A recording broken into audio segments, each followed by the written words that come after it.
Hello, everyone, and welcome to this amazing Ratchet and Clank relay race today on Game Zone Quick Hotfix. I am Midnight Vesper, your host. Before we get into the relay race and all the information, let's run over a couple quick announcements. If you've missed out on any of the Flame Fatales runs, you can check out our archive of the past runs and all of our Hotfix shows at youtube.com/GameZoneQuick. And if you're actually watching this on YouTube and would love to come in and see our live shows throughout the entire weeks, you can go to twitch.tv/GamesDoneQuick and check out all of the live shows starting most nights at 7 p.m. Eastern. And of course, we're also all about the social media. You can check out our social media at GamesDoneQuick.com on both Twitter and Instagram. And if you have Amazon Prime, you have Prime Gaming. That can be used to subscribe to any of our Twitch channels of your choice every month for free. Please consider using your Prime Gaming account to subscribe to the GDQ Twitch channel. And don't forget, Monday, we have Community Spotlight, which is going to be featuring a grab bag of games, including Pac-Land, Ender Lilies, and Final Fantasy XII, The Zodiac Age. Don't forget that right now, we're going to kick things off here in a minute with our Ratchet and Clank relay race. We have 6 amazing games in the Ratchet and Clank series to showcase, including Rift Apart, Secret Agent Clank, the original Ratchet and Clank Quest for Booty, Tools of Destruction, and Going Commando. It's going to be an amazing, amazing day. And of course, we have our beautiful teams, Gadgetron and Megacore.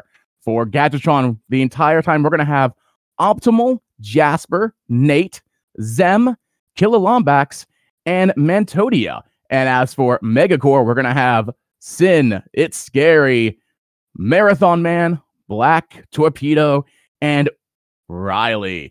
It's going to be a great day. So go ahead, sit back and relax, and I'll let our commentators for this first run, Chicken and Blue, take it away. Hello, I'm Chicken. And I'm HS Blue. Before we actually get started here, one thing we have to mention is that there's a weapon in this game that creates very bright flashing lights, and it's used a lot, so just a photosensitivity warning on that. And, I guess we can do the countdown now. Go ahead, Blue. All right, on 3, 2, 1, go! Right, so right off the bat here, this will be a pretty interesting race because this game's only been out for like 2 months and there's a lot of stuff still being discovered all the time. In fact, a bunch of new strats dropped just this week. So I don't think we know what the runners are actually going to do here. Yeah, there's a lot of strats, multiple different ways that both runners can approach these strats. And right off the bat, we're going to do a few glitches that are very complicated to explain. So yeah, we'll do our best, but there's gonna be a lot going on here. Well, we better get moving then. Right now, they're just jumping to move a little bit faster. Simple. You can hit that button without actually being close to it. Yeah, you can be very far away from that button and still hit it.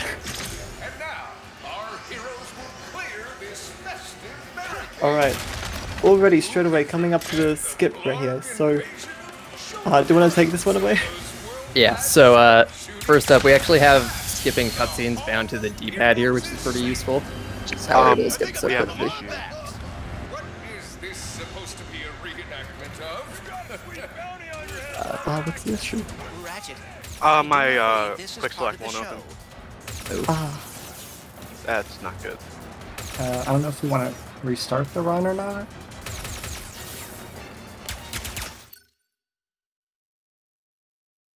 I'll say, do we want to redo the run? Because if you close that and open it back up, it'll work again.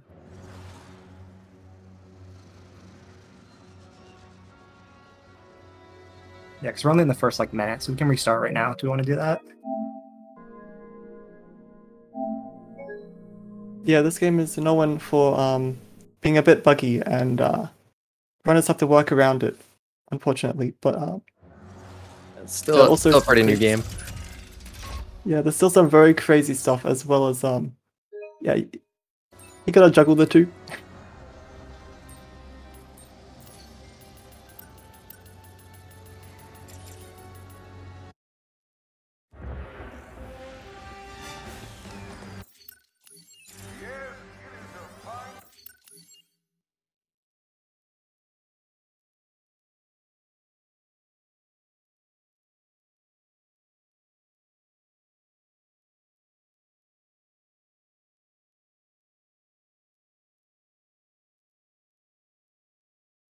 Just waiting for everyone to get set up here, and then we'll start again.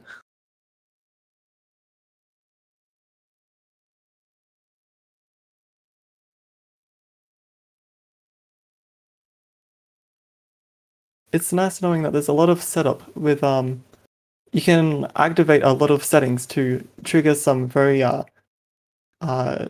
nice things that you can they can play with later on. Very useful. I'll do the countdown here since it looks like we're good to go. 3, 2, 1, go.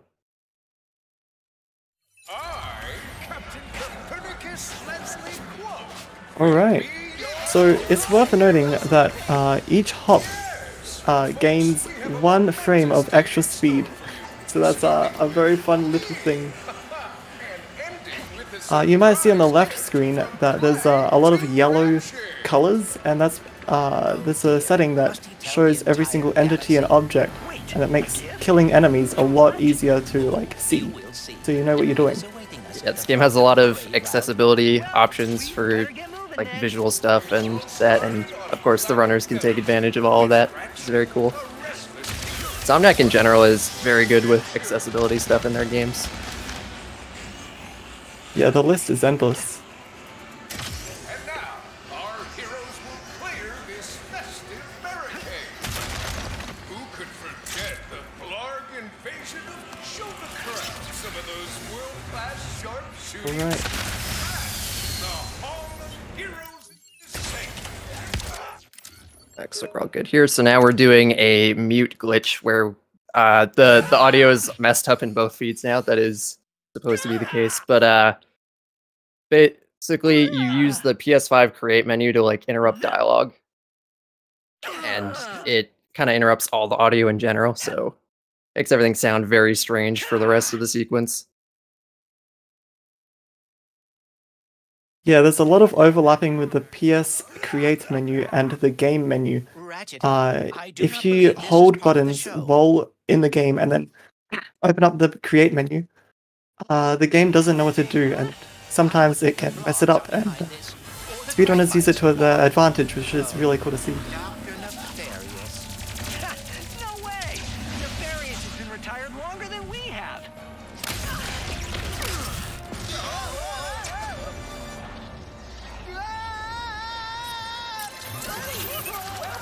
Very clean movement, so it's worth noting that this starting movement is very straightforward and clean, but later on we'll start unlocking more gadgets and we'll have more materials to build up speed and go faster and faster, and around 20 minutes into the run we will get boots that, if you have seen, you go flying, and it's quite incredible.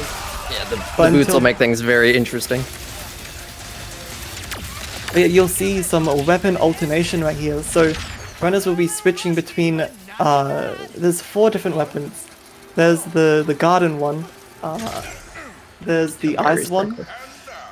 You wanna say the official names, because I'm not entirely sure. The topiary sprinkler, the cold snap, I think it's the warmonger, the rocket launcher, and then of course the rhino, the purple one. And yeah, alternating between 2 weapons, especially the frozen gun, it adds damage to. You get more damage when you shoot the enemy when the enemy is frozen. So so freezing them and then blasting them with rockets tends to be the best way. That or just lots and lots of rhino spam. Yeah, you can see both runners are jumping and switching lanes, because when you're on the rail, the game puts you on a set amount of speed, but if you're in the sky, then the game won't slow you down, and so you keep your momentum all the way to the end, which is great.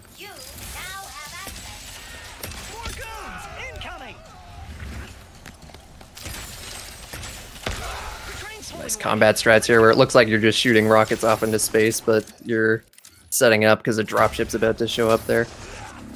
Yeah, both runners have memorized all the spots where the enemies spawn, and so you'll see them just like shooting the air, and then bam, they just spawn and you get them straight away. Ooh. Alright, so if you're skipping a cutscene, there's a way you can launch yourself forward, because there was an update where they, with a shortcut, you can skip cutscenes instead of pausing and opening the menu. But when they added that shortcut menu to skip cutscenes, it caused an extra bug that allowed us to fly forward, which is amazing. Yeah, that's used quite a bit throughout the run. I have hobbies, and I know that finding the Lombaxes has always been important to you. I thought perhaps we could go together. Wow. Now, the PS5 selling point with this game is the portals, and I must say, the portals is such a cool concept. I really love the way it works, and I just find that so fascinating, how the world comes towards you. That's just so cool. Yeah. And you can see the game is featuring some later on planets. We got a Sargasso, some more Sargasso from different dimensions and stuff. Really sick. Yeah. This whole intro planet kind of gives you a little bit of a preview of what you're going to see in the rest of the game. Now we've got the first boss fight here. Yeah, so both runners are going to be using the Warmonger to get the boss's enemy's health low enough so they can skip a laser sequence. Very, very nice. But yeah, it's worth noting that there's lots of phases where enemies jump out of portals. Some portals are timed and you won't really get much.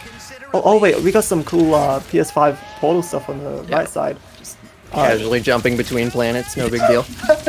Yeah, Sin is flying through the dimensions, like, oh man, this dimension, this is gonna be an exciting one. Oh my god. The Fixer. Oh, there's a lot of really cool stuff, and I think this little intro is very, it's so cool. Yeah. I can't wait. Oh my god, the pirate level. Oh my gosh, okay. Definitely gets you excited for the rest of the game. Oh, I just can't wait for the boots. When the boots are acquired, that's when you start going. Yeah. But yeah. Alright, so Sin is done with the first area, with a little bit of a lead here.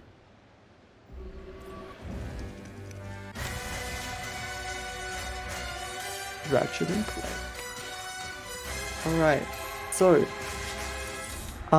yeah, Sin is going to be spawning, and normally you're meant to go around a building, but you'll see here he'll go straight to this wall and jump on a wall and ground pound or wrench swing and just jump right over it. Yeah. That was when that was first discovered. That was considered to be too difficult to ever really be worth doing, and now everyone just casually does it. No big deal. Yeah. Oh, there's a setup here. So Sin is standing on a point, and so when he finishes turning the wrench, he's facing towards a checkpoint trigger, and is going to be using the D-pad to melee combo, and the melee combo makes the player go forward. And when the trigger gets triggered, you can see on the left side, Optimal just reset and bam. Now, there are some unskippable cutscenes, and the way we get around this is by changing the quality settings. So we turn off ray tracing, and so the game reloads everything, and so if you're in a cutscene, you can also just load out of the cutscene, which is beautiful. Got a fun little skip here. So you run forward just enough to hit a trigger, and then, oh, there's some Rhino spam. Just casually jump over here, kill everything on your way to the bolt crank. Yeah, there's a lot of different ways you can do this. Both are doing this thing. Oh, very nice. Yes, Optimal. Both runners are doing exceptionally well. Okay, so Sin over here is about to unlock the next piece of movement tech. Here we go, boom. The Phantom Dash. So the Phantom Dash, you can dash forward, and as you can see, dashing forward gives you more speed, which is beautiful for speedrunning. Now, if you dash and then jump, you can straight away dash again. And so you'll see a lot of dashing and then jumping straight into another dash, straight into more dashes, and it'll just continue the chain all the way to the end of the level, which is very cool. And for that elevator that Sin is on, you're supposed to wait for. You're supposed to have to wait for. What's his name? Phantom. You're supposed to wait for him, but if you get the elevator fast. Yeah, Skid McMarks. We all know what Skid McMarks. I almost called him Shadow Dude. Shadow Dude.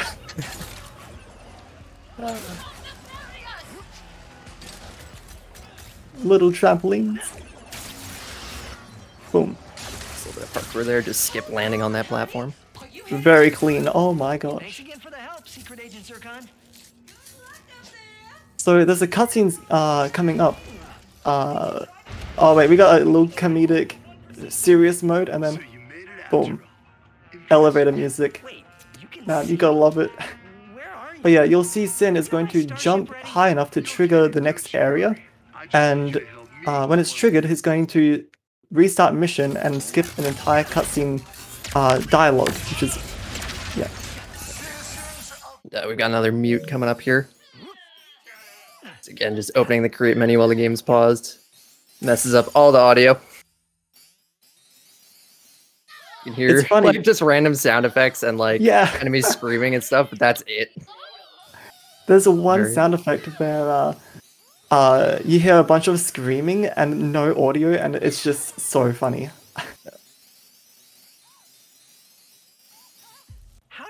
Me to get to the bazaar from so now we're going to do a photo mode infinite jump where you can go into photo mode and then basically you can jump out of it and use that to, like, in theory anyway, go like an infinite distance. So that skips having to do a bolt crank to move that grind rail into position. Yeah, very nice trick. You can do this trick casually too, because there's a secret option that allows you to slow down the game by 30%, meaning that you don't have to have insanely fast reaction speeds.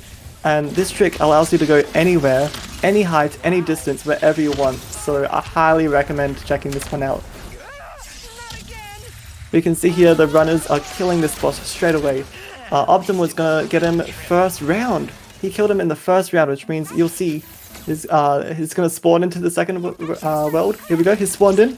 And he's dead. Let's go. Clap us in the chat. Oh, we got glitch on the right here. Oh my gosh, it's glitch. Looks like the computer is back online. She's great. Unfortunately, we don't actually do her puzzles in the speedrun because Insomniac graciously gave us the option to skip puzzles. So obviously we're going to take advantage of that. Yeah, 3 times save. So this is still a pretty close race, which is nice. Yeah, very close. All right, now we're introduced to the second main character of the game, Rivet, who is the alternate dimension version of Ratchet. All the gameplay mechanics are the same, and like weapons are shared and all that. So in terms of the speedrun, it doesn't change anything. Playing as Rivet versus Ratchet. As you can see, she already has the Phantom Dash. Very fast Phantom Dashing. Oh my gosh. What? Yeah. Oh, and we're coming up to a portal. So there's these pocket dimensions where you can do these puzzles. Now this one isn't optional. You have to do it. But you'll see that Sin is going to be jumping a lot, making sure he doesn't touch the ground. And he'll be jumping on a box. Yeah, he's getting a specific line. He's doing lots of jumping off that box really fast, jumping off of whatever he lands on fast. And he's going to trigger a little dialogue there, and it's going to spawn the bug. But instead of doing the race, you can just go out of the portal because the game thinks your last stand point was at the portal because we kept jumping. And so you can just leave the race straight away and reset mission, and it'll think that you did it, which is amazing. You're just free to ride the Speetle. We found so much stuff. Like, huge shoutouts to the Ratchet & Clank speedrunning community. So much got found in the first week. It's mind-boggling to me. The first day, even.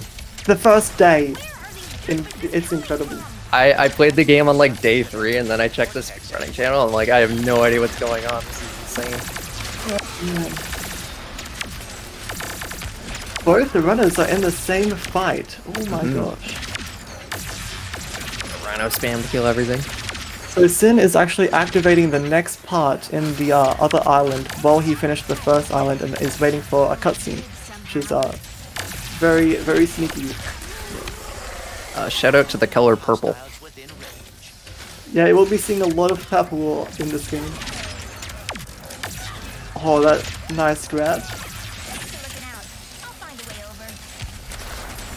But here we go. You'll see a lot of shooting in a particular area. Right there. Sin just got the ship thing straight away. As I understand, you can just look into that corner and spam the Rhino for the rest of the fight.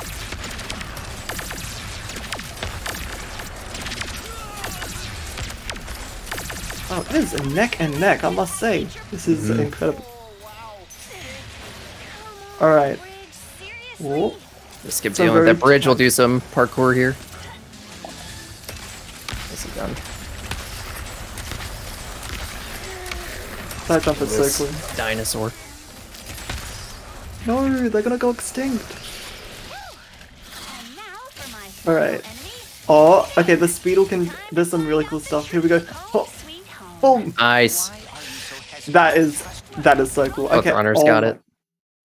Okay, so this is interesting. You can get off. The game is supposed to force you to be on the Speedle here, but you can get off of it and then just shoot the giant enemy thing there instead of having to like chase it and do the whole sequence. Wow, we're like literally tied now. Neck and neck. Oh my gosh, it's tied. This is as close as it gets. Oh my gosh. And you can see how important fighting sequences are. Now they're off sync by like 1 or 2 seconds. We're gonna use photo mode to stay off the Speedle and do the same thing again. Snipe the Seekerpede. Yeah, when the cutscene ends while you're in photo mode, you gain control and you kind of break out of the the path that the game puts you on, which is very cool. Another fight? Wow. Oh my gosh, okay. Wait, this is really cool, oh my gosh. By the way, how about I hook you up with a signal booster to fix that communicator of yours? Both going through the portals, straight to the end. It's a little Clank puzzle here, but just like the glitch ones, we skip them because we can. That was the fastest Clank puzzle ever, and you can see both of the runners are using the D-pad melee button to move in the cutscene, where usually these cutscenes you can't move, you're stuck in a standstill. But yeah, we've worked around that. Yeah. Just using that to get as close to the ship as possible, so as soon as it's over, you jump right in. A little unskippable cutscene here. Yeah, we got Elf first. This is a little bit long, but luckily we do not have to worry about watching long cutscenes in this game. Yeah, there's not too much unskippable stuff, fortunately. Alright. We're at Xerxes, which is it's part of the run.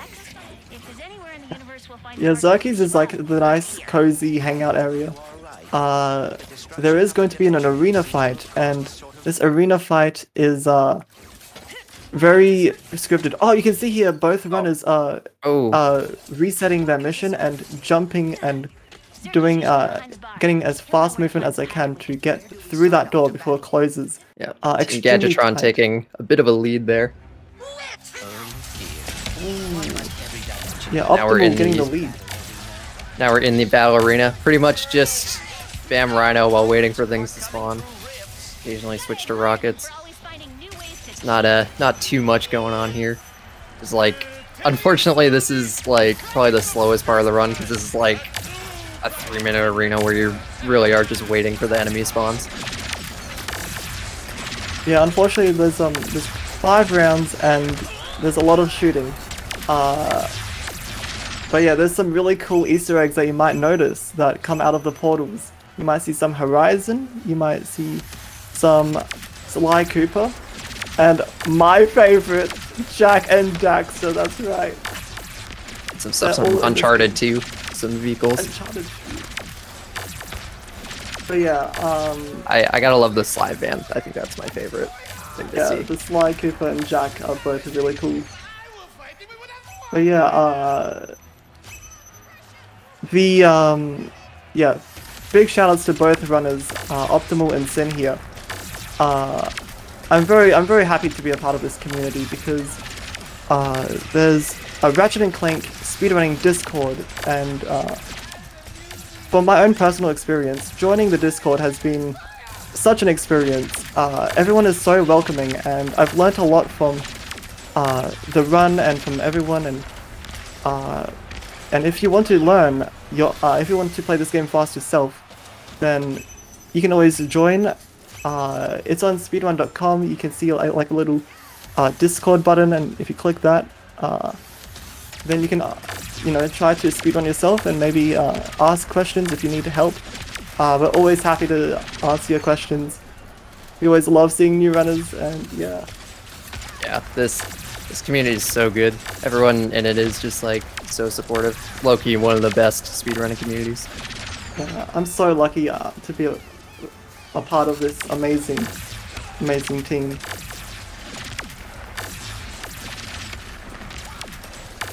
Everything's still purple. Yeah, still a lot of purple, still a lot of arena fighting. Fortunately, immediately after this planet is one of the most interesting parts of the run, so at least there's a bit of balance there.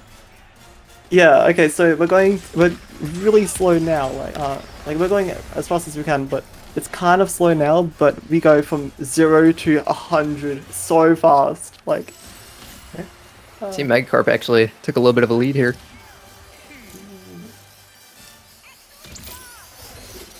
It's very back and forth right now. I love it. It is very, yeah, like... We got 2 sprained ankles on the screen. Oh gosh, look away.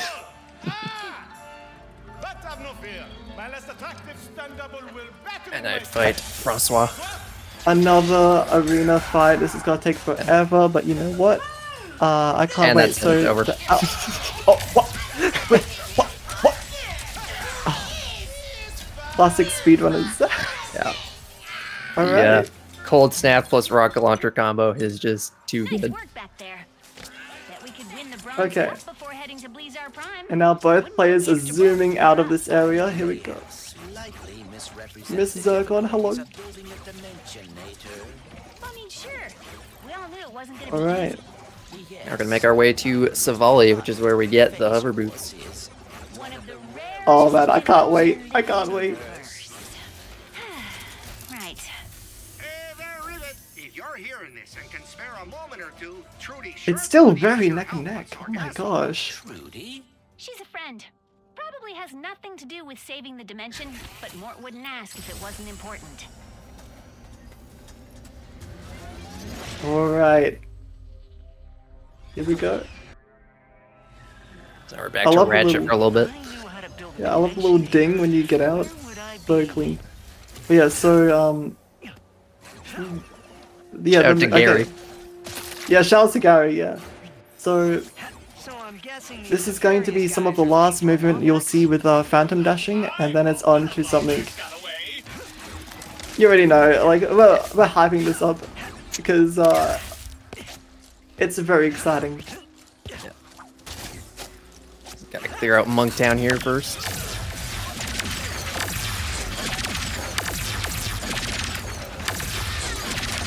So with these boots, you can glide around on the floor, and you can go pretty fast casually, but we've found a way to kind of speed it up quite a lot. So you can see the Sin is going to be hitting that wall, and gaining quite a ton of speed. You can see him flying across the world, and straight to the next fight. And Optimal doing the same, flying. Oh my god! Oh yeah. Oh, so there's a lot of triggers in this game. This game is very much on the rails, and so if you ever see runners going a little bit off track, then it means that they have to hit a trigger and to progress and have the next part of the game play.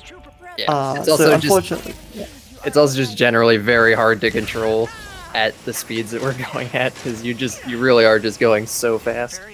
It's insane. That's very true. Like, okay, yeah, Sin right here. Oh my gosh! Oh, nice bounce.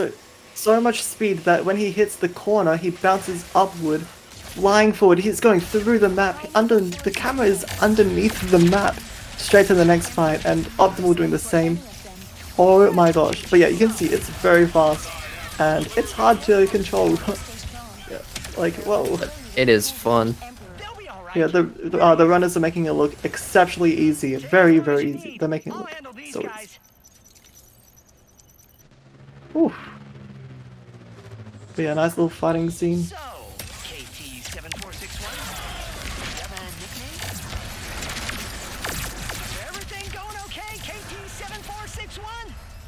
I can't wait for the part after the fighting scene. It's very cool. It's very cool. Oh, and speaking of that, so that trick is called a wrench boost, and Insomniac, the developers of these games, they're actually aware of it, and they deliberately did not patch out the game just for us, which is very cool. Yeah, what was once a bug is now a feature. Yeah, shout out to Insomniac for being like actually one of the best developers. Very happy. Is deactivated.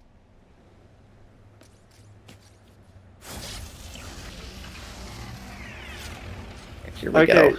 Here we go. Sin is about to do it. So, restarting mission to respawn these objects. And he's gaining speed to max, hitting the wall.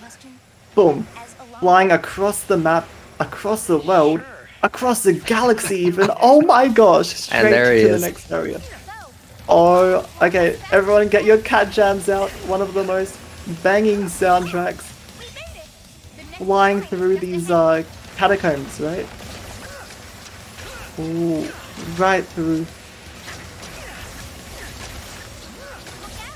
Oh my gosh, they're both going. Now, they're following the track right now, but it would be a shame if they skipped something. Real hint, hint. Yeah, right here, we're going to see a little bit of groovy, clean. Okay. Bouncing off that wall, swinging up and skipping that entire area. Very clean. Let's see if Optimal gets it. Boom, pow, bang, boom. Oh, and using a infinite photo jump. mode. Oh my gosh. Okay. A Zeta virus. Amazing. Cannot access the terminal without risking contracting it. My little friend Glitch can take a look at it. Here. Now we got another glitch section. Yeah. Woo. And that's and there it goes. They're fun while they last. I love the music. It like starts beating up. It's like do, do, do, do, do, do, and then it like goes all like slow. It's like I was like, oh, I was getting ready for like a banging like soundtrack. It's like trying to be very intense because it's just getting started. And then it's like, oh right, it's over. I am relieved you are all safe, but now we need your help. All right, so. Got another skip coming up here. Early archives, I believe. Yeah, so you might have seen like in the commercials, Ratchet goes straight through a bunch of portals, but we skip that and go straight. Oh my gosh, gaining a ton of speed, bouncing off of that slope, getting insane speed, insane height, dropping straight to the end. Nice. Beautiful. Straight to the next fight. Yeah. When the game originally came out, you didn't have to kill all these enemies, but unfortunately now you do. Yeah, unfortunately there's a few patches that you know, we lose a bit of time here and there from the patches, but overall it's very nice having the like wrench boosting. Yeah. So now we've got a double boss fight where there's two big juggernaut dudes. Already at 13% health. And they're gone. Two birds with one stone. Or one plant machine. Alright. Optimal got that version with the cold snap. Killed them very quickly. That'll help them catch up a bit. Oh wow. Now we're on to Blizar Prime, which is, I think, my personal favorite planet in the game. both for the speedrun and casually. It's just a really cool area. What happened here? I am uncertain. Reason appears to have stored Ooh. energy from the dimensional. So what you saw there was Sin just used the melee shortcut, and you can see Optimal doing it here. Boom, boom. So they hit it 3 times, so they're in the right dimension, and so they can move while the cutscene is playing. Because we can use the D-pad shortcuts, which were overlooked. Sin nails mag skip. Oh, very cool. You can see Optimal going for it here. Let's see if they get it. Boom. Oh, so cool, Nicely I done. must say. That skip Gravity. is actually quite hard. Yeah, they make a lot of stuff look very easy. I love the gravity and the boots. It is a beautiful combo. A lot of death flames, and you can see, well, you can't see, but they're jumping around a lot of invisible walls, which is, it's nice to know. Yeah. A lot of hitting Oh. triggers, a lot of avoiding triggers, that sort of thing. Yeah. Alright, so Sin getting into position to hit that gem now. This is a very long cutscene, unskippable, very boring. Fortunately, you can do stuff during it. Yeah, so you can see they're moving around, getting to an area, shooting their gun to kill a bunch of enemies to unlock the next trigger to get onto the elevator to move to the next section. All of this is done off camera. This is insane. This is amazing. I have no idea how they do it. Yeah, there's a whole section that we just skipped because you just need to trigger the starting area and then just jump to the end. We got some wall climbing. Man, I love wall climbing. This is great. And boom, they just skipped a section, a whole dimension. Ooh, Optimal just missing it. But there's a lot of opportunities for comebacks. You can see Sin. I love that part. That part is one of my favorites because of the whole curvy base gravity. Yeah. I love it all. No. You should head back to the chief engineer.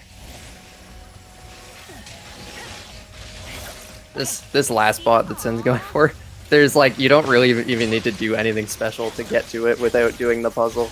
They really just give you enough speed with the hover boots normally that you can just jump right to it. Kind of funny. Yeah, they're just blazing through this. Pun 100% intended. Alright, now we got a little bit of a boss fight coming up here, getting hyped up a bit by the chief engineer. Ooh. But oh, so they're doing the map glitch to despawn the enemy, and then they're doing an infinite jump to get out of the room and skip the shielded area where you can't escape the arena. yeah, And I lied, now they're there's on the no boss other- fight. Yeah. Wow. So yeah, they just skipped having to wait for the shields to go down, saving a ton of time.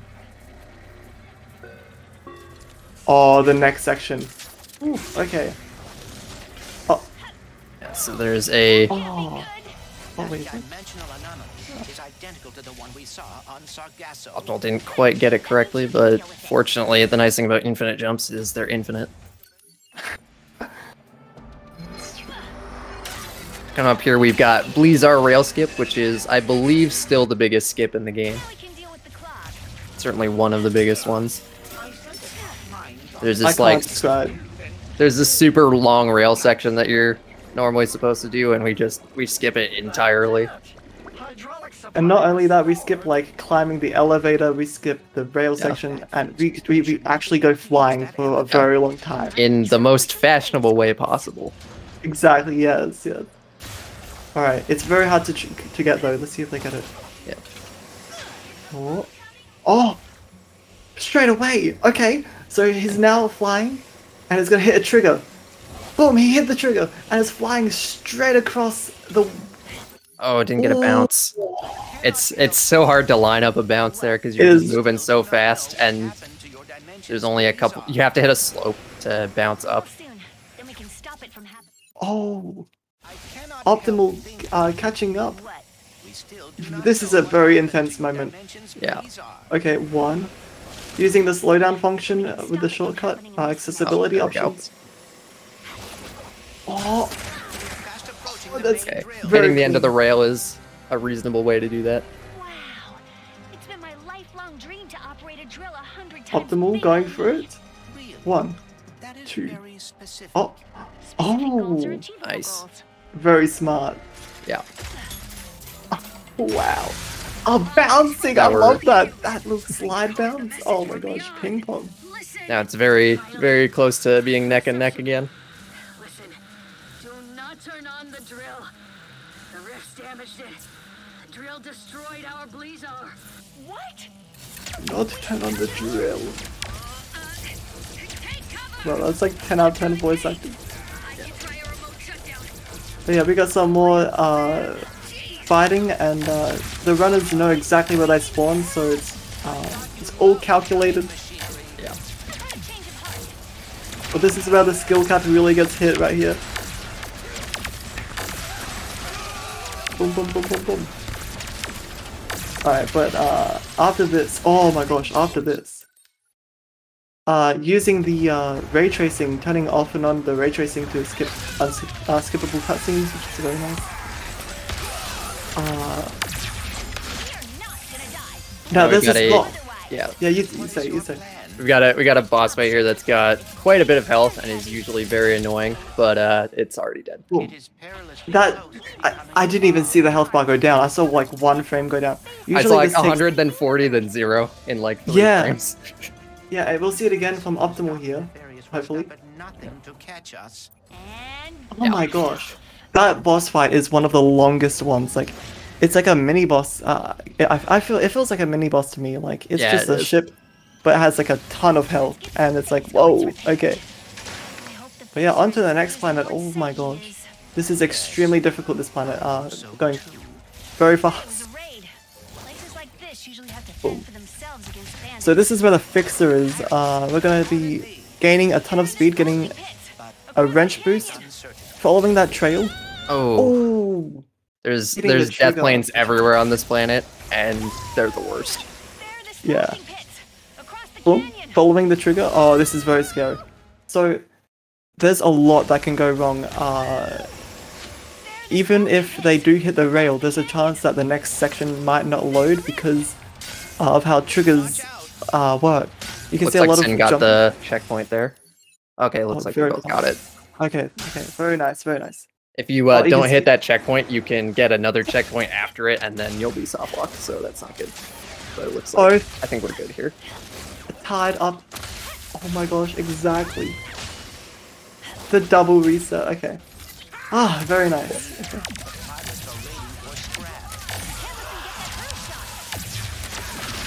Some pirate shooting. We'll see a lot of pirates later on, which is, I can't wait for them. Team Gadgetron took the lead here. It is still neck and neck, and we are 37 minutes into the run. Incredible.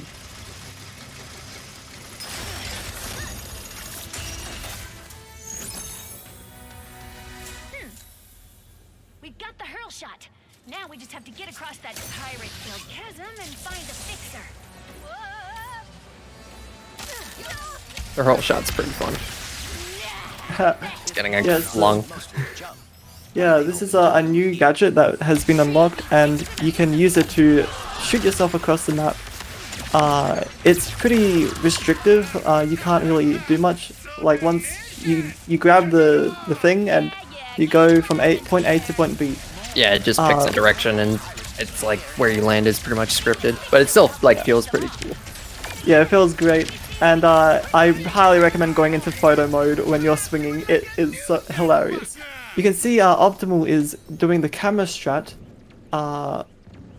and he's waiting for the cutscene to end, and now that it's ended, you can just leave and bam, the boss doesn't spawn. Yeah. And that's it. Bam, that easy. Just don't have to fight.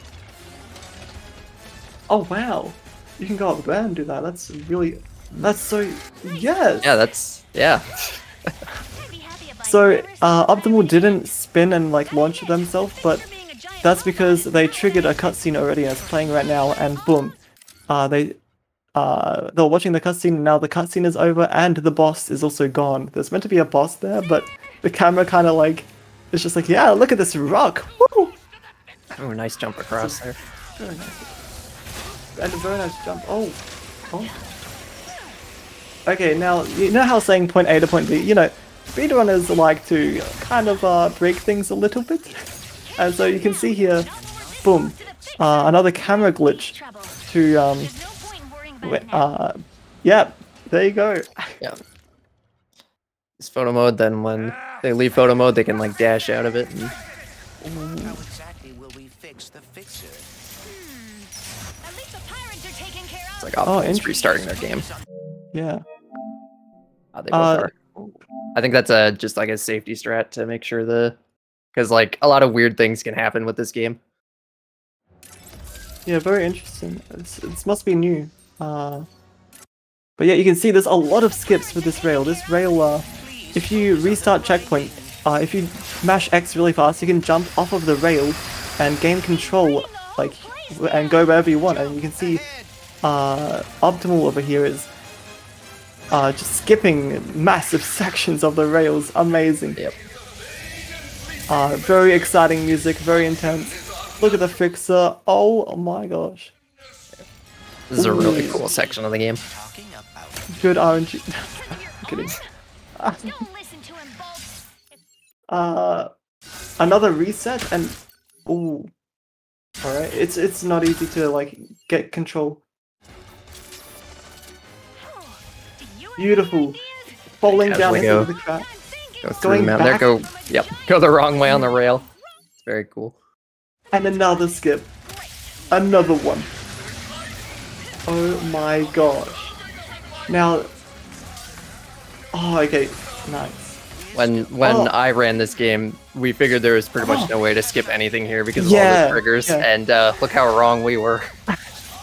Optimal taking the lead by doing a very risky strat there. There's a big box around that node where there's death balls everywhere, but Sin actually found a way to bypass that without taking damage. Very risky, and that's caused him to go on the lead now. And it's very what the heck? Are these the same captions? Like, what? What is going on? It's neck and neck again, coming out of the hardest part of the game, being the last 3 planets, basically. That is insane that it's this close at this point. This is exciting. Oh my gosh. Yeah. So, using some momentum immediately after skipping the cutscene to just be all the way to this platform.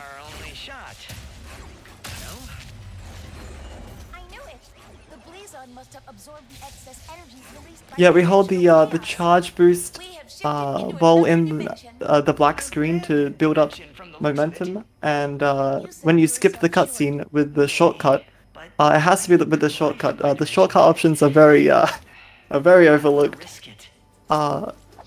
Yeah, they're very glitchy.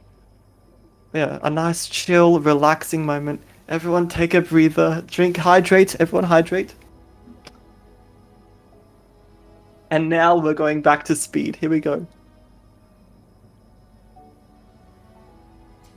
After this commercial. Oh. Just as soon as the elevator opens up, you're going. Since this whole area is just like a giant hallway, there's plenty of things to boost off. Unfortunately, there's also plenty of things to bonk on. It feels amazing when you get it very cleanly, but there's a lot of debris everywhere. Yeah, they make it look very easy. This game has a lot of little details everywhere, which is very cool, but very inconvenient. Yeah. Very swag, Spider-Man like movement going on. So, is that access arm like some kind of key?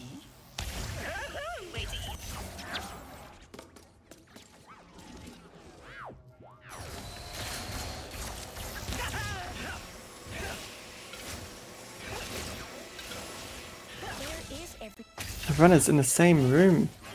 Got another mute here.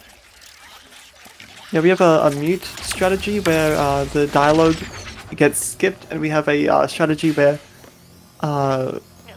they get to the computer as fast as they can. And they are both still necking. Yep. Oh, there's Juice. Juice! Yo!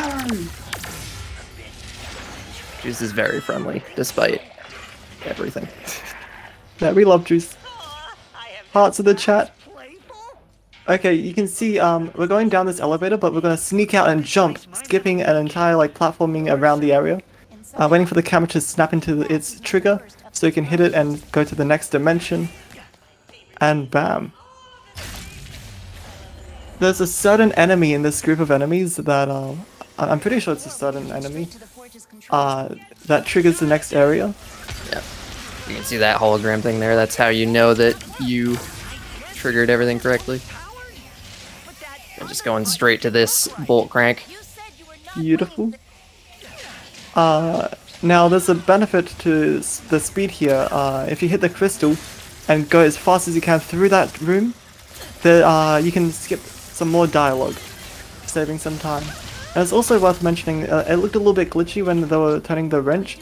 That's because in New Game Plus we've unlocked everything, which means we have enough bolts to have infinite health and infinite ammo, which saves quite a lot of time. Looks like Optimal did a mute and then went into a pocket dimension for some reason. Oh yeah, That's the pocket dimension. Before. Yeah, that skips some dialogue. Very handy. And you can see Sin is actually moving through a lot of rooms to end. They both move through rooms to end the dialogue faster. I think it triggers some more dialogue, but it overlaps, and so it cancels each other out, saving some time. Very nice find. We got the trampoline. I knew you could do it, Glitch. Thank you.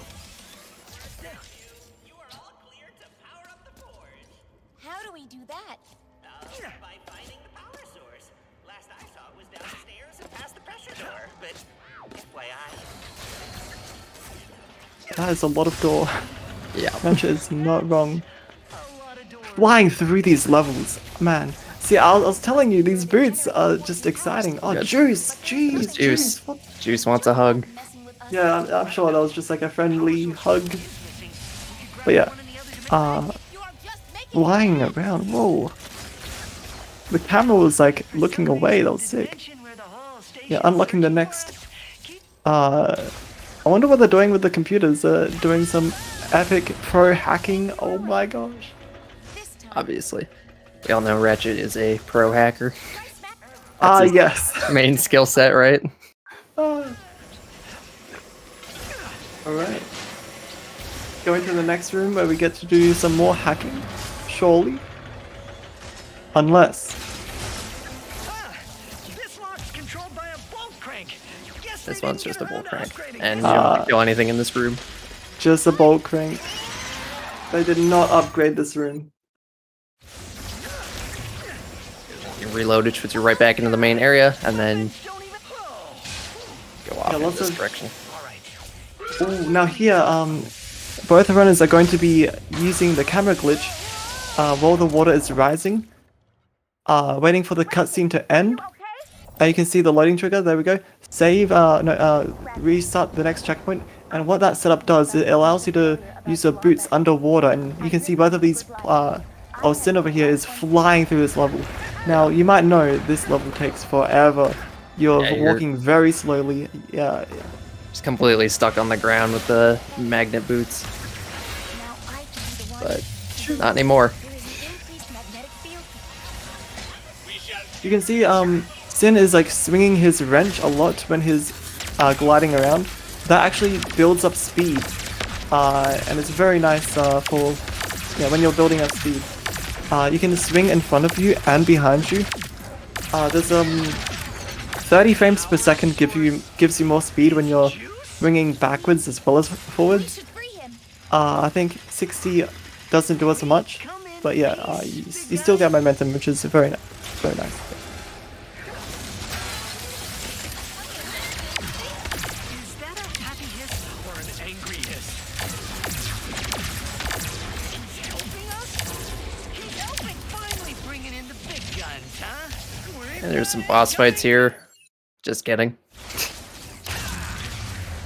3 big, strong enemies just skipped. Just gonna casually run past them. Okay, so here there's a glitch you can do with the Rhino where basically it'll drop something on you and push you through a wall. I guess Sin actually maybe isn't going for it. Oh, that's awkward. Okay, Optimal's going for might it. save it. Yeah, it's like completely RNG because you have to get the right thing. Oh, I got the Sly Van, but it didn't push him through. Yo, shout outs to the Sly community. Yeah. Oh, Jack and Daxter too. Oh, did you see him? Let's go. That went great. Oh, that Wrench boost right across there, very nice. Oh man, I want to see that again. Let's go up the moon. Alright, so up the moon is gonna. Oh, will play make it? Beautiful. Here's the wrench boost on a flat wall. Bam. Nice. Right into the end. Beautiful. Would love to see it. Oh yeah, you have to hold L2. It's worth noting. You have to hold L2 now if you want to get the speed from your wrench boosting.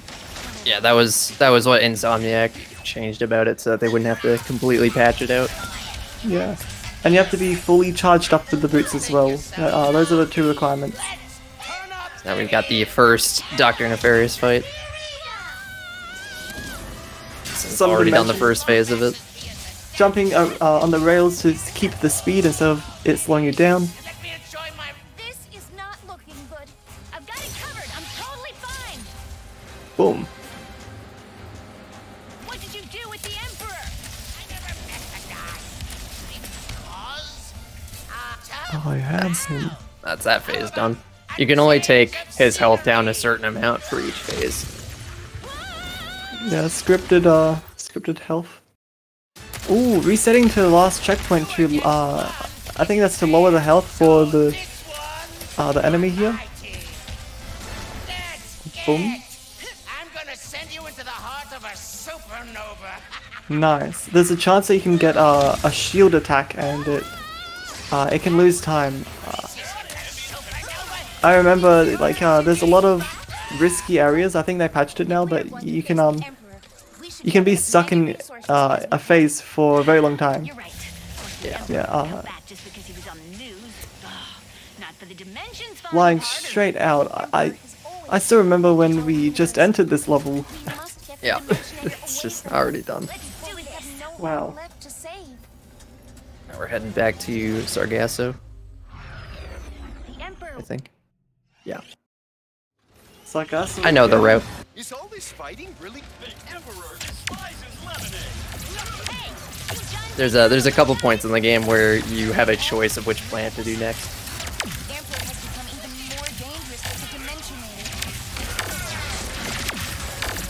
Yeah, lots of different worlds.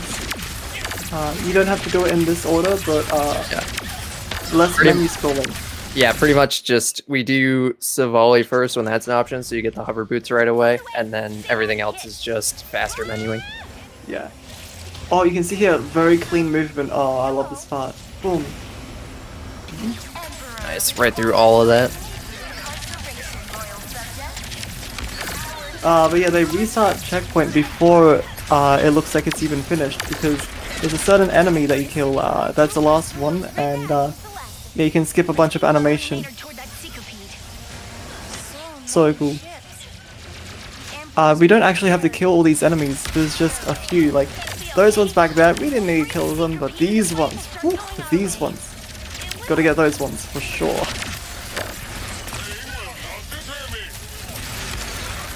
Hello. Get him.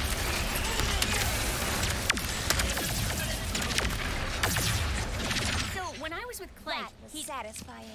All right, it is just like what That's an interesting bit of debris to be there.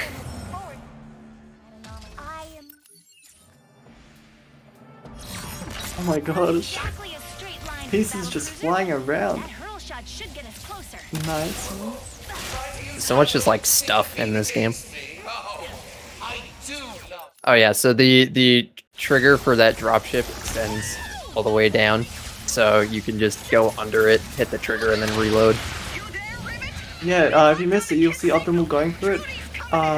They're going to just jump into the water, but before they hit the water, they will just make it into the trigger. Yeah, very cool.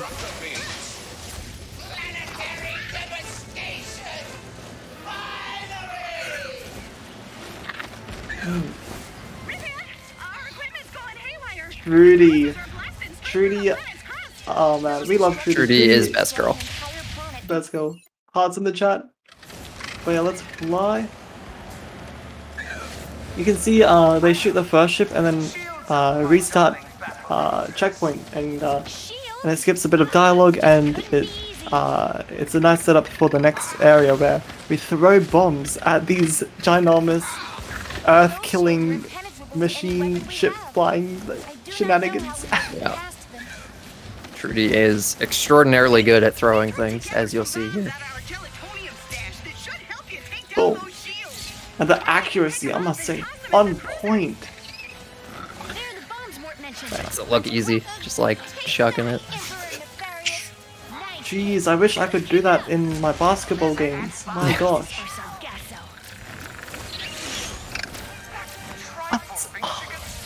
No, that is so rigged. No way.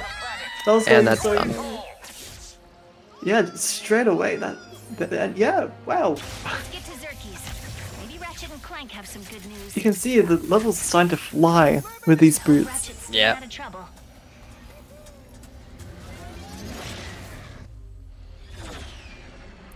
Now we're going to Ardolus, the pirate planet. Also the pirate amusement park planet. Oh my gosh, the pirate planet.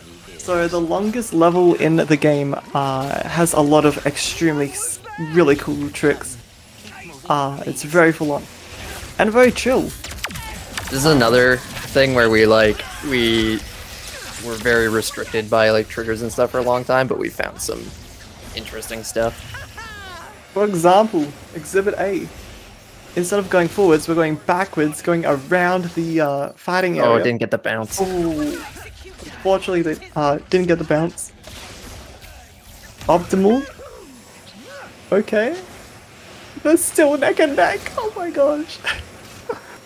Oh, the bounce! Let's go right into that little tiny hole. Oh my nice. Gosh.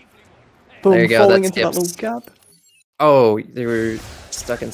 Or wait, no, that was. Yeah. But we're good. Yeah, you got stuck out of bounds. Bam, that thing around that death plane. Oh my gosh. Saves a full second. Oh, we got another mute glitch here. Some we'll just hear pirates screaming and bolts again. Very fun. Yeah, Team Gadgetron got a chance to catch up there. Yeah, honestly, like, it feels like the whole run has been neck and neck. This is wow. Both runners have been training for this day for a very long time. They've been working very, very hard, learning all the strategies and getting it consistently. Huge props.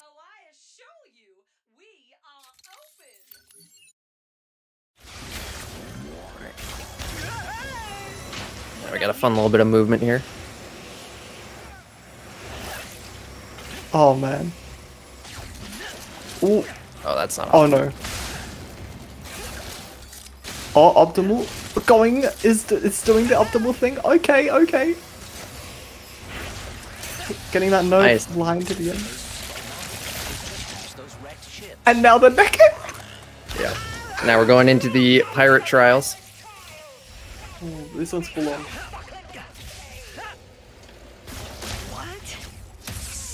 Alright, so you can see they're climbing up here. They're getting, since they have to wait, they're setting up for the next area. They're doing the audio, they're using the map to skip some audio, but also to glitch out the dialogue for these pirates.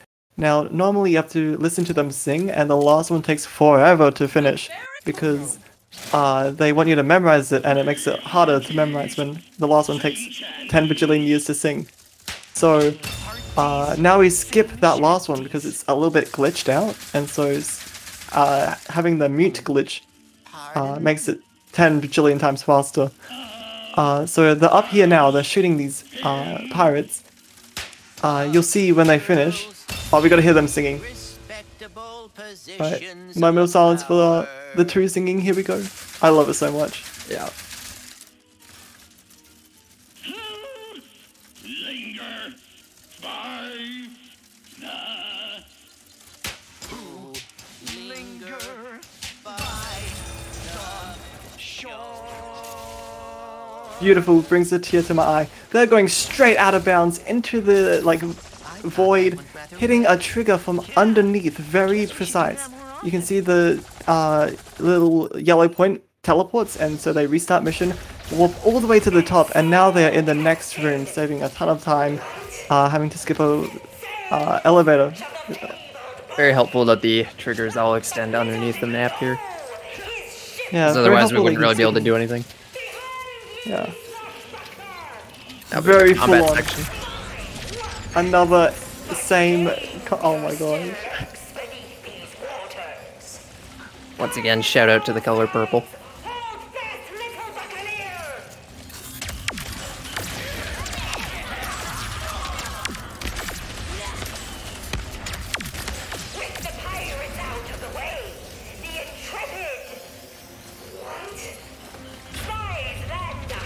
What?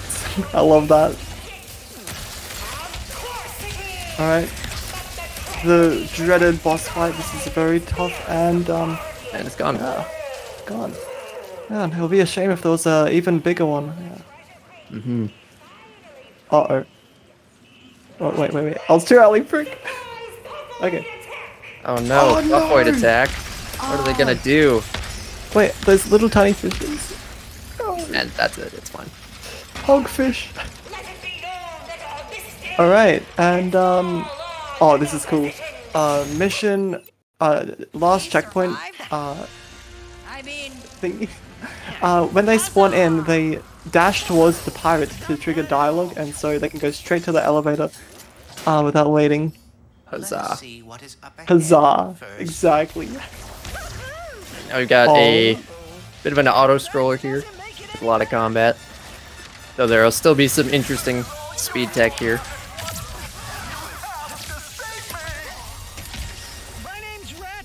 Yeah, a lot of Quantum ship. Captain Quantum.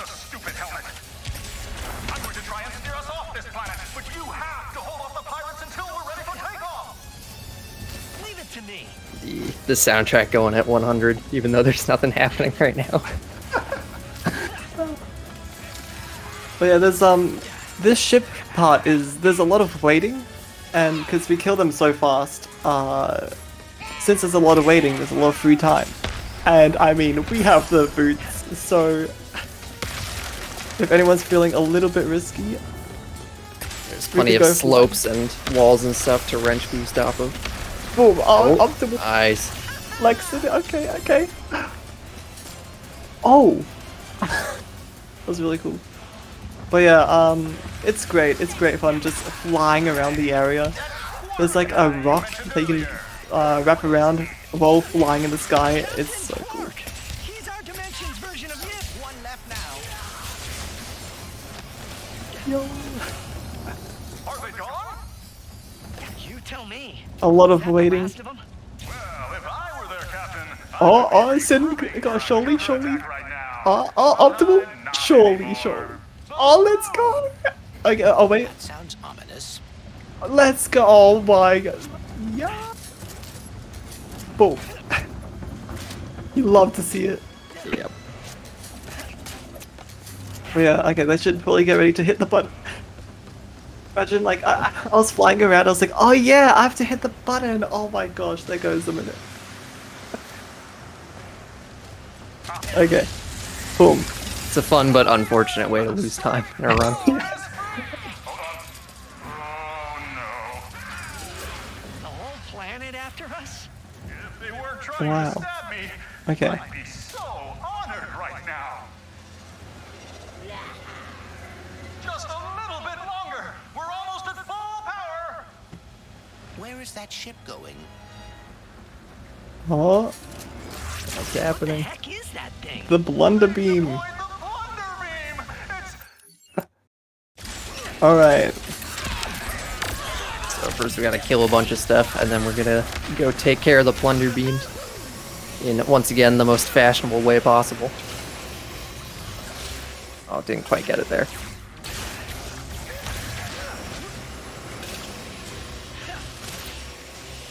Ooh. Been having a little bit of trouble with it, but See, this is why you Optimal has practice. to do an all your infinite ways. jump to get there, Oh! but still got it. Killing the monsters to trigger the next trigger? Yeah, that infinite jump is really helpful. There's so many like Yeah, places savior. where it just makes things way safer. Plunder beam is down. Oh no. Ah, okay. That ship moves fast.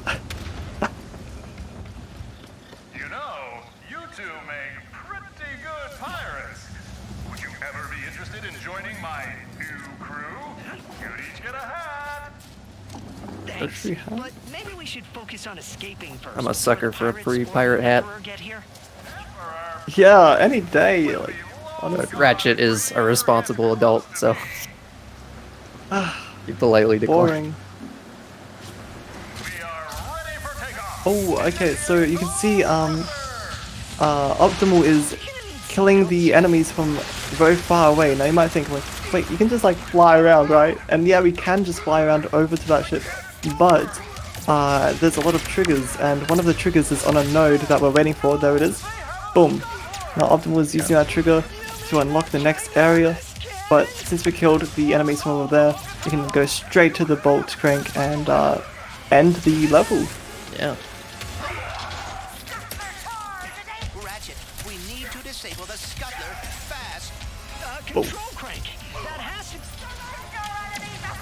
It is Optimal has done the planet with a slight lead here. Are you thinking what I'm thinking? Next, we're revisiting Savali. Quantum actually saved us. Wow. We must let Rivet and Kit know. Wonder what Rivet's up to.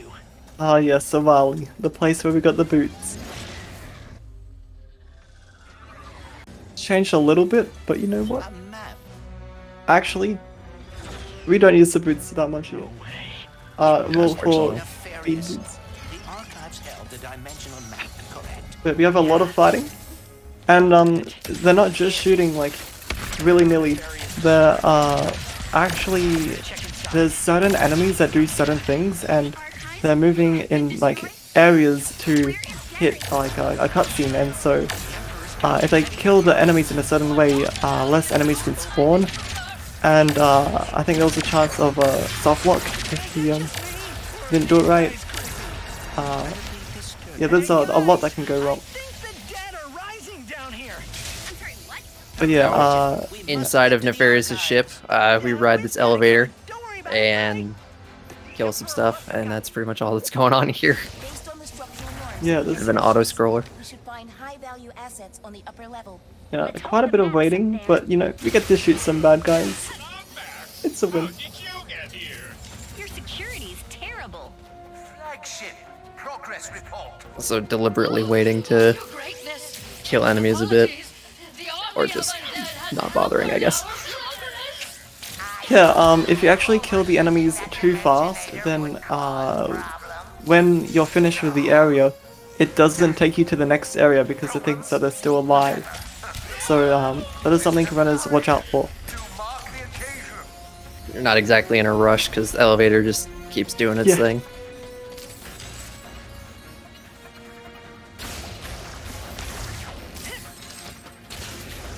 There's a lot of purple.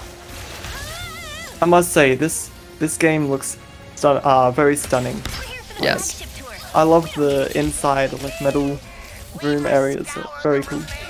This is definitely, in my opinion, the best looking game I've ever played.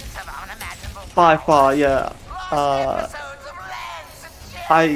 I'm not really like a graphics guy, but when I first booted up this game, it was like mind overload. Like there was so much. It was 4K. I was like, what is going on? Like what? Amazing. Incredible game. Alright, now we're getting back to the planet's surface. After some cutscenes. You made a big mistake boarding this ship. I was just gonna take it for a quick joyride. Never. Board. Optimal taking the lead. Okay. Yep. And you just gotta stand on these platform things till they activate, and then you can ignore pretty much all the enemies here. Should be another. Yeah, there's a wrench boost. Flying around. All the way to the next one. You can activate them via nearby pressure locks. Oh, that's a tricky one. Oh, that one is also very tricky. Yeah. Nice well-placed rocket launch to break the objects and remove the enemies. Yeah. Oh, you can see Optimus using the melee shortcut to swing and move forward while in that cutscene. Very nice. Now the Speedle coming up. This Speedle, you may have done this in your casual playthrough, but if you didn't know, there's like a casual like strat to skip quite a lot of the rates. So you can see we're gonna jump on, go through the portal into the next like world, but this second world, don't just blaze the way through the next area. Slow down, just turn left and look at secret area. There you go. 100% intended. There's a super secret area that isn't intended, but you hit yeah, that one's rock not intended. That was very nice. and skip straight to the end. Amazing. Yeah, hitting that rock and getting enough height is actually very scary. You don't always get enough height. Oh, both runners get it. Wow. Very nice. Both performing at the top. This is incredible.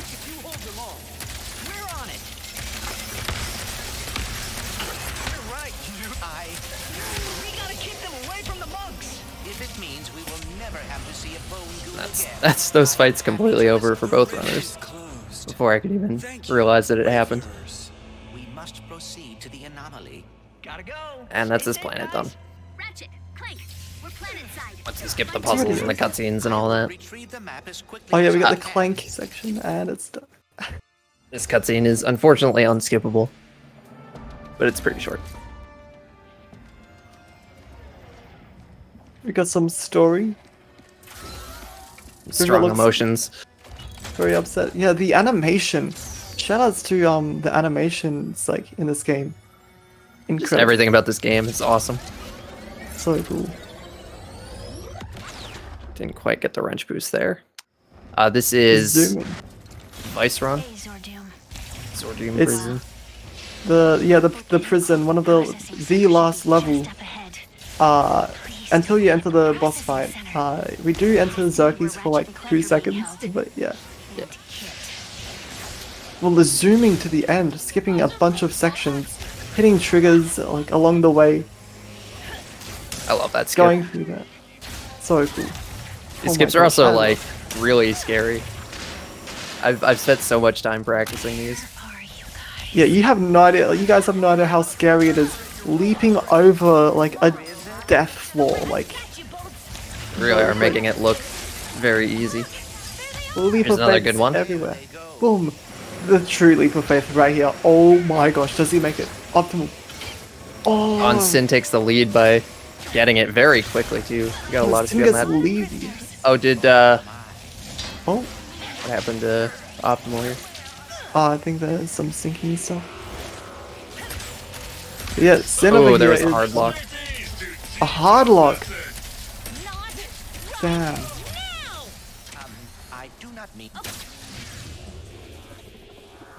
Yeah, that is extremely unfortunate. Yeah. It's Yeah. still a new game with a lot of issues. Yeah, crashes in this game are unfortunately pretty common, and it's not fun when it happens. So yeah. Race was really close up to that though. Yeah. Both runners are performing at incredible levels. Like, I cannot believe my eyes. This is truly remarkable. Yeah, my PB in this is like a 151, and both these runners have like low 120 or mid 120. It's a huge difference. Yeah, with wrench boosting, it's really hard to tell. Like, you feel like you're going fast, but you can always just save more and more and more time when your skill goes higher and higher. Oh, you can see flying through that little hole. Very nice. Hitting multiple triggers, going through. Oh my! Like, you need to watch that in slow motion to truly understand what is going on. Like, it took me forever to realize that you're skipping like multiple jumps. There was just a casual way to skip a fight. You just jump through the window. Don't have to fight the enemies that come through it at all. It would appear we have new allies. Alright, a little checkpoint reset to bring the little crate more forward on the track. The maximum security platform. That console! If we override it, maybe we can slow them down!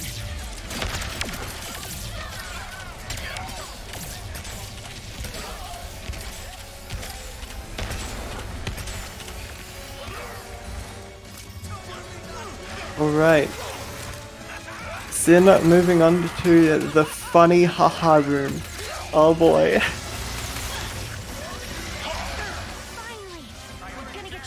Now, there's a lot that can go wrong with this room. We go extremely fast because the walls are very flat, and so when we wrench boost, you go very fast.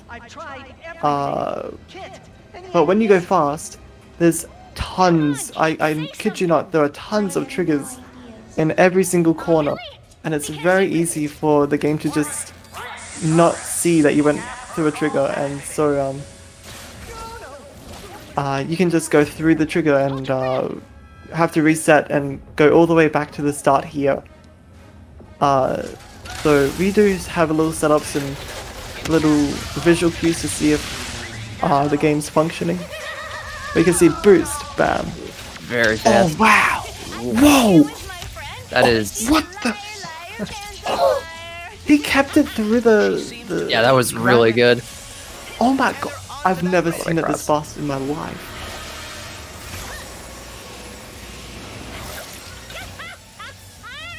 Optimal left. They're sat there. Quickly, we must slingshot onto that Yeah, evacuation platform. Going all the way across. You're supposed to use the swing shot there, but you don't have to if you're very fast. Now we got a very long combat section. Oh yeah, this is one of the longer fighting sections. Optimal catching up. Hopefully they realize that the game feed is a little bit off. Ooh, falling into the void. But yeah, Sin taking the lead. Killing these enemies, a victory lap of brutal destruction.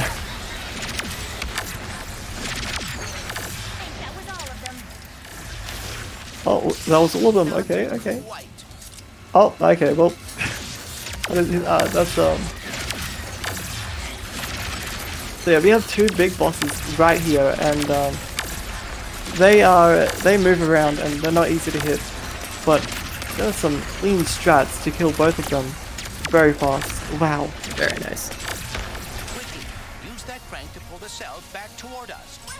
You cannot do that! You extremely dramatic endings here. But yeah, we're coming up to the point of no return very soon. So we're now back to Xerxes. We're talking to Captain Quantum. And here we go. The final boss.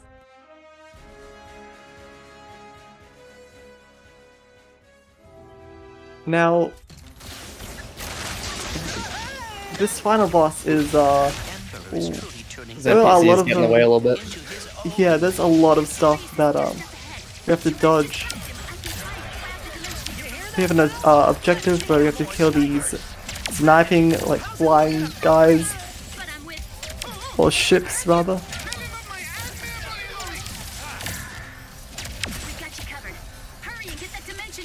All right, looks like the sky's clear of snipers. Let's move.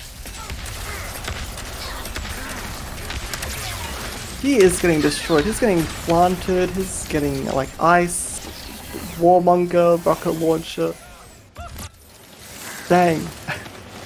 Shout out to Trudy again for like 10 seconds. Yeah, there's nothing we can really do with Trudy, but you know, we get to see Trudy. Let's go.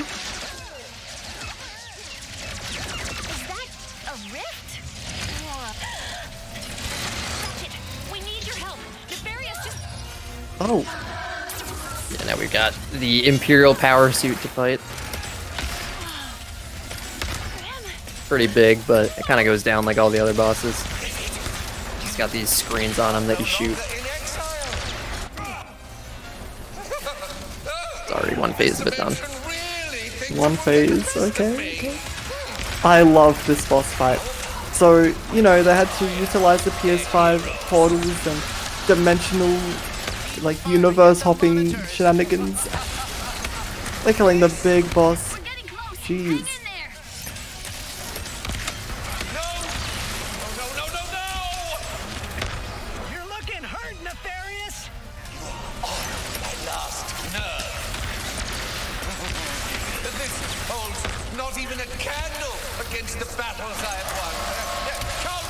Optimal finishing the fight and moving on to the final boss as well.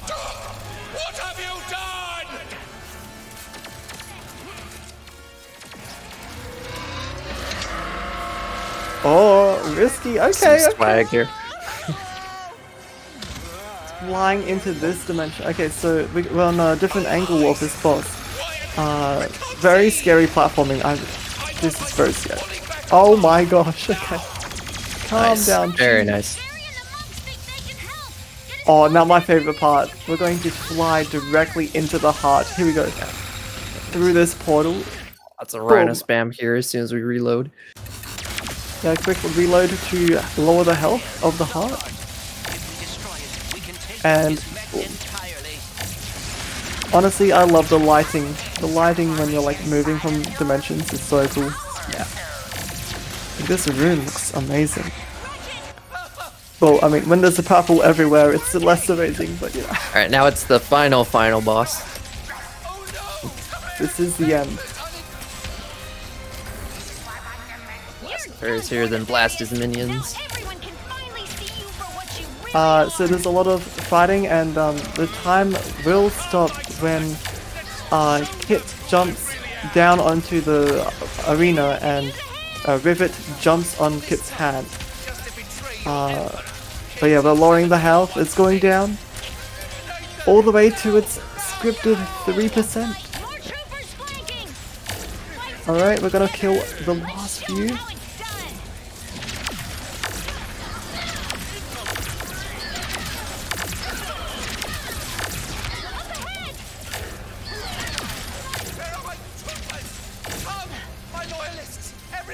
He's gonna bring in his last bit of help, which is just fish. Yo! I'm coming up very, very close here. Alright, and time. That's time for Team Megacorp.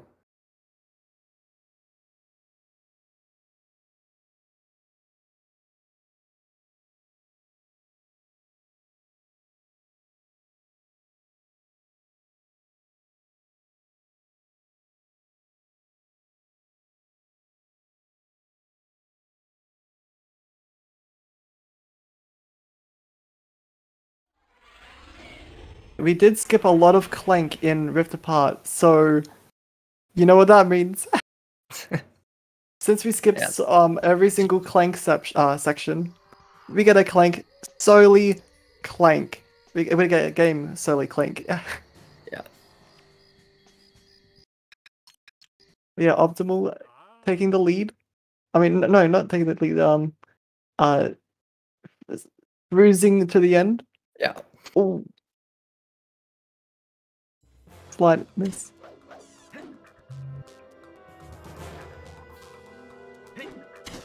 Oh. Oh, what? Very unfortunate there.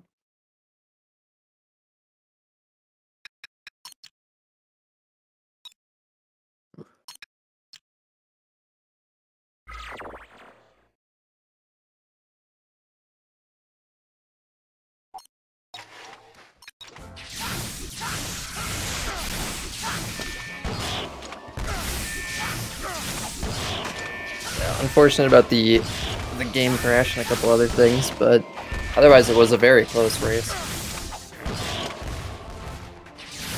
Yeah, very, very close. Good start for the relay, for sure. Clappers to all of the to the two runners.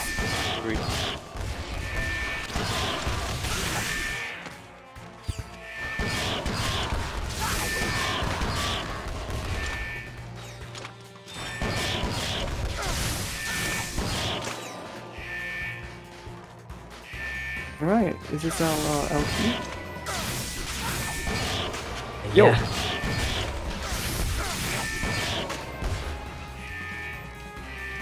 We're just winning the city. So is it already time for Secret Agent Clank commentary? Yeah, Secret Agent Clank's going right now. Yes, okay. Right in the arena. So I'll be commentating and playing today at the same time. And I'm waiting for my go signal. Yeah, we're just doing a lot more here.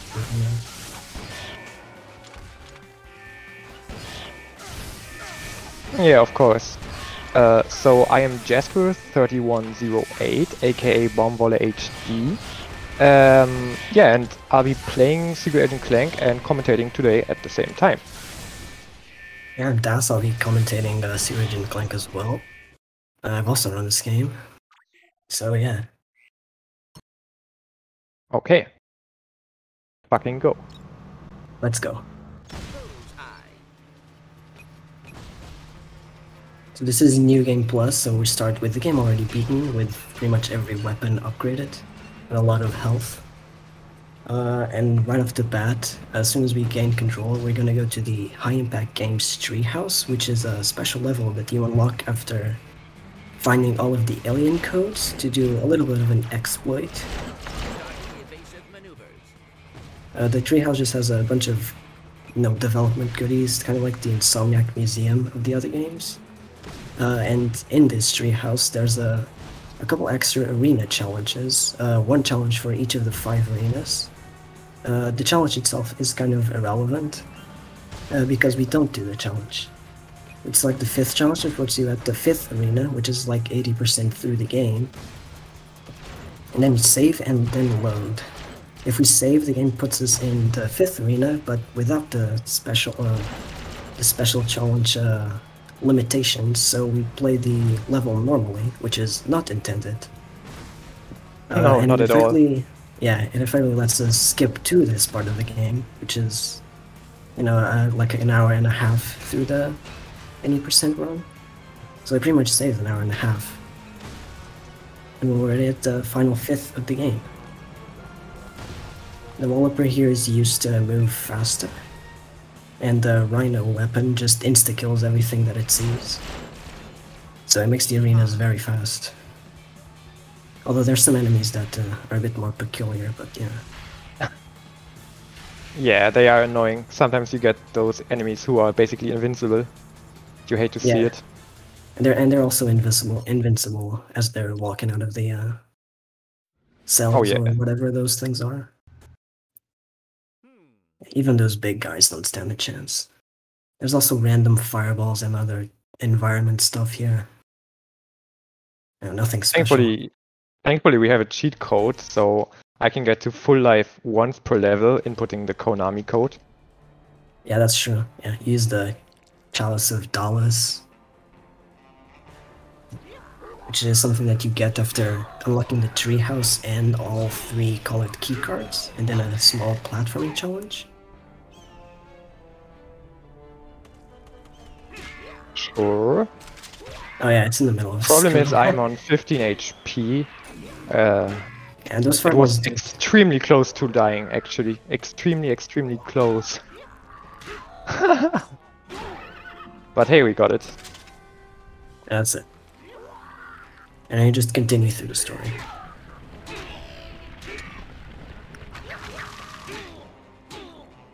The next level is one of Clank's special ship levels, where to complete the level you either need to reach the end, which takes a very long time, or you need to kill every enemy.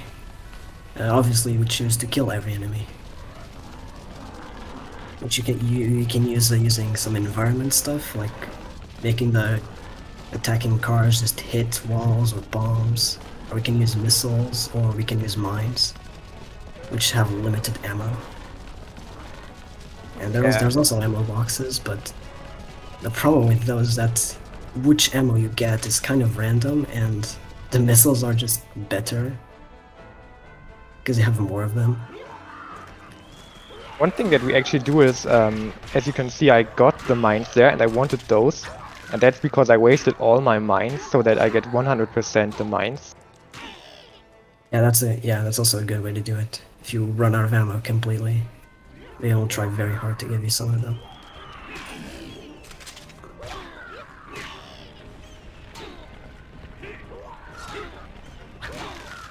The rest of the level is mostly straightforward, but there are some specific ways that you can kill the enemies, so that when you kill all of the enemies, the level doesn't end immediately. It's just so when you reach the end of the current section of the level, it ends. It just gives you the ending of the level. So if you end the level at a specific spot, you can finish the level right after. Yeah, and we did that basically. So I did it. I don't know if Scary did it. I hope. Yeah, the end of the level is right there, because there's no more enemies, so it just gives you the end of the level. And most interesting. Most interestingly, we found a faster, like 8-second faster ending just today. Yeah, there's many ways to route those kinds of levels.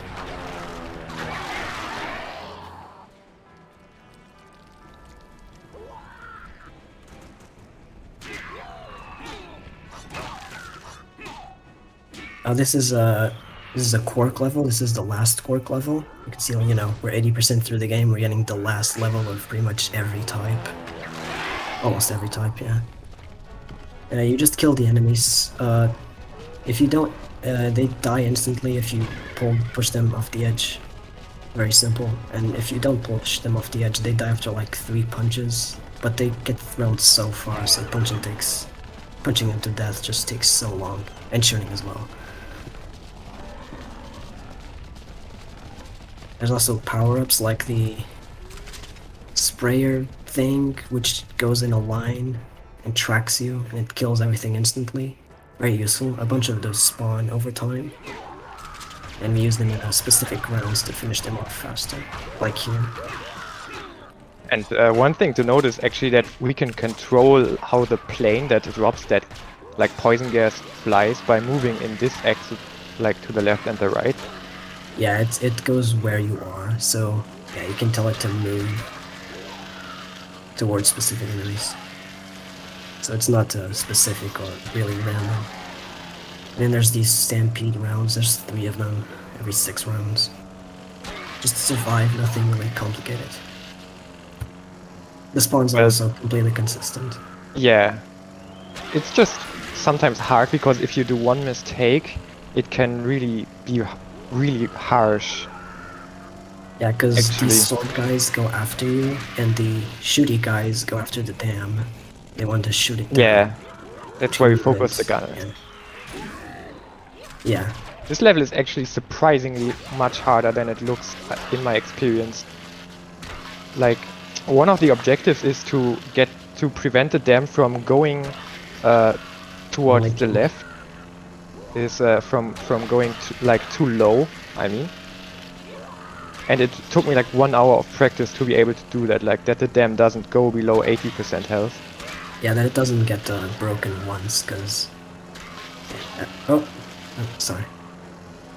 Yeah, as the cactus guys shoot it down, you get like cutscenes, and it starts leaking, and it's kind of slow. Exactly. Yeah, another power-up is the lawnmower, which spawns 2 times, I think. And the game wants you to use it in specific rounds because of the way it spawns enemies. But it's actually way faster to say screw that and just save it for other rounds. Oh my god. That was nice, yeah. Yeah, this run is actually not bad. I'm 9 seconds behind world record.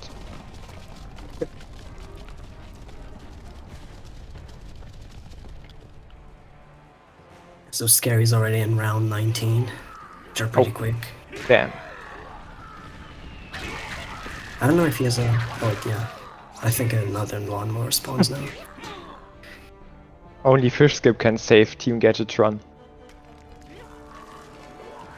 Maybe if he messes it up. Yeah, Scary's done with the level. We don't do that here. So we actually found this kind of route, which consists of taking the lawnmower in round 13 and 17, and that's actually really efficient.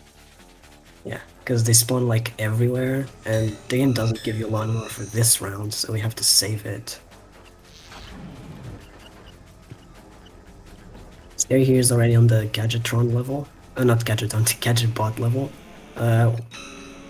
You're supposed to connect those like electrical arcs through like fuses, and then you do puzzles inside some secret, no, not secret, but like special areas that unlock to proceed through the level, but we just clip through the walls.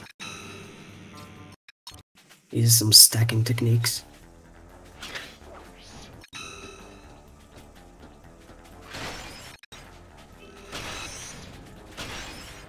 And that level is actually so cool, we completely annihilated that in speedrunning. Yeah, usually this would take like 4 minutes because I have to do all of the puzzles. And connect all of the beams. That takes a bit of time. But we just clip through every door and everything, it's so cool. Yeah, all of those puzzles are skipped here, thankfully. And the way we clip is also so unique. Yeah, you stack using the circle button, which you use to get on higher ledges.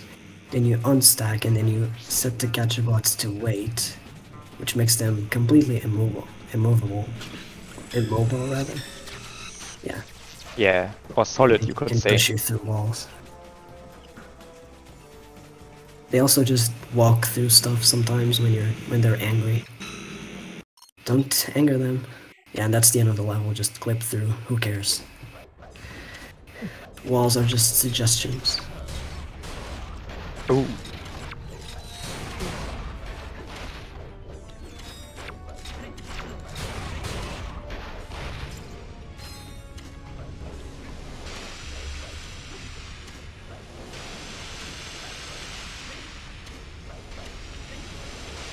Yeah, it's the final level is Clank. Kind of sad because the Clank levels are probably the best.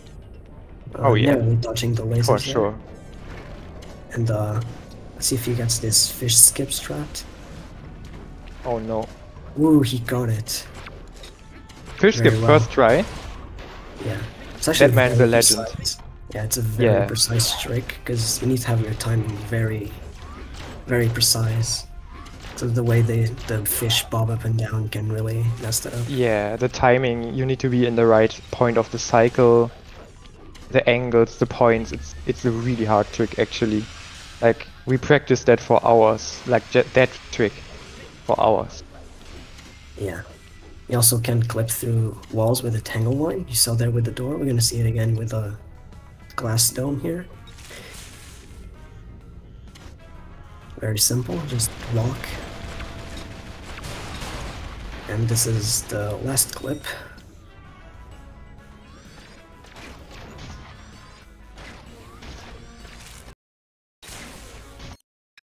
This clip requires 2 Tangle Vines to go through this wall.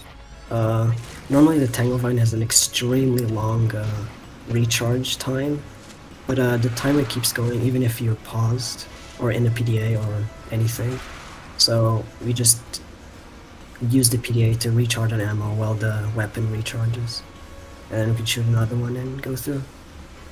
It's very simple.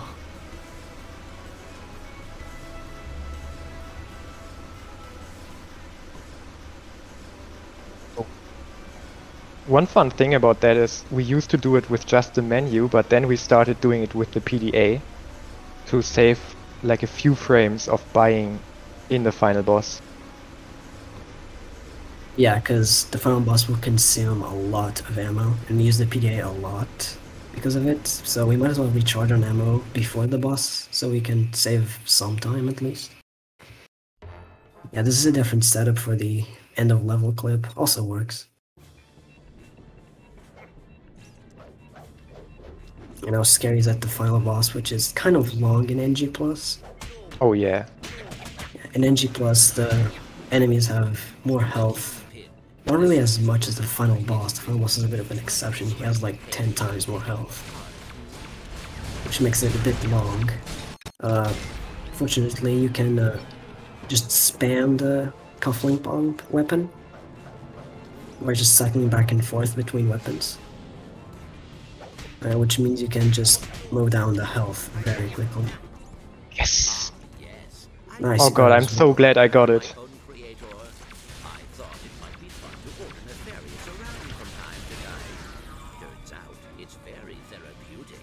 Yeah, the final boss against Clunk is pretty straightforward. You do these QTE sections for like 5 seconds, which take down a lot of health.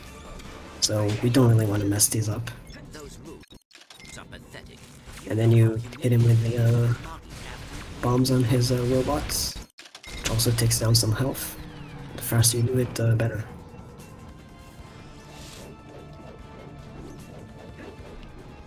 I want you to look at how I just did that in third person. Like yeah, you don't clip need first person to clip. Yeah, it's a flex.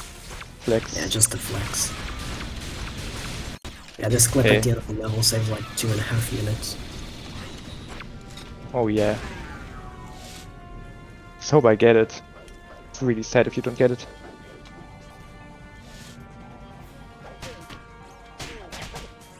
Oh my god.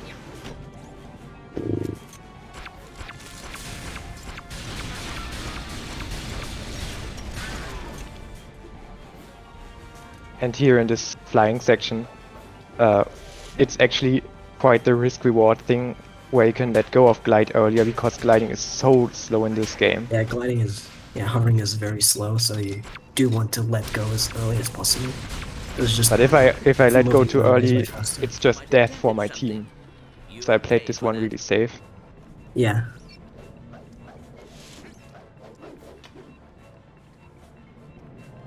We're coming back one step at a time. Let's go Team Gadgetron. It's so cool to be on the same team as them, by the way. Even though I would rather be against him.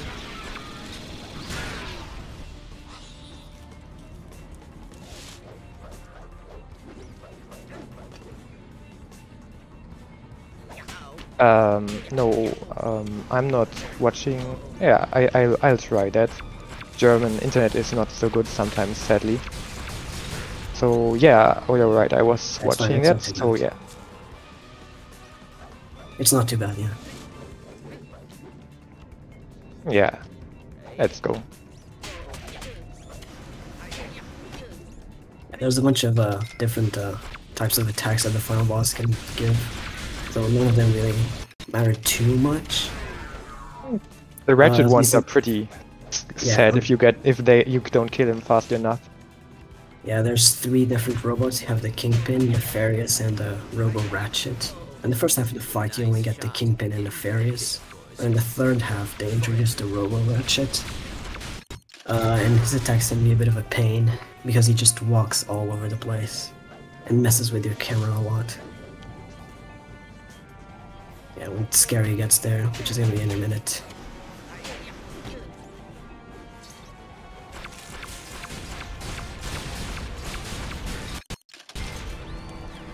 Just spam the bomb, buy ammo, keep going, rinse and repeat. It does eat up a lot of bolts, because the PDA in this game is kind of expensive, but you can just get them. I mean, we're rich, it's NG+. Yeah, it's NG+, you can just get more bolts. In any percent, you do actually end up with enough bolts, which is pretty nice. Yeah, so Scary's in halfway through the battle, you get the Robo Ratchet. He has 2 attacks, or 2 like phases. One of them can shoot these Agents of Doom, which if you didn't kill them fast enough, you see the camera just focus to them, and you start aiming at the Agents of Doom, which, you know, don't deal damage to Clank, so kind of don't want that. And another attack you can do is the crossbow, which you didn't have time to do, because we're so OP. We're gaming. But yeah, that one also messes with the camera, you just meant to walk backwards.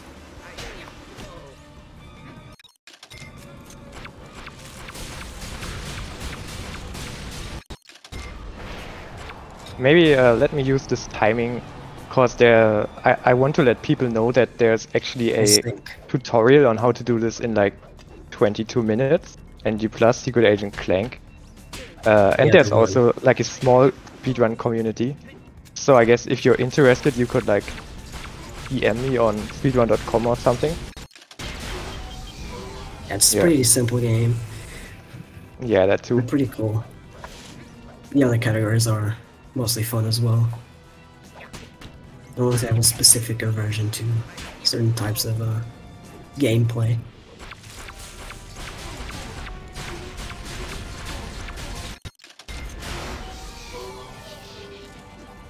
It's pretty cool how you're basically in sync. What do you mean in sync? You're both like doing the same phases. Oh really? Oh, but he's Harry is ahead though, right? Yeah, it's just really hard to come back.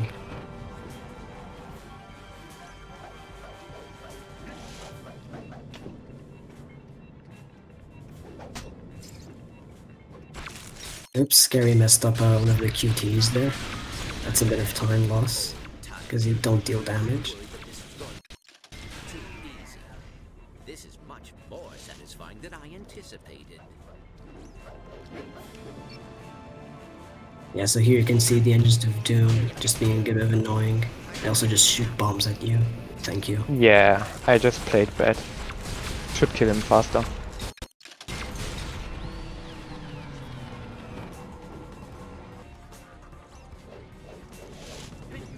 Oh man, I love this game. Like, I used to play it as a kid, and I'm kind of glad I'm still playing it through the speedrunning community. Yeah, I actually just couldn't beat this boss in NG+ as a kid. It was really difficult. That was really difficult. You don't have much ammo, and he has a ton of health, and he does deal a lot of damage. Like hell, it's still hard as an adult. Like my first NG+ speedrun, I died to him. I bloody died to him, and then I tried again and submitted that. 40 minutes, by the way.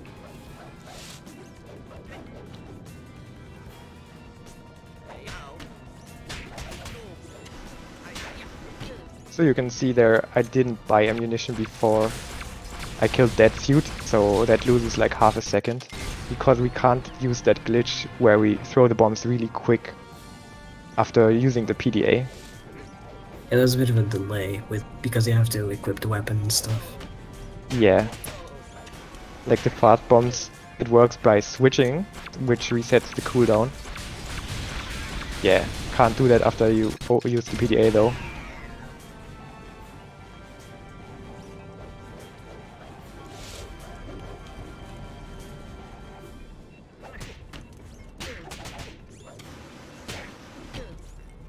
No fair.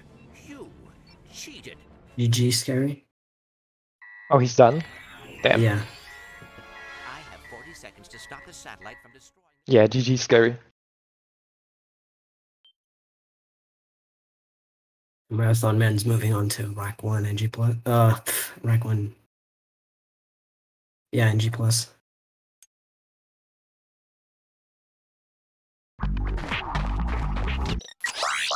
Should we keep commentating or do we switch when I finish? Yeah, we're gonna switch when you finish. Oh, okay.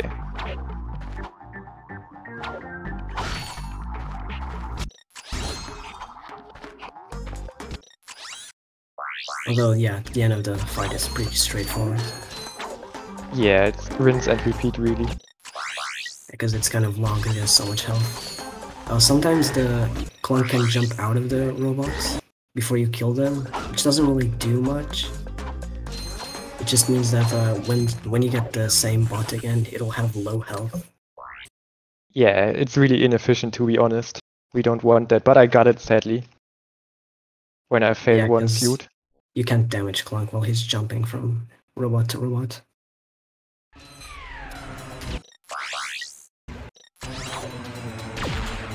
Yeah, so we are approaching the end here. So I'm already gonna say thanks to everyone for watching and to my friends and family and the speedrun community. Yeah, it's just 2 more phases left. It's this QT and another one phase. Yeah, actually we kill him during the next phase. Oh, and thanks to Fish Skip. So I'm nearly able to ping the next runner. Yeah, and I ping him. Yeah, so GG. Thank you for watching. Thank Bye. you. So now for rack 1. Yes. Marathon is already out of the second planet. Nate is going into the first planet, so we can commentate his. The entire name of the game in this category is getting speed from that punch club that you see at the very beginning, canceling it, and then using that speed to get through the levels as fast as possible. Yeah. So the first part we're gonna come to is now to get the helipack, which enables way more movement, and the main movement we'll see throughout the game. Yeah, so right now they're just beelining straight to, you're about to see Al on the Team Megacorp side over there, and he'll give us the helipack, which allows us to go substantially faster. You can't really build speed out of Wallperk without the helipack. Right. And so now that Marathon has the helipack, he'll be rocketing through the entire game, hopefully. Hopefully. We actually just saw, if you, the whole way the momentum system in this game works is that if you're holding neutral, i.e. not a direction, you just don't touch the stick, the game doesn't slow you down when you touch the ground, which is incredible for us because it means we can go as fast as we want. But if you go over a ledge, the game doesn't want you to die if you don't intentionally go over the ledge, so you lose all of your speed, which is unfortunate. Yeah. So what Marathon just did here is he did a skip to, or he enabled himself to move through this cutscene. You're not supposed to be able to move when you see the train camera moving there, but using the Visibomb just as he enters the trigger, he enables himself to actually move while the cutscene is going. And there are a lot of time. Yeah, there are a couple different ways to do that. Marathon uses the Visibomb. Other people get hit in one way or the other. They're all, fairly quick. Not much time difference there at the not peak level. Yeah, we'll see what Nate does. I think Nate does a different version of Train Skip. I think he does Yando strats, which is just he long jumps and manipulates the camera to get one of the Blarg guys to shoot at him, which is incredible. Marathon is going into Eudora here, which is a very quick planet. The beginning is in fact at the end. So that is true. Yeah, you also go ahead. Good. You also see Nate using the PDA to temporarily stop himself and store his speed, building up to more and more speed going forward with the helipack there. You see, you use it quite frequently. It's the menu you see popping up. Yeah, it's also used for IJs. So the PDA is a very broken tech. On the right side of the screen here, you can see Marathon has the decoy glove out and he's going into this pod here. The decoy is very useful in all of the Ratchet games for clipping through the walls. So naturally here we go to where the end of the level is, we clip through the wall, we get the infobot.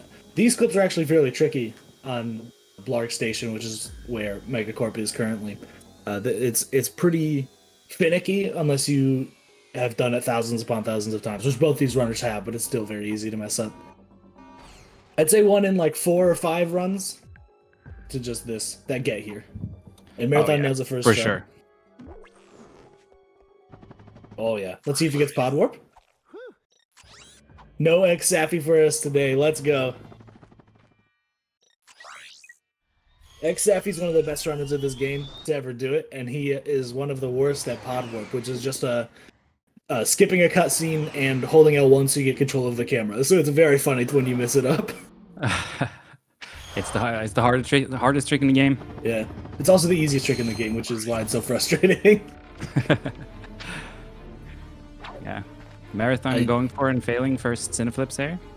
So there's a weird property in this game over some patches of what I would call like death plains. Basically, if you touch that water, you're not dead instantly, but it will eat you eventually. Yeah. And on the next planet, which is just death mud. It's so weird.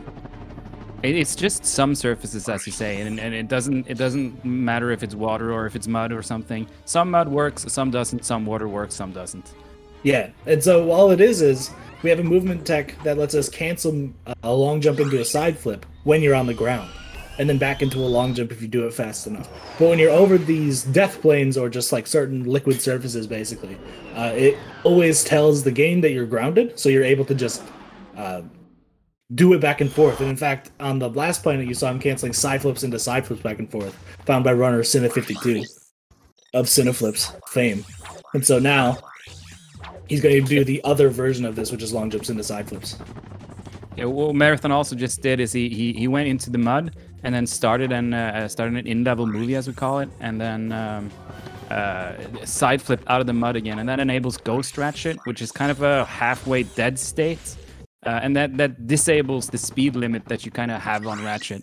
So the ILJs get even faster than they normally could do, which is a tech only available for NG+, because the other categories don't have the in-level movies. They can get Ghost Ratchet using the swing shot, but that's right. Yeah. They do a different path than what was just done if they had the swing shot. And you can see Nate doing Cineflips on the left there. And now this planet on the right, Battalia, is one of the most movement-heavy levels in the entire game. It's one big chain to the first info bot, and then another big one to the second one. Lots of optimal movement there. That was very, very clean from Marathon Man. Yeah. And now he'll be going for the second chain. Let's see how it goes. Nate finishing up Rilgar on the left there for Team Gadgetron. Yeah, Marathon messing up a little bit there. Not too bad, not too bad. Chain. Less than 10 seconds, especially if he can get this movement speed. And he's a little too low, but that's fine. Once again, if you lose speed in this category, you have the Walloper, which immediately lets you get all of that back. Yeah, it's so helpful. It really makes this category a much more beginner-friendly category than any of the other ones. And with the PDA as well, you kind of always can save yourself if something goes wrong. Which is very helpful, yeah. Especially in a race like this, where it's more of a one-time performance. For sure. Oof. Nate, you can see Nate struggling a little bit with the ILJs, yeah. They're not an easy trick. If once it starts going wrong, it's hard to get them going back right. So very nice to see that Nate is actually building speed here, which means he can glitch out the planet without too much time loss. If he had died in that mud, he would have lost a lot more time because he had to re-get Ghost Ratchet and then hit ILJs again. And ILJs obviously are just infinite long jumps. Also some great re-ILJs there. Yeah. It's not easy to get those consistently and those that many times in a row as well. Yeah, it is very, very good backups there. Backups on backups from Nate there.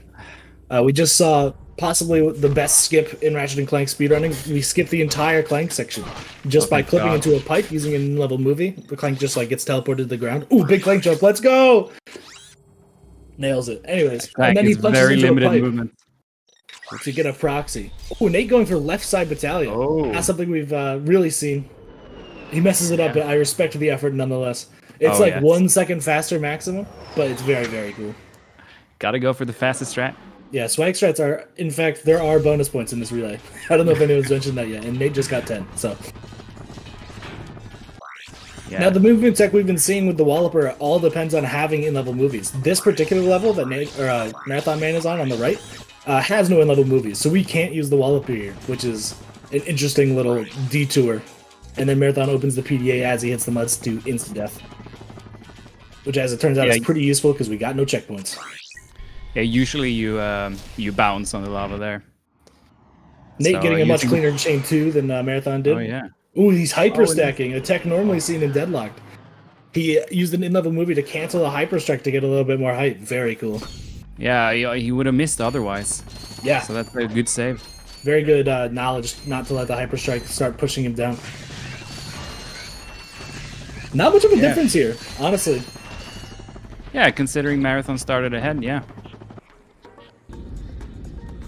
On Poketara, the name of the game is killing all the fish. Yeah. Using the Visit Bomb, you kill all these fish to set up for a skip later on in the level. So you kind of gotta get all the fish on the backside here, just to make sure that you can clear all the fish before the guy that steers the boat he gets to a certain point. Otherwise, he needs to walk further. We'll get to that. Yeah, and you see Nate on the left getting the pipe proxy as well.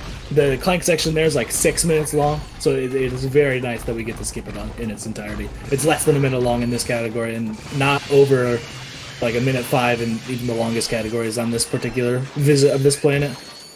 The Clank's movement is so limited that it's so nice to have skipped all that.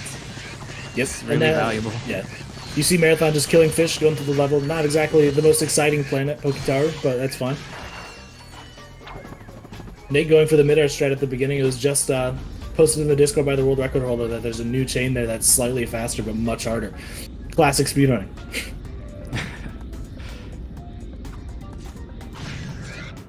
And so now, while we have a little bit of downtime, since both owners are going to be on Poke, the reason Marathon is killing all these fish with the Visibomb is that if we kill all of the fish before the guy, who is the green guy behind him, gets to the end of the bridge that will pop up when we get to the end of this particular boat ride, the guy will just teleport to the end of the level, skipping his entire walking sequence, which is very nice and very useful.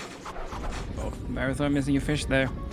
That's the important fish to kill right there. Yeah, so yeah. He'll be all right. You don't walk past that area. You just skip that area and go straight to the button there. So if you have even one fish alive, the guy will not warp, which is unfortunate. But luckily, he's going to cancel this bridge cutscene with the Visibomb, and he nails it. Obviously, very talented. Yeah. And so now he can kill the remainder of the fish. And he gets Guy Warp. Nice. Very cool. Yeah. Yeah, so the backup... Good. Oh yeah, the button skip there is the same as you see with the train, using the Visibomb to cancel the standing still, I guess. The button hitbox is like unreasonably small for some reason, so Marathon just hit the button with the ground pound and it did not do anything. Very cool. Yeah, you can't use buttons on the edges. Have you ever used buttons? Not in real life either. If you press the edge of a button, it just doesn't work. It doesn't go down. You can try it at home. Marathon doing the slow version, quote-unquote, of the ship fight, which is just the version that everyone's been doing for years. It only loses about 8 seconds, so very understandable to go for that in a race setting, especially when you're ahead. For sure. And he gets the 1 cycle. 1 cycle meaning he doesn't have to quit out of the ship at any point to get more ammo or hit a ship in a better spot. We're going on to the second incredibly movement-heavy planet on the right here, Orxon 2. Very challenging planet, especially for newcomers. There's a lot of very tight things that require very good things. Very good mid-airs, long jumps, PDA opens, all that. Yeah. Yeah, mid-airs are some of the main movement tech you use to gain speed. It's about starting, what is it? You're starting a long jump, canceling it into side flip, and then starting a new long, or canceling that into a new long jump, right? Yep, and that's the extent of what you can do while you're grounded without ridiculous frame precision. Yeah. Marathon losing a little bit of speed here, but he's using the Walloper, which immediately gets it back. Nate is also getting all of these fish cleared out. Let's hope... oh, the guy does warp. Incredible. Normally, in a casual playthrough, you probably have seen, if you've played this game at all, Marathon going for the safe strat of not dealing with those birds and just triggering the info bot with the PDA, which is very smart in my opinion. Nate going into the ship fight, he's also doing the same ship fight, so no time lost there for Marathon.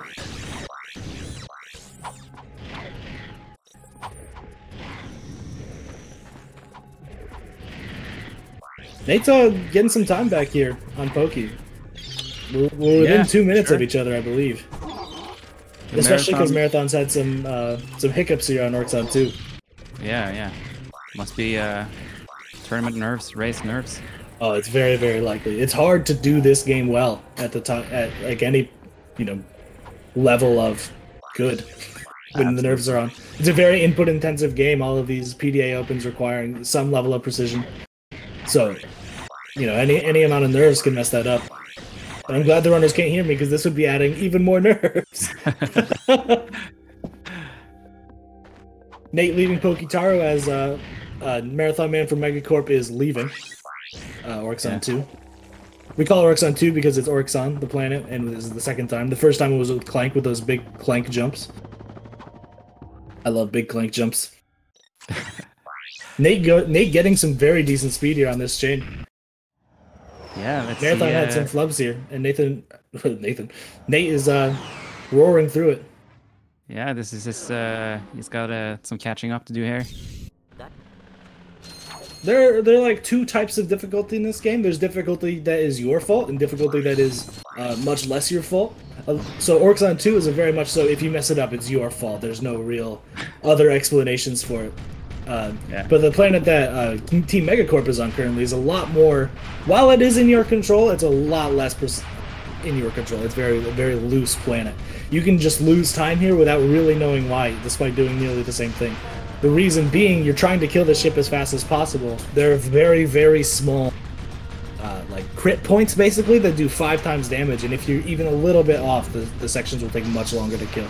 Looking like Marathon's hitting them very well, though. Oh, Nate doing a different strat than I've seen before on Orxon 2. I haven't seen that. Very cool. Unlisted strats over here. But it looks like Marathon's just going to clear out Hoven as Nate enters it. So we're about a minute off from each other. Probably about a minute 10. Oh, even a little less. Probably about a minute. Yeah, Nate's really catching up. Nate closing the gap here. Very good performance. You'll also see Nate perform the ILJs over and warping up to the turret. So what's happening there is that the turret trigger, for some reason, it extends all the way down. It does not extend over the turret, but it extends under the turret. And so you can ILJ over the surface, the water surface there, and directly into the trigger of the turret, skipping the entire section to get up there. And you would think, from a programming standpoint, you would just say, okay, we don't care about how high you are, right? But they obviously check for how high you are, just not how low you are, which is an interesting... it's an interesting check. A very interesting check. Marathon getting a decent Gemlik chain there, losing a little bit too much speed to get the perfect one, but very little time lost there. Nate finishing up Hoven. We had no Hoven moments this race, which is very nice. Hoven moments being you just die for some reason. You don't hit the things very well, and all of a sudden there are 5 helicopters shooting at you, and you're just dead. Very fun way to lose a run. Yeah, about 45 seconds between him. This is getting even tighter, despite the huge disparity in beginnings. Very exciting race here. Yeah, Marathon not really playing well. bad by any stretch of the imagination. Nate is just catching up. Yeah, so this Marathon Man is on Ultanis now. This is a planet where Clank can't join you because there's lightning everywhere, and apparently he's the only robot who can't handle lightning. So Very strange. He has a lightning rod on the top of his head, you'd think. And then there are a bunch of robots, like enemy Ooh, robots. the vet flutters from Nate. Yeah, it's not often There's you a see tech. that. Yeah, I think he's the only one that actually does it. There's a tech that lets you essentially slide off a ledge with immediately the most downward velocity you can get, and he pulls it off there very well. 40 seconds between them now, even closer. Maybe less, because Nate left Gemlik before Marathon left Ultanis. It's hard to remember all these names of planets, man. Yeah, it's not like you see them every day.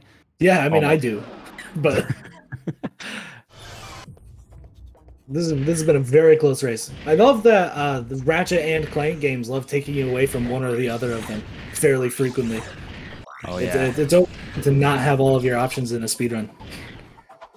That's a joke, by the way.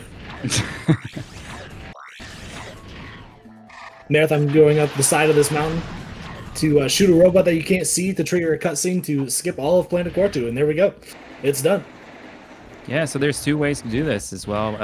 I think what saves the most time is doing right side now, isn't it? Yep. Yeah, it's about 6 seconds, I believe. Oh yeah, it's important. Maybe 6 less. seconds. Maybe less. And Nate is going for right side. It looks like. Oh yeah. I think he thinks right side is even an easier strat. But the problem is, it may be easier, but you can't. Oh, and he messes it up a little bit. But that's fine. Not too much time lost there. It's a hard trick, but the thing is, if you mess up left side, which is what Marathon did, you have backups depending on how you mess it up. Marathon on the second to last planet. Yeah, this chain is also you got to keep a lot of momentum here to get the furthest from in the gap, the large gap, right here. Oh, Marathon loses his speed. There's no good way to get that speed back, so he's just gonna have to IJ with the PDA. IJ meaning infinite jump. Nate getting the momentum carry out of the slide on Quartu though, so we're pretty even here. If Nate can get a good chain, I mean he'll still be behind, but not by much. Yeah, I mean, yeah, Gadgetron will be behind, but I think his run is looking better. Nate will have won if it was just a head-to-head race. Nate will have won this race, I believe, depending on these last couple planets go. But that's not the race; it's a relay. That's true. Marathon making it to the end of the level here. He just has to clip through this wall. Messes it up once. Luckily, there's a lot of real estate on this wall to keep trying, and he gets it on the second try. Oh yes. Let's see what. Yeah, Nate's chain looking good there. Nate had a very clean chain. If he had hit right side Quartu, this would probably be a tied race. But he didn't, and it's still very close. Veldon 2, the last planet coming up here, is only about 1 minute and 30 seconds. And it can be messed up fairly easy. I mean, the whole game can be. But this one, if you mess it up, it's possible to just die and lose all of your time. Getting a little bit framey on Marathon side, but that's fine. We can see the gist of what's happening. And he does get the chain, it looks like. Oh, yeah. I think he messed up a little bit there. Yeah, he lost a little bit of speed there, but that's alright. Yeah, he's basically at the end of the chain. No worries. The only real worry there at the end where Marathon is that you spawn Drek and he went very far right to avoid that happening. So assuming he doesn't hit the death plane, this has been... Yeah, the whole last boss is just skipped in this game. It only works on NG Plus because it's a file manipulation trick. It works at any percent. We just don't allow it because it's not within one file. Yeah. So basically, you just beat the boss and then don't hit the last button you need to hit. Nate very nearly hitting the death plane there. But you can see time will be when Marathon hits the button. So in about 10 seconds.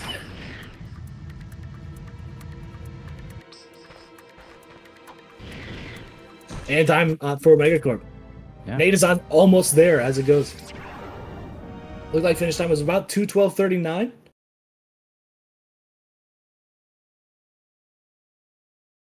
We're about to finish up here.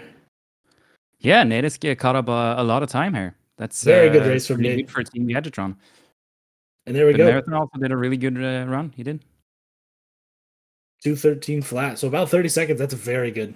Very clean race for both of the runners. All right, we'll give it over to the Quest for Booty boys. Let's go.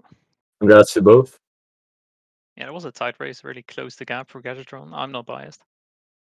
No, me neither. So, yeah, we're on to Quest for Booty. First of all, I don't know. There's too much to explain. This is just a really cool jump. Shout out to the Spanish runner, Elcon, for finding that. Yeah, the very first skip in the run. Basically, otherwise you would have to like backtrack around the ship, go to a room, beat some enemies, but we can skip that. Alright, so you're seeing right now Ratchet is killing some enemies with the combustor and the bomb. The XP route is quite tight, so they're gonna kill the exact numbers of enemies they want. Right now they do the Alcon skip again and finish the level right away. Yeah, this is perfect. They're both just on the loading screen. This is a dream race. Yeah, quite close. So yeah, this takes place after Tools of Destruction. Ratchet tries to find Clank, but fails miserably. This is basically a demo game. It's also a really nice demo-sized chill speed game. Exactly.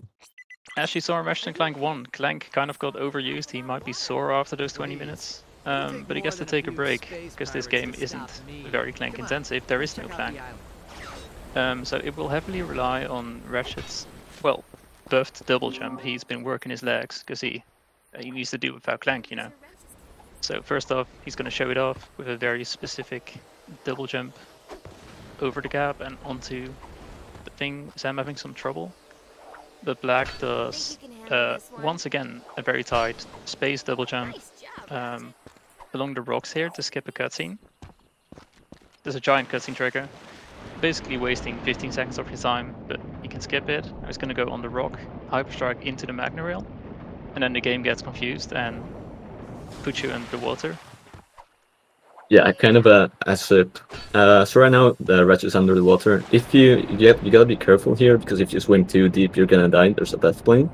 But this trick allows you to swim all the way to the end of the level, and the trigger is right there, and you're done. In a way, the beginning is at the end, as a famous man once said. I would say that, yes. And so, our hero set forth to Morrow Cavern. Yeah, so much like another game in the series, there's some loading and auto-scroller bits. That's not that bad. But these are cute loading screens masked as cutscenes. Yeah, they explain the plot of the game and how it's progressing. They're quite nice to look at, so it's not too bad. Yeah, like there's a shocked face in the route. Yeah, Google Maps isn't working correctly, so... So yeah, we're making our way to Morrow Caverns, which is the next level in the run. Which is famous for a very big skip, which is called Morrow Cave Skip. That we're gonna explain as soon as we get there. Yeah, or Morrow first floor skip. Oh yeah, exactly. What?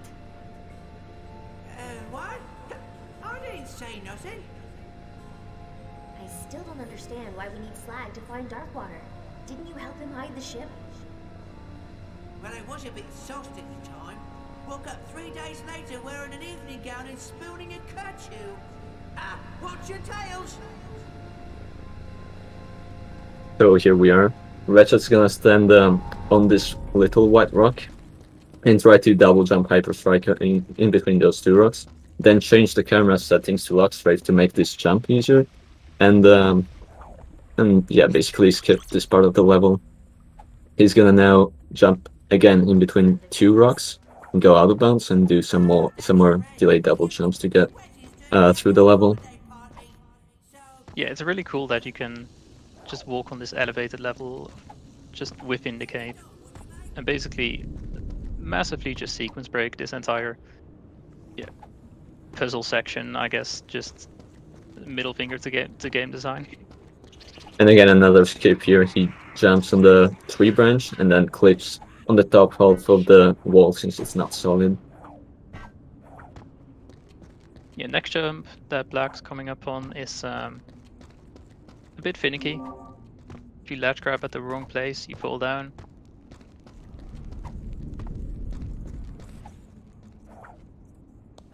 But they both get past it.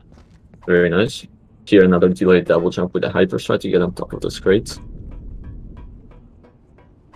Yeah, in a bit we're gonna get launched into a cutscene. Yes. And they're gonna try to skip those some weapons cutscenes that are unescapable by pressing start. It doesn't always work, but we'll see if they can manage to get it. Okay, unfortunately not. not. You see Ratchet just falling out of the air. But yeah, Ratchet's getting back some of his weapons, the Cam Buster and the Fusion Grenade.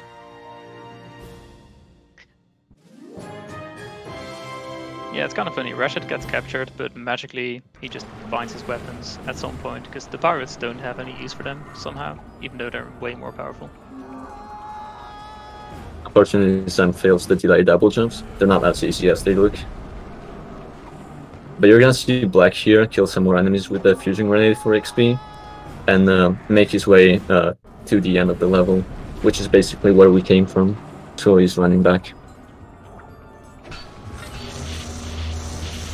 Yeah, it's really cool because it all comes together with this weapon leveling, and you just perfectly level the weapons as you go on just the perfect amount of enemies in the way without wasting any time.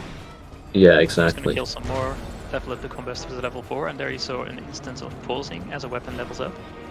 That skips the animation for leveling up.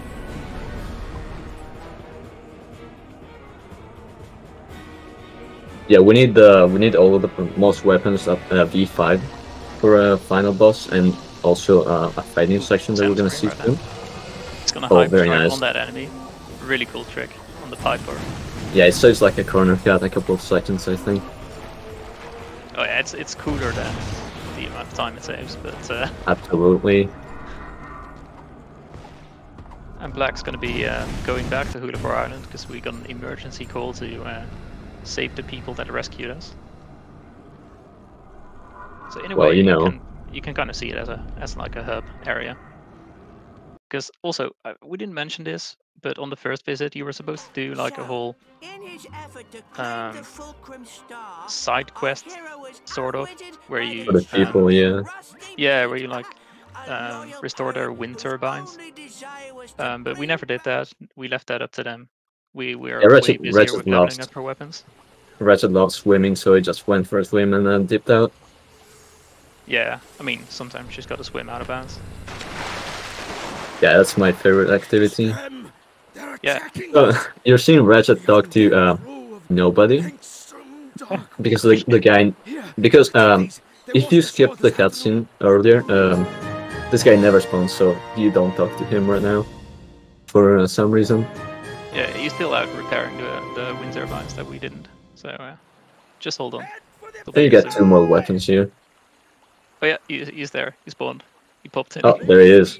Popped into He's back. existence. Let's go. But they're all getting to safety right now because, again, the pirates are attacking the islands, and Ratchet needs to be a hero once again. Yeah, so since you need to beat these anyway, this is a great venture to level up your weapons more. Yeah, and you're gonna see also a very smart use of the nanotech blast to kill enemies like optimally. And also, he's gonna stop to get some ammo every now and then because you're gonna run out. Yeah, this run isn't as prone to running out, or this route isn't as prone to running out of ammo.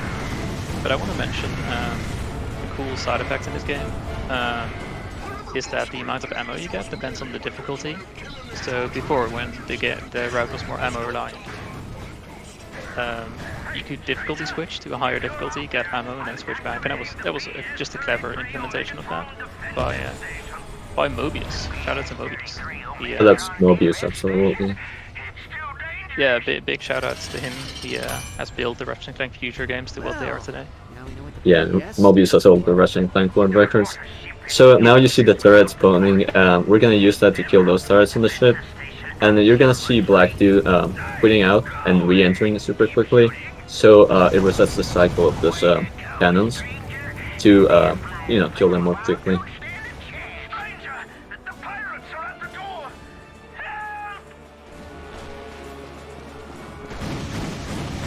The funny sound they use for when the turret comes up is like when the oven's ready or something. Ding. I don't know. Always stands out to me. So as you can see on black screen, the combustor is almost at level 5. Yeah, he's gonna kill this big rocket with the combustor. And now you only need to kill one more to reach level V5, which is much stronger than V4 since the combustor now shoots three shots. It's such a nice touch, seeing like how they're aware of the level ups and reacting to them. And as you can see, the combustor now shoots 3 shots. And we got a second turret section, which should be the final one. Again, you're gonna see him quit out of the turret, use the cannons. Saves around 8 or 9 seconds. and it's way faster than just waiting for them to close and reopen. And they're done with the fighting section. Yeah, I remember when we weren't aware of that in this game, and you just had to like shoot for a turret and adjust as the other one opened. This is way better. Yeah, it was not cool.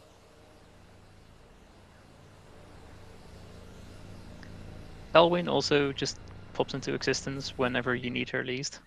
Like, you could have used some help in the fighting section, but I mean, I guess she understands our XP route. Yeah, she's very considerate. So now we're heading to Darkwater because of story reasons and plot. Quite complicated stuff.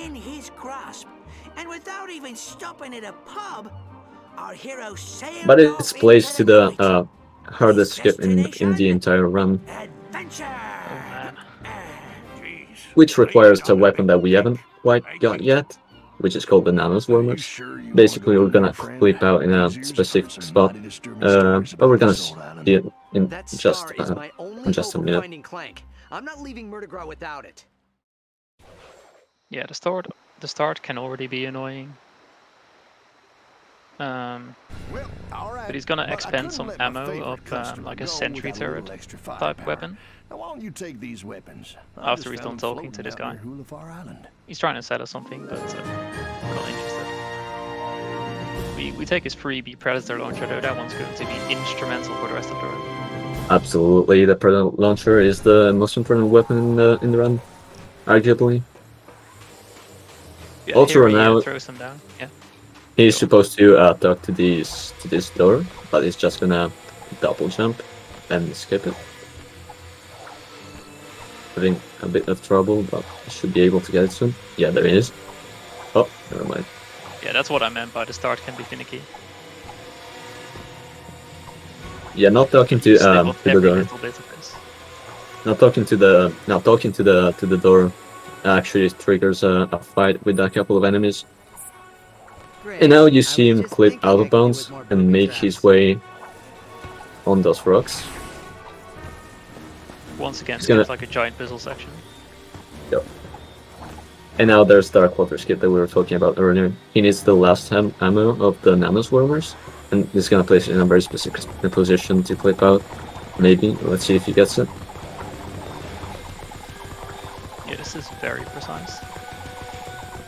And considering you only get one shot. Let's see, so I'm also trying for the skip. Sam realizes he doesn't have the right setup, so he's gonna reload. Black's trying, but I fear the worst. Yeah. Okay, he's also reloading. So yeah, as I said, hardest freak in the run. You spawn all the way back to the start of the level. Yep, back to square one.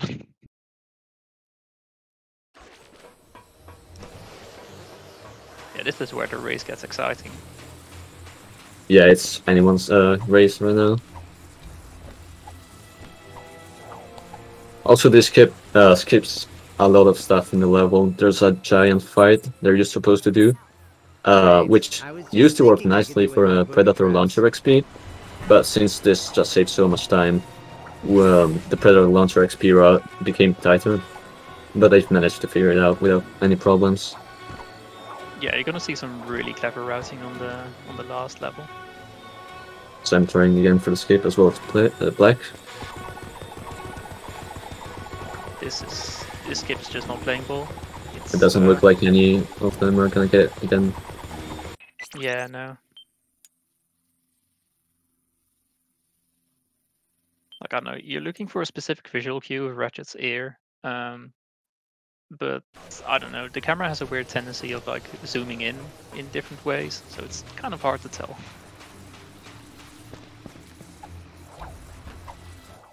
Yeah, this trick was initially found by Mobius, but Izaki and I, another runner, found a setup which made it viable in runs. Again, as you can see, it's not. It's quite hard. This is Sam's third try, and he gets it finally. Nice. It's gonna climb on some of those rocks. And go out of bounds. As you can see, the Shock Ravager, which is the weapon that we got at the start of the level, allows us to kind of prolong your jumps. I don't know. Yeah, just like stall your ball a bit. Exactly. And it's gonna It's the climb the same ball. weapon from Tools of Destruction, like some of these weapons. Yeah. We see a mini boss.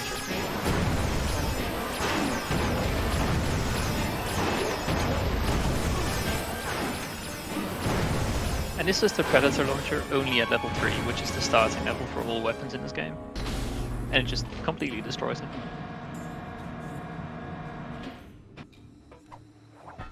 So that's just a preview of how powerful this gets. Unfortunately, Black had to reload again for the Darkwater skip. Yeah, Zem pulling ahead here. He's at the end of the planet already. Yeah, he's actually heading to the final level of the run right now, which is basically a revisit of the first one where we spawn in. Yeah, and except this time we're on the attack. We're not getting attacked by pirates. Our hero had one final chance to recover So basically, in some story sections, we came across this planet, or no, the planet's pirate, and he takes on the identity of Darkwater. I mean, he puts his head on, and becomes like a powerful space pirate man. And he doesn't want us on the ship. Unfortunately, Black misses it again, by the way. That's really unfortunate. But yeah, that's just illustrating how mean this kid can be. Yeah. Okay, so at the start, this level is complicated. At the start, you see on Sam's screen right now, he's going to do a jump with the Shock Ravager off this barge onto the main ship. So this is instrumental to everything that happens in this level. What that does is it skips the world checkpoint at the start of this ship. So the game doesn't think you've reached the start. So permanently, for all of this level, your respawn will be set to the start of the level. But everything else, like your progress on this boss, will be saved. So now he's beaten phase 1. This door doesn't open, but thankfully we can do the same like spam jump on the ship again. Yeah, the one with that we saw at the start of the run.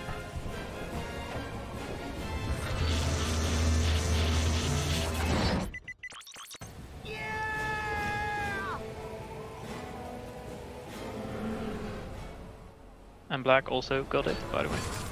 Very nice.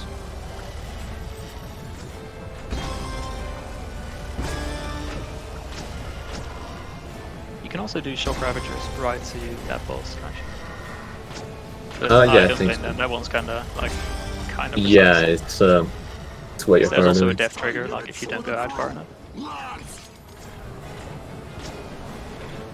Also, I don't know if you've noticed, but most of the times when the pirates are around, we see this green filter on screen, which makes me think that those pirates aren't clean at all. But that's just the way I see it. Anyway, we're gonna level up the Predator launcher again and shoot Slag with the Handbuster. As you can see, he gets much close to Slag, so he can shoot. He can hit Slag with all of the Handbuster shots. And Yeah, Black is leaving Darkwater right now, heading to the final level. Yeah, so to once again revisit the checkpoints as we're sort of nearing the end here. Where this ship stops, where Sam is jumping off right now, he's supposed to get a checkpoint, but because of the jump at the start, we don't get that. But of course your ammo count is saved, and your progress up to this point. So that's also important, because for the final phase you will want enough ammo. Why? You'll see soon enough. There's a third phase. Again, it's shooting so with the third phase is Handbuster. dead. And now he's going to want to level up the Predator launcher to level 5.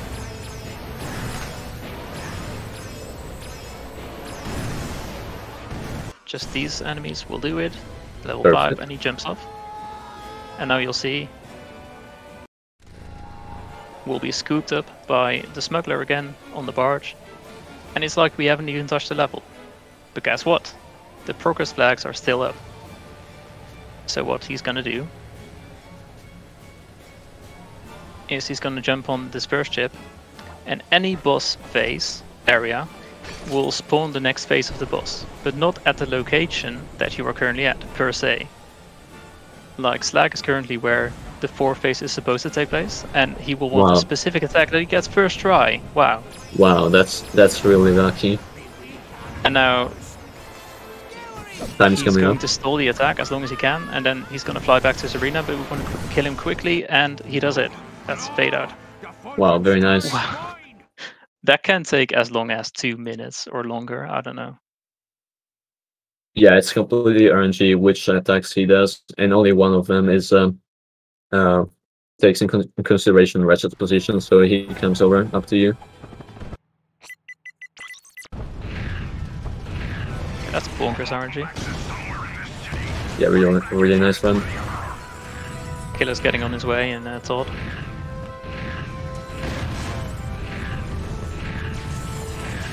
I'm gonna have to do some dual commentary here. 2 games on my screen. Well, we got Tools of Destruction here by Killer left here. So what he's so this game is the first in the PS3 era, I believe. Yes. Yeah. Cool clip coming up here. So right now you're just seeing him kind of go through Metropolis. If you're a big fan of Ouya, brings its mighty return here. So Killer's gonna jump on a little lamp here, and then he's gonna shove himself into the geometry. Oh, he's right through. Okay, that was like really quick. So yeah, that was a pretty good clip. Yeah, that was actually really good. Usually you kind of like phase between realities for a bit before it shoves you through, but there it just went right in. And that allows him to kind of just cut right to the last grind rail of the level, and now it's just kind of like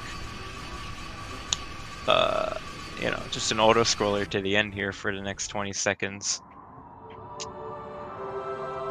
Yeah, my name is Psychosis. I'll be doing commentary for Tools of Destruction. Yeah, I'm Google, and I'm here for Todd also. Yep. So, unskippable sorta cutscene here. It's one of the few in the game you can't really skip, but Kill is going to be playing on a Japanese PS3, I believe, with a US copy, or the other way around, in order to mix up the game files, because the game's trying to look for the Japanese models, but it doesn't have them, and he's going to skip like half of the cutscene. Normally that's like a minute worth of cutscene there, but we're able to cut it down to about 20 seconds, which is kind of hype. Yeah, at the start of the... Yeah, I was gonna say at the start of the run, it's like what, like a 2-minute cutscene or something. But it's like a minute and a half. Yeah, 2 minutes cutscenes. Yeah, but since it's looking for the Japanese files on the US copy of the game, it's just like can't find it, and it just like boosts you straight into the game. So it's kind of nice.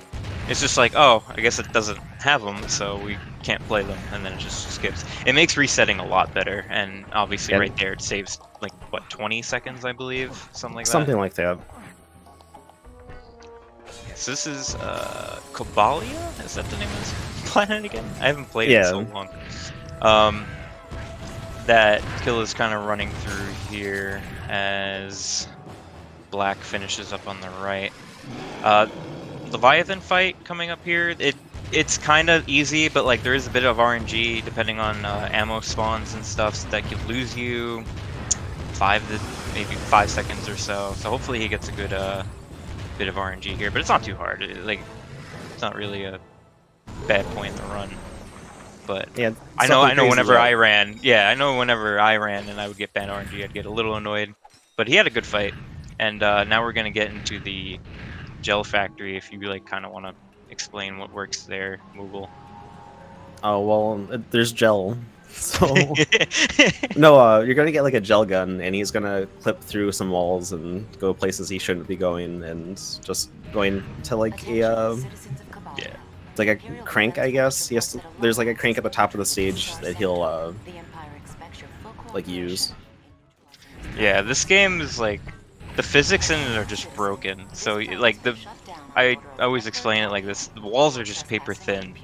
So whenever you kind of just put enough speed to Ratchet like into the wall, he'll eventually go through.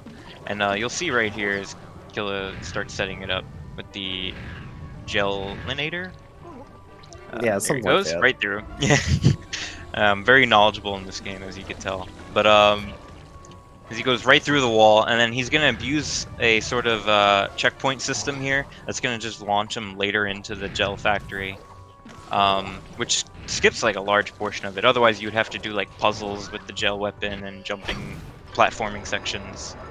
But it's a lot easier to just do that, and you know, like Moogle said, here's the crank right at the end that just kind of enables the end of the level. Killa is also going to clip out of bounds again just to go to the bolt faster, but... Yeah, so we're running all gold bolts. Pretty sure it makes sense. We're collecting all the collectibles that are the gold bolts throughout the game. So there are going to be some detours, like if you remember playing this casually. But, you know, all we're doing is trying to get all 30? 29 32. gold bolts? 32 gold bolts. Yes. And, yep, there he goes right through the wall.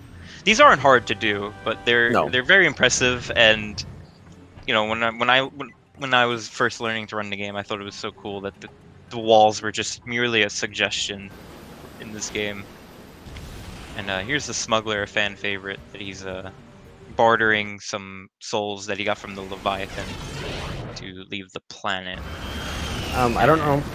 I don't remember if you know this at all, but there's like those missile skips in this, and there's currently a missile skip right here, and all he's gonna do is just hold backwards and just skip it.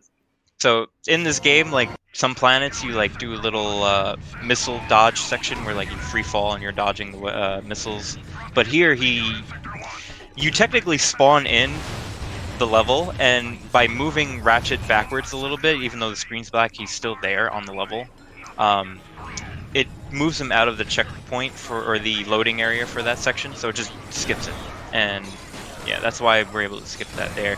This weapon right here is basically going to help us break the game. So Killa's going to kill a couple enemies here to farm some bolts and some raritanium on these boxes over here. And like I said earlier, the physics in this game is just bonkers. So wall jumping normally doesn't really give you any angle, speed, or velocity. It actually kind of sucks in this game. But if you wall jump off a sloped surface like that, it'll launch you at a very acute angle and with a lot of speed. And if you hold X and just spam the attack button, as you see Killa doing on the left here, you can just kind of fly across levels. It'll keep your angle and velocity and allow you to just traverse anywhere you want to, really, as long as you find the wall that you want to jump off of.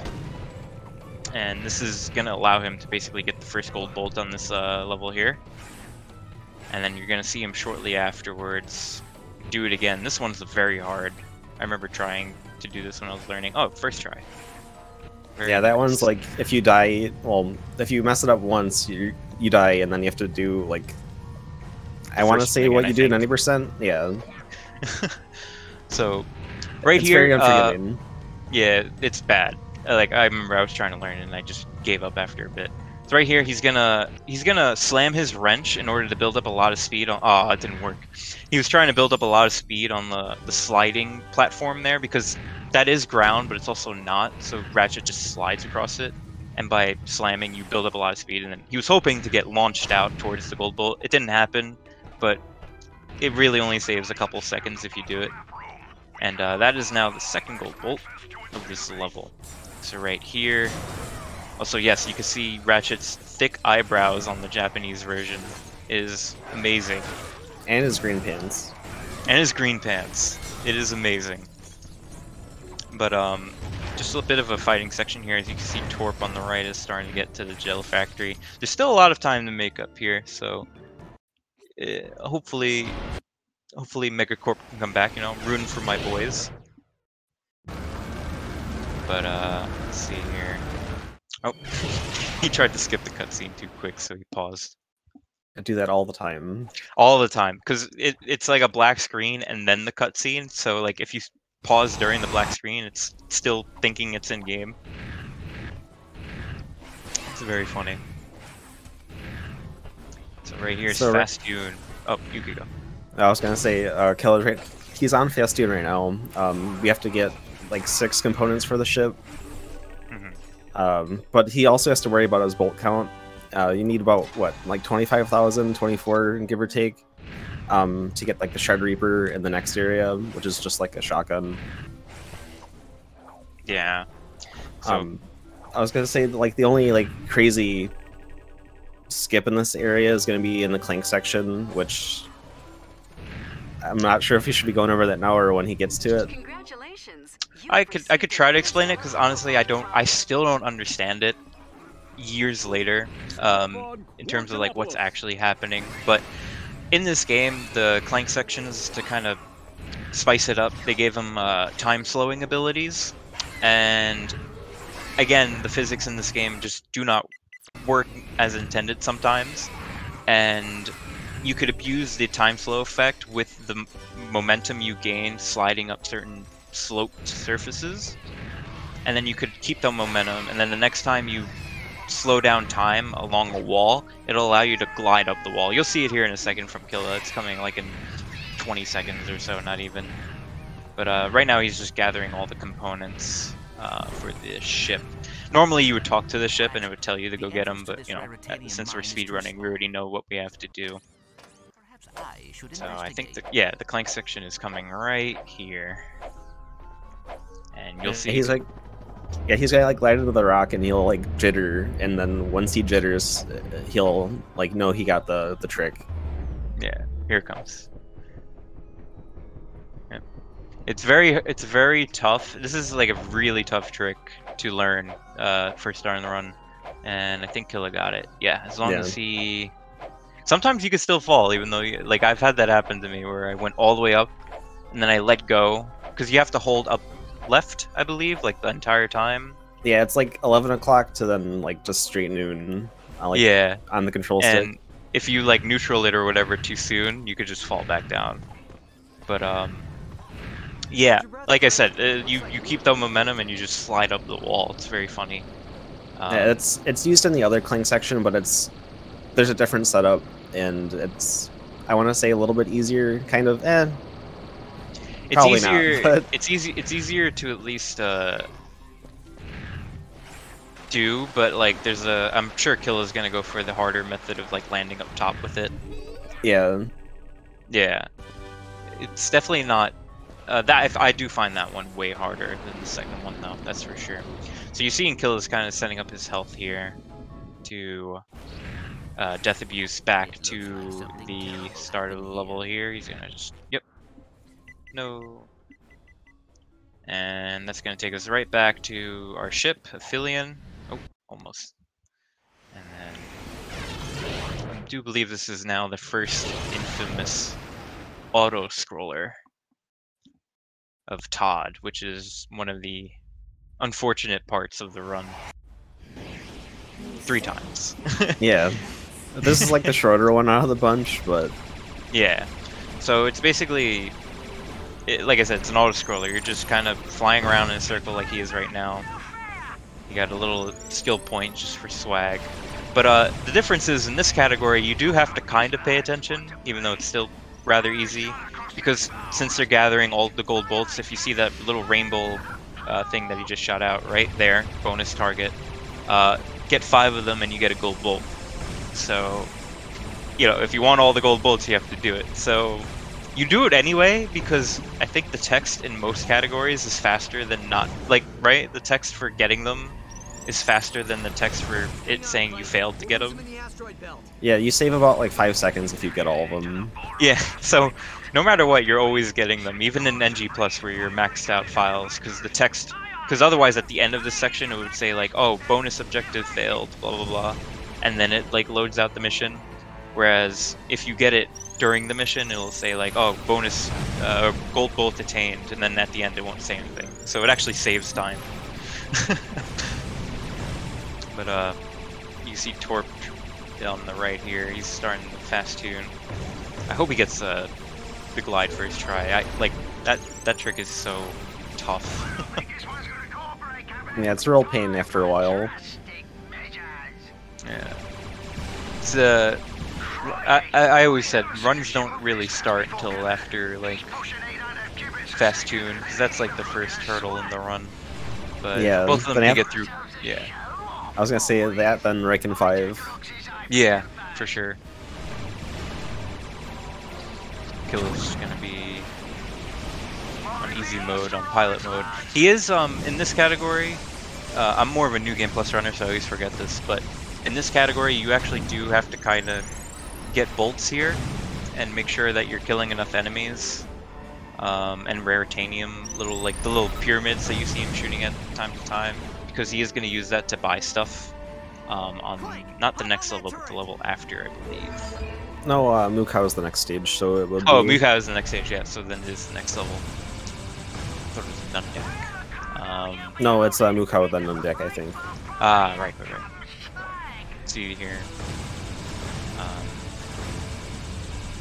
Yeah, because what he's gonna use it to, he's gonna use the gold bolts or the regular bolts to buy a Shard Reaper, like you said earlier. And then he's going to use the Raritanium in this game is used to upgrade weapons. So he's gonna max it out or get it really beefed up at least. To, yeah, he's just gonna. I think there's like a range boost and then like some damage power-ups on it. Yeah. But that's like 35,000 bolts. So he should be fine. Yeah, he is. I didn't see his bolt. I didn't see his bolt count, but usually I would assume he would have played it safe for the marathon or for the relay. Oh yeah, he's fine. He needs 35,000. Yeah. The boss usually gives about like a couple hundred. I'm never sure like on the exact amount of it, but it's usually, you know. And you don't even get them right away too on Mukau, so you can still get some bolts on there if you're short. But here's the boss of the ship section here. Just a little pirate skull. It's kind of cool. Just shoot at it, dodge the little blade. Every now and then it'll do that, and then the quote-unquote eye patch on the left eye, or well, I guess it would be its right eye, is going to be its weak point. So this fight can be actually kind of RNG. Depends on when the boss wants to open up his eye patch and let you shoot the weak spot. He's doing the charge, like the laser now, and then he's gonna open up his eyeball. Yeah. But like trying to hit the weak point is so weird because the head bobbles up so much. So if you just like try to sit in the same spot, it's going to just like not hit all the time. Yeah, no, because the head keeps bobbling up and down. Yeah, it's kind of tough. That was a decent RNG fight. Like I don't think it was great, but it wasn't bad. Like I've had some fights where I didn't even see the eye until like until he was at like 25% health. So. There you go. Now he's on to Mukau. So this is like the tournament, sort of like a Coliseum level. That's kind of a token in all Ratchet & Clank games. So right there, he did a ship bounce. What happens is, again, the ship is kind of like oscillating up and down, and if you jump with the ship as it's like going up while you're on like a wing or any really like towards the edge of it, it will throw you in that direction with a lot of speed and force, and then you could just whip to keep it. So he used that to jump the gap there and get over towards the charge boots that he collected before and the gold bolt right now. And then he used a really cool wall jump that basically is going to take him from one corner of the map all the way to the other. And then he's gonna do a cute little, in a second here, like, I want to say death abuse, but like not really. It's kind of like just abusing the game. So if you fall between something, the game's like, I don't know how to phrase it, but like it'll try to like just the game send you to the game void and thinks like Ratchet. Yeah, the game thinks Ratchet's just falling infinitely. So it's like, oh, we got to put him back on the ground. So it'll just load you back into the last checkpoint. So that's a nifty way to get back to the start. And then he collects the third and, or actually no, the third and second to last final gold bolts on this level. This one has a lot of gold bolts. I forgot about that. The one nice thing about Mukau is that none of the bolts are locked behind the arena. Yeah, thank God. It's, I know in a couple of Ratchet and Clank games that's the case, and it's not a fun case to have, but this game doesn't have it. You got that first try. That wall bounce right there that he just did off that rock is deceptively hard. It is it's a very tight like little spot that you have to wall bounce off of, or else most of the time you'll just get launched into the water and then you die like really quick, or sometimes you just don't get it. But that was a good wall bounce.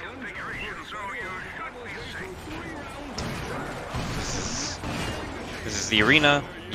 Every Ratchet and Clank game has it. I think it's like a staple after 2 or Going Commando.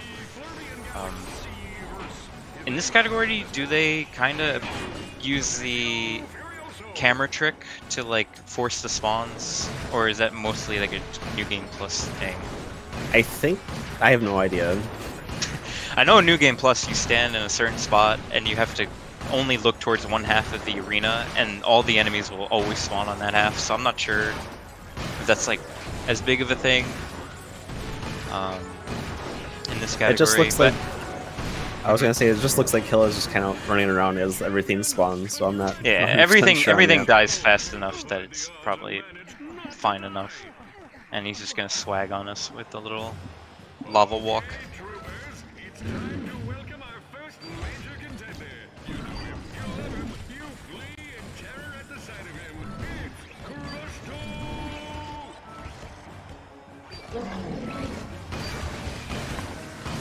This fight is you just shoot the big frog. That's it. Yeah, it's not hard. His butt's usually like the weak spot, but like there's like a spot of it where the frog's like immune to damage, so you just have to wait until he like starts taking damage again. There's our good friend Cork. See ya, Cork. And now we move on to Nundak, which is what I thought was the previous level. So this is going to take him back to the start. And Nundak's really fun, but also very terrifying, at least for me, whenever I tried to learn this. At least for any percent, and it's about the same. Yeah, here. It's a real pain. Sometimes I get it right away, sometimes I just don't, so... So before he does the trick that we're alluding to, he's going to do another ship bounce. Didn't get it. Sometimes it's a little finicky. There he goes.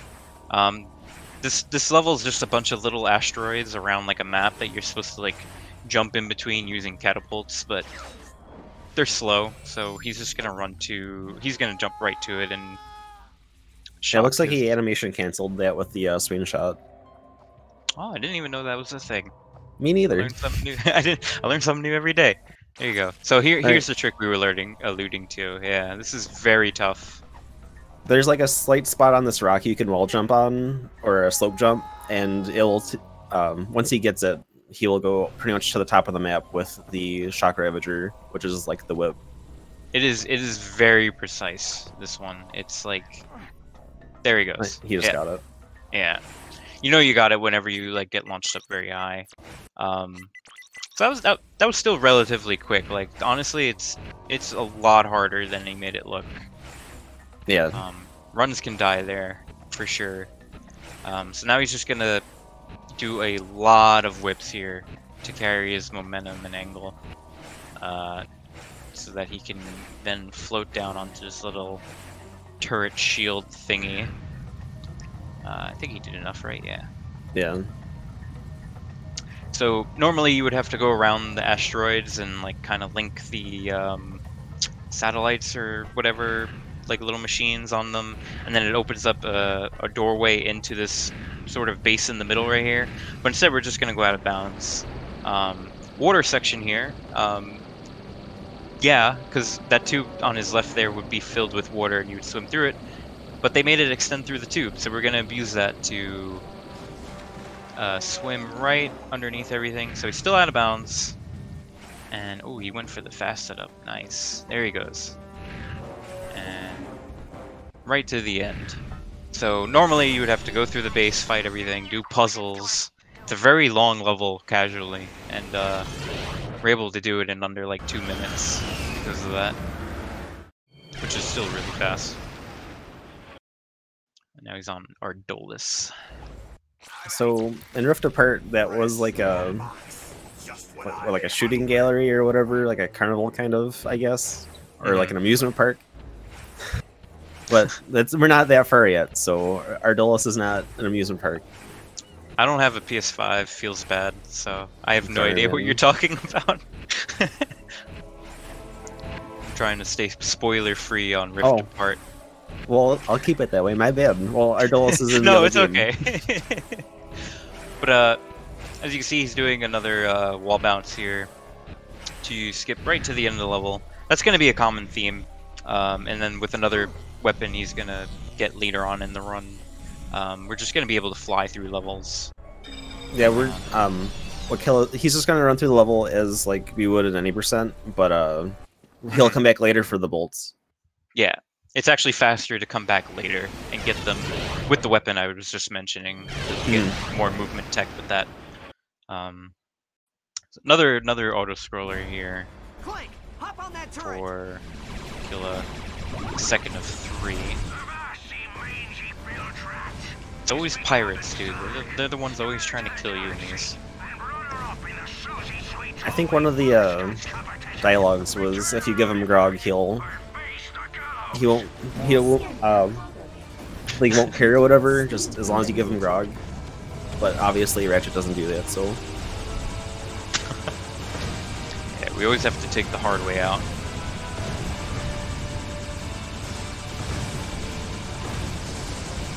It's like I said before, he's gonna make sure to get all the bonus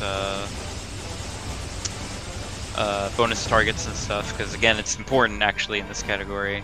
But what were you gonna say? I was gonna say it looks like Torp's finally making it out of Mukau. There we go. Still a long ways to go for Team Megacorp, but he should be doing well. It's a lot of time to make up, a lot of hard tricks coming up. Yeah, like the first like 30 minutes of this run is probably like the biggest hurdle of the run. Yeah. For sure. You know, big love to anyone who can find out how to skip all these auto scrollers. Probably impossible, but I thought I would just throw it out there, you know, just in case someone gets inspired. Probably save like a third of the run right there. Skip us all the way to the end of the game, you know? Because this category is like, what, an hour and 5 minutes long, I think? Or hour 6 minutes 10. Hour 10 on average. And like, almost 15 minutes of that is auto-scrollers, I think a little bit more. Yeah, I want to say the one, like, at the end of the game is like 7 minutes. Yeah, it's tough. But, you know, you cut those out, and you're like a god amongst the Tools of Destruction community. Torp died. Like I said, like you could just see Torp on the right is having a bit of issue. Oh, he just got it. There you go. Right as I was talking about it. That was on par with Killa. Yeah. He also died in, it was like this about the same thing. Oh yeah. Torp's been on the AGB grind, so I'm like very looking forward to how he'll do if he just keeps playing the category. But as you see, he's floating down to the ship now. Killa's just dodging the death beams. Oh, he didn't even kill the guy. I think he's going for the skill point of like killing none of them. Oh. Yeah, the peaceful. I forget the name of it, but there's like a skill point for not killing any of the beam guys. But Whereas in the last one, he kind of needed to actually farm bolts and raritanium. I think, because I'm pretty sure it's the level after Riken, right? Is Sargasso? Yeah. And that's where the big farm of the game for any percent AGB comes into play. So pretty much after Mukau, the bolts and the raritanium becomes irrelevant because you're gonna have a ton of them. But we'll get to that when we get there, because it's a really cool trick, and I'm not saying that because I found it. There's more reason than that. But I think now he's on the boss of the scroll section here. This boss is kind of nice. He can be kind of rude sometimes, but he's usually generally nice, pretty nice. Yeah. So like his weak point attack is like he'll just shoot rings at you, but his like little like dome thing up top will just open up, and that's the weak point. But like he doesn't bob up and down, so it's pretty easy to hit. Yeah, all the auto scroller bosses kind of have like the same thing. It's just wait for the weak spot to open and shoot it. RNG depending on whether or not you like. Sometimes you could lose upwards of like 10+ seconds. It's really annoying. But you can see Kill is already like aiming where it would be. Yeah. I think he got a bit of a slow fight here. I'm not too sure. There it is. You could tell by all the colorful lights coming out of the thing's skull.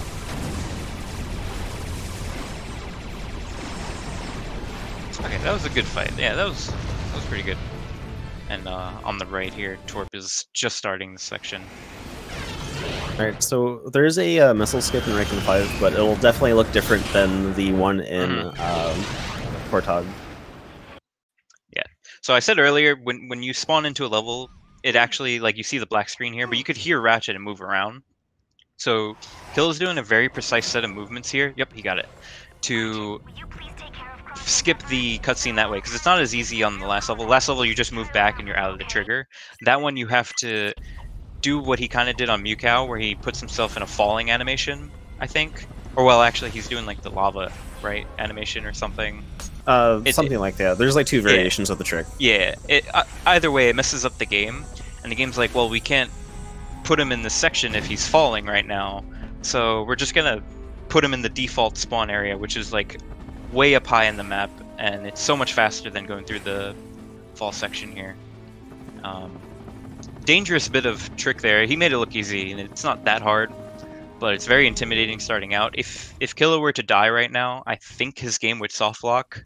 Yeah, it would. So, it is the only risk on this planet if you die right there. You basically have to restart the game. Like, you have to restart from not even just turn the PS3 off and load up the level again. Like, you have to restart from an earlier level at least, like an earlier save. So they Killa skipped like a enemy fighting section, but since he did that, the 2 warbots or whatever there, I forgot their name, but that doesn't matter. If he goes in the ship and leaves and comes back, that ship won't be there. Yeah. But that's the same thing if he dies. So yeah, same thing. The checkpoint system gets all messed up, and like it'll just soft lock you. But that was a smooth Riken. And now we're on Sargasso. So he's gonna talk to the smuggler here, just to get that cutscene out of the way. I was told to give people a flashing lights warning here. So if you're particularly prone to that kind of stuff, do look away. As you can see, he's making the dinosaur dance, but he's gonna shove it into the tar pit here, which is going to kill it and give us a ton of souls. So what happens is when the dinosaur is dancing, but it gets shoved into the pit, the game doesn't expect that, so it kills it on every frame of the dance that's left or whatever. I think something like that, and we're able to just farm it over and over. I don't know if you noticed it, but he got like 50 souls, or like 60 souls even, I think. Which is, you trade those in for bolts, you're more than enough set for the rest of the game. as he's going to get the gold bolts now. Now I think he's just going to looks like he's gonna get the bolts, and then he's gonna... Yeah, he's gonna finish the level as intended, or, well, you know... Well, not intended. as we intend, the runners here. So he's gonna just use the ship to bounce way across the level at high speeds. There's like a washer we have to get from the plumber from... Like, yeah. He's behind a door, but we're gonna like clip through that with these nanoswarmers. Yeah, normally you go around the back, but right here, the nanoswarmer weapon, kind of like from Quest for Booty, the last game, we're gonna use that to jam Ratchet in between these. You can see the wall right there is paper thin. So as long as you give it enough elbow grease, there it goes, I think. Yep, right through. I feel like clipping in this game's a little bit easier, just because it's very much easier. Yeah. Let's go see what Quark wants. I mean, yeah, like the wall's like flat, and it's not like a big giant rock you're trying to clip through. So yeah. So little cute little puzzle here. He's gonna hit all these little buttons. That's gonna open up the door. Gold bolt. Yay. But yeah, he's gonna... Now, I told you to keep the Dino Farm in the back of your head. I think he's going to get it started soon here, right? Oh no, there's one more gold bolt. Yeah. There's one more bolt. He's gonna leave Sargasso, and then we're gonna go back to Yuko. When this is over, oh, yeah, that's right. He does the farm. Yeah, because you do it later. That's right. Sorry. Forgot. So there's 4 bolts in the stage. We're gonna come back for the last one when we do the dinosaur farming, which we'll get into then. As a little spoiler. But well, we have to level up our like ultimate weapon in this game, so yeah, he's gonna use the farm to level up the best new game weapon that you can obtain. Hopefully he gets good stats on it, because the weapons in this game can roll like differing stats, I think, like on damage and stuff. So hopefully no bad pyro. Torp didn't get the missile skip on Riken 5. Yeah, you can see. Yeah, if you don't get it, you have to go through this kind of section here, and it just takes time. It's probably what, 20 seconds slower, 15. Something like that. That's right. You have to come back to Mewcow a second time. Forgot about that. Because the story dictates it. But he's gonna do another arena section here. This time he has the nanoswarmers, so it will go a bit quicker. He's just gonna like mix and match them here.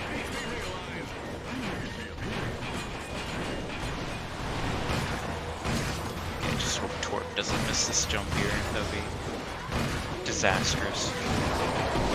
It's very hard it's very hard to die on that ship jump, but like I've had it happen, so I'm like always nervous whenever I see it. I always have a bad time about like lining up where I'm supposed to like stand on the ship, because yeah, it's very like, precise. Yeah. But usually if it's like in the middle of the wing, but like on the end of it, it's usually pretty good. But then you also have to aim like at that palm tree in the background. Yeah. You play on do you play on Lockstrafe like they do, or are you a third person? Am I the only third person player? Well, normal default camera. So I like when I originally ran any percent, I was so lazy to like I don't want to say lazy, but like I would never want to switch between the two. So if I switched to one, like for you had to go to Lockstrafe for Kerwan, so like I would go for that, but then for Mewcow I would switch it back and then just leave it. That's right. I got so stubborn to where I'm just Lockstrafe now, so. But it's easier because at least you get to like aim where you're going at, which is nice. Yeah, it is a lot more precise with aiming, and stuff like that, and movement sometimes. Movement is like, if you try to go like back then, like forth again, then like you'll try to do like a 180 and it kind of messes up like some tricks, but. Alright, so I like that Torp Torp goes for a different dinosaur here, which is interesting. That dino is way more easier in my eyes. I also do the one he just did? Yeah.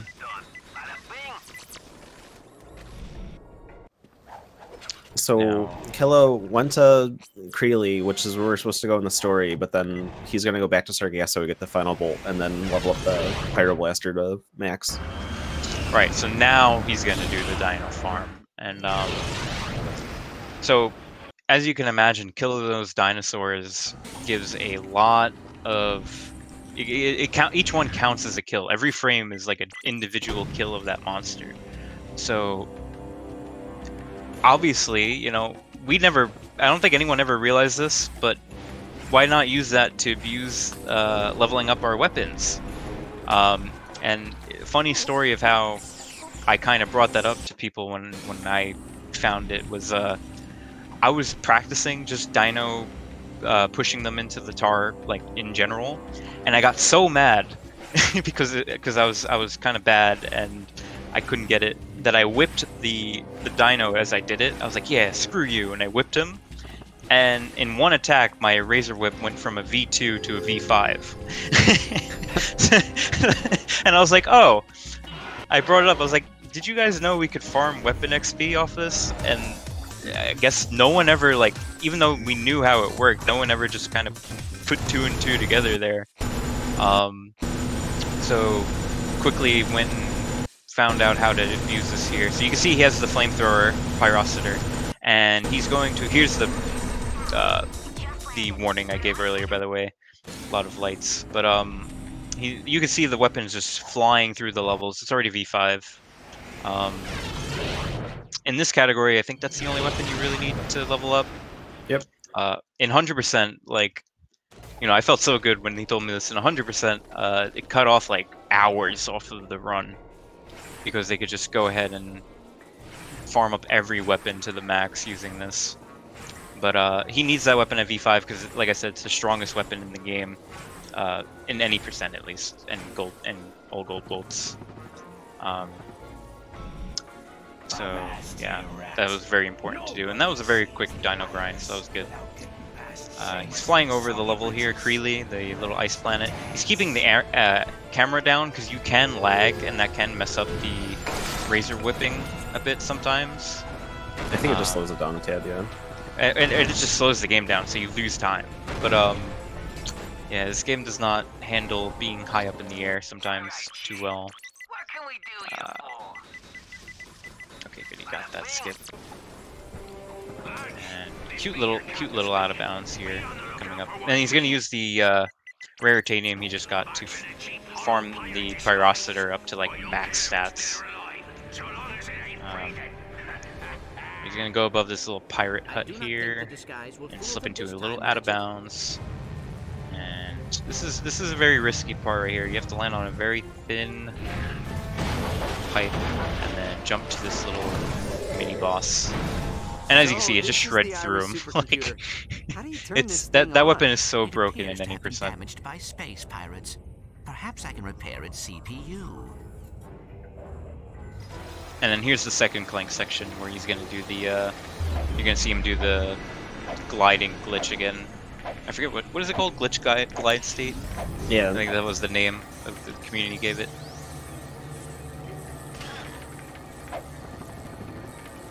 So he has to collect these little Zoni, the little robots in the story that like Clank has been seeing the whole game. And he's gonna try to do it on here. This one can be finicky, but it's not too hard. Alright, he already got it. There you go. The first part of it's easy, but it's the second part that's kind of tricky. Yeah, see, yeah. So he was trying to. You could re-glide up the wall again along this little ring here, and you'll see in a second. You could get up to this little bridge here that he's gonna, the one right here that he's on. It saves time. If you don't get it, it's not a big deal. But yeah, you know, it's always better to try and go for it. You don't really lose anything going for it. It's not like you could die, really. But that was Creely. Good planet, quick planet.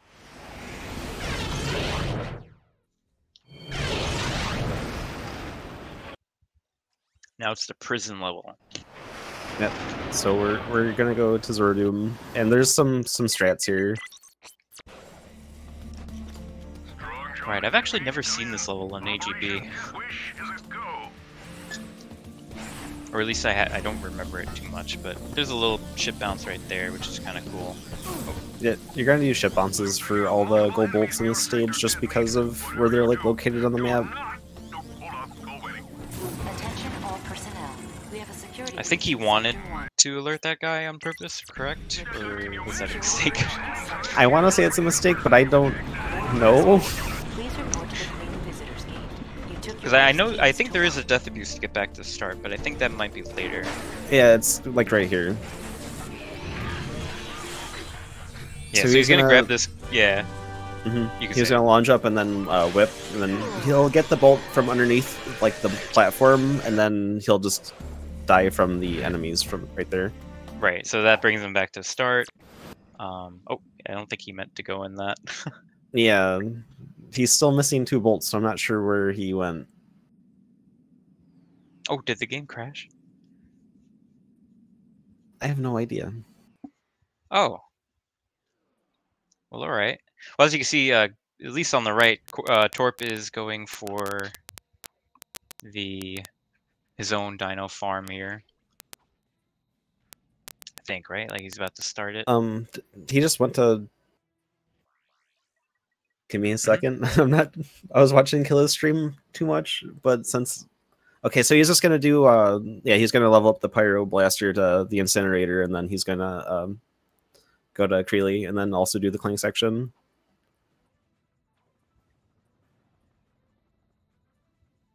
Right here. So if you didn't see it the first time, top left, V4, you can see the bar just shooting up in levels. And there's the the nifty little dino farm. It's funny because if you shoot the Pyro Blaster once at that dino, it'll go from level 1 to level 3 on one like shot. Like one little burst, yeah. Yeah.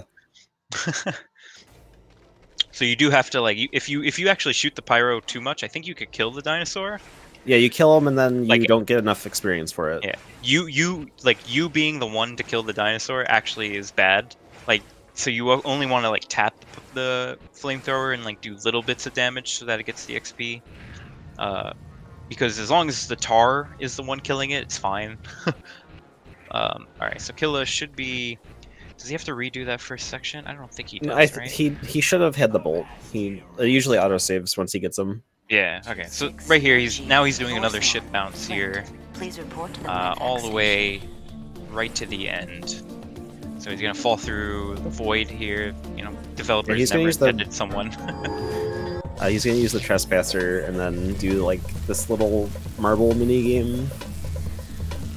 Forgot who he's saving, but like I forgot their name. Talon. Oh, yeah.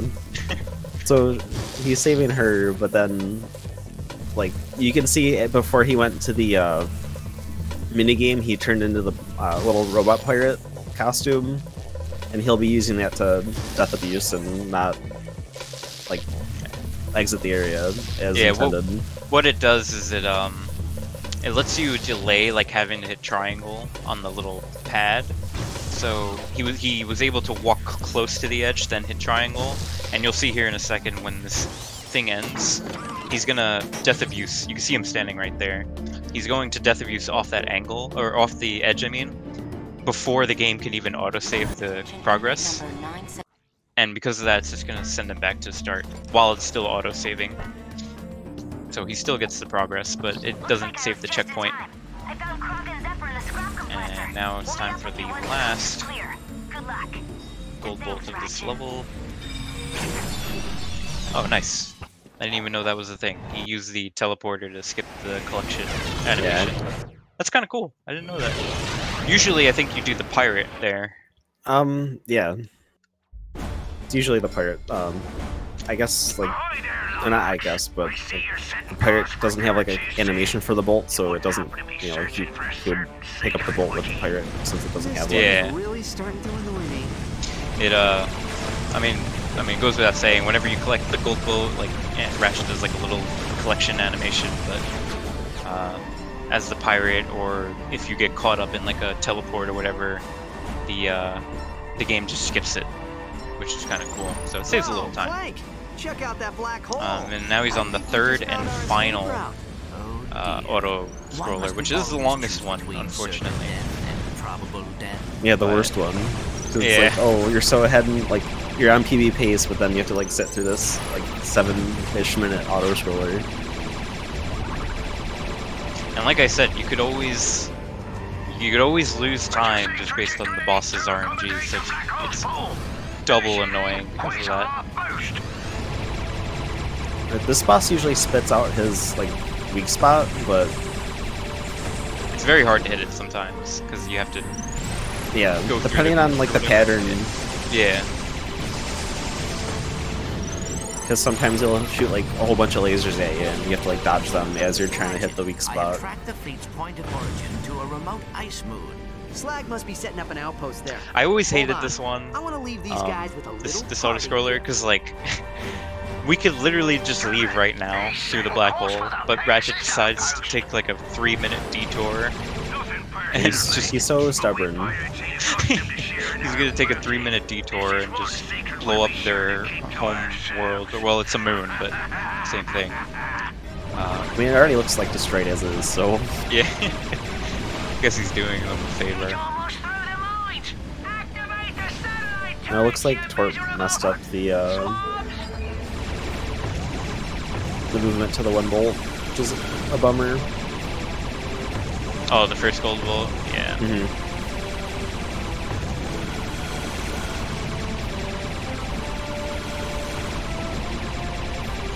Every time I run this game and I'm shooting for those like bonus targets, I always like miscount these ones because they're like so far like spaced to where I'm like, Yeah. wait, did I hit the last one? And then it's like, oh yeah, I did. Yeah, this section's like 7.5 minutes or something usually, like 7 minutes. So it's like you kind of like get bored and lose count or whatever because of how far apart sometimes they are. And they kind of blend in too because this game's very like bright, and got a lot of bloom. So like they, for me at least, they kind of blend in with the background sometimes of this like ice planet here. Yeah, some of these enemies also like blend into like the space for me, like the like purple ships blend in. Yeah. Sometimes they even get hidden behind, like in this Clank section right here, they get hidden behind like Clank if they're on the bottom. Yeah. You see Torps doing the puzzle minigame. The It's first always and the only time same. you do it in this game. Yeah, I think normally you do it more, but in the speedrun we only do it once, thankfully. Yeah. And it's always the same pattern on this part here, so as long as you just remember what to do, it's easy. I mean, it's easy enough as is, but it's trivial for us now. I'm pretty sure this. I think that minigame you can use like the 6-axis controller and like use it like one of those old Marvel games. Yeah. Yeah, when this game came out, they were trying to really push like the 6-axis like tilt controls or whatever. So there's like a lot of games and mini games that like use it, but you could also turn it off. Yeah. So it's a lot easier, thankfully, to do it that way. Like in New Game Plus, you have to use the Visicopter. Is that what you were gonna talk about? Oh, and I was gonna say, like for the Halo jumps, when you do miss out on the missile skip, you do that's 6-axis. Yeah, you have to like there. tilt the control or whatever to dodge. Same thing with the tornado launcher, if that's what it's called. But thankfully we could turn it off because there's you don't use it in this category that much, but there's a Visicopter little gadget, and you control it with the 6-axis controls. It's awful to use to try and clip yourself with. No, you use it in this category too, just once though. Right, yeah. New Game Plus, you use it like 4 times or something, I think, so I'm more used to that. It's still a pain. Yeah. Thankfully, like I said, you can turn it off. Yeah.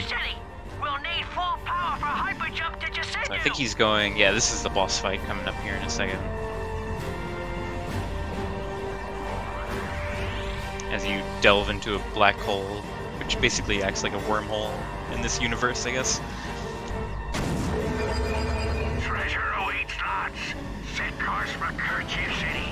Little grease bombs McGee take care of this. I think the weak spot here comes out of like the mouth, right? On the bottom. Yeah.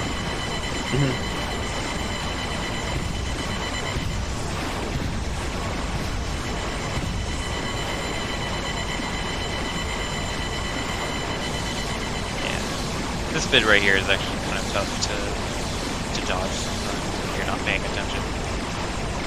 And you're trying to like hit this weak spot.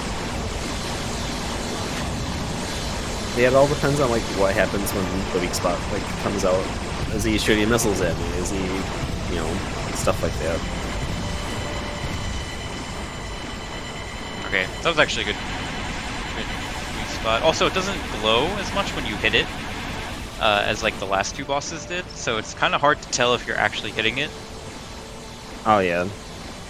Like, you know, the other two, like, they glow, like, bright blue, and it, like, lets you know for a fact that you're hitting it, but here it just kind of doesn't. So it's kind of awkward sometimes with all the bloom and stuff. But that was actually a really good fight. Like, that was really good RNG. Like, all around, pretty much. Now he's going on to Sidhu, which has the infamous ship to boss coming up. Actually, is there? No, that's Oobleck. Oh wait. No, this is the big Mobius ship to boss, right? Off the tree. Oh yeah. My bad. You said ship to boss, and that's also Oobleck, I guess. Well, Oobleck's more of a ramp to boss, but yeah, that's fair. Attacking Kerchu City. So he's gonna get the Killer's gonna get the Razor Claws here, so now you can like. There's gonna be more movement tech. Yeah, this is the weapon we were talking about earlier when we said when he gets them and unlocks more tech. He's gonna use that to go back to Ardolus in a little bit, like we said earlier. But right here, makes them all dance for another skill point just for swag. And right here, you see he's using them to climb the wall. So when you attack with them, there's a brief time period where the game kind of sets you into neutral. And during that time, like you'll see like Ratchet kind of just stand still for a half second. During that time, you can input like a high jump. And by doing that, we just use that to climb walls and whatever. And we're also going to use it in a bit here. I think he does it on this level. If not, definitely the next level. Oh yeah, right here. Yeah. Yeah, we're gonna use the momentum of attacking with the whip again with the neutral sort of state it puts you in to just like fly across the level, and go, you know, where the second gold bolt would be, which is down here.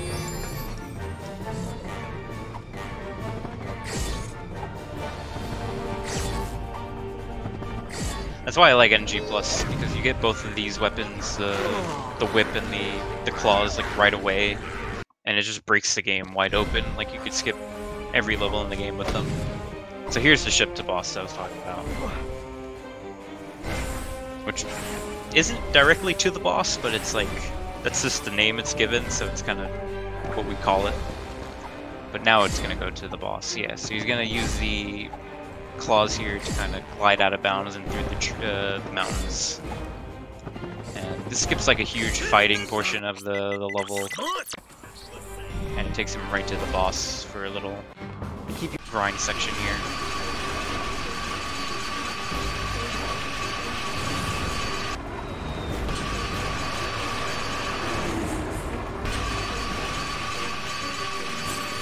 This Torque is finishing up. I think he's on the end of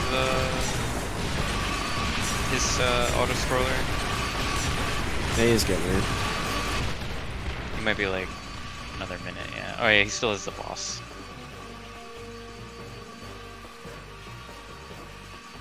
Let's see if Killer goes for the swag strat here on the rockets on the runway.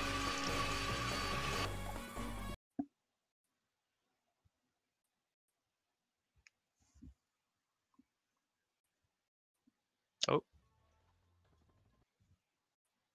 Is it just me that it froze? Okay. Well, that's not good. Oh no.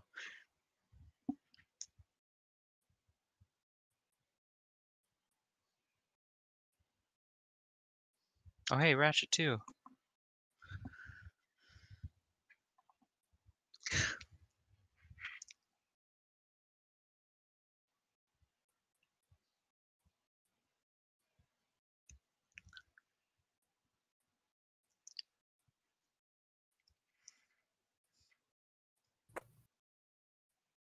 Just so everyone's aware, we do have a little bit of some issues that we are aware of, and we're working on it real fast. In the meantime, while we go through all of this, of course, you are watching the Ratchet and Clank relay. It looks like everything's slowly getting back up and running.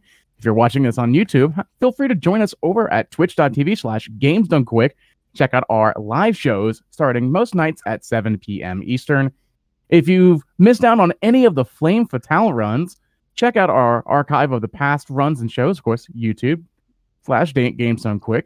You can check out all sorts of social media on GameZoneQuick, on our Twitter and Instagram. By the way, props to Flame Fatale for breaking 100,000. Big props. And of course, also Monday at 7 p.m. Eastern is the Community Spotlight, featuring a grab bag of games including Pac-Land, Ender Lilies, and Final Fantasy XII: The Zodiac Age. Also, one more. If you have Amazon Prime, you have Prime Gaming, which can be used to subscribe to any Twitch channel of your choice every month for free. Consider using your Prime Gaming account to subscribe to the GDQ Twitch channel, and it looks like everything else is back up and running, so I'll send it right back to our commentators. Ratchet, the situation is getting Well, dire. thankfully there wasn't really much to miss there. All he did was run around a boss and shoot the flamethrower at him for like 10 seconds to kill him. But this is Ubelik now, so he's gonna go ahead and fly here with the Razor Claws, and he's gonna abuse the weird gravity that grav ramps give you here to launch himself at an odd angle and fly. This is what we were talking about earlier, which shipped the boss to right to the end of the level and face the fearsome cat skag or slag, whatever. It's kind of funny that it was Quest for Booty and then Tools of Destruction, because it should be the other way around, but I'm not picky at this point. But we killed Slag earlier, and now we're gonna kill him again, but this is pre when we kill him in the other game, so... Well, don't we help him in the other game? Isn't he like on the little stick that Pete's carrying around or something? Something like that, but I thought he was like a ghost or something at the end of the game. Maybe. It's been a long time since I've played Quest for Booty, yeah. So... But like, yeah, what he's doing right now is literally what he was doing to the last boss. He's just shooting at him. It's such an overpowered weapon, it's gonna kill the bosses in seconds. He does have to make sure not to run into the boss here, though, because the boss is Yeah, the boss is electrified, and you'll see the little bolts coming off him. If he touches him, he's dead. So don't get lazy here when you're fighting him. If you try to learn this run or whatever. So Killa just picked up the treasure mapper, which isn't really helpful in this case because we already know where everything is, but yeah, it's the typical shows you where collectibles are on the map as like a little reward for getting deep into the game. There's like a sphere bike thing that we like skipped earlier because you don't need it, but it's like how you get through Reiken 5 the normal way, and this tube is also what you need it for, and that's how you get a bolt, but you could just high jump there and walk into the tube. Yeah, it's like a vehicle or something that you use to like roll around the levels and through tubes. But, you know, we can still walk in them even though they're there. So he's just gonna reload the level here just to get back to the ship faster. It's a little bit quicker to do that than running back.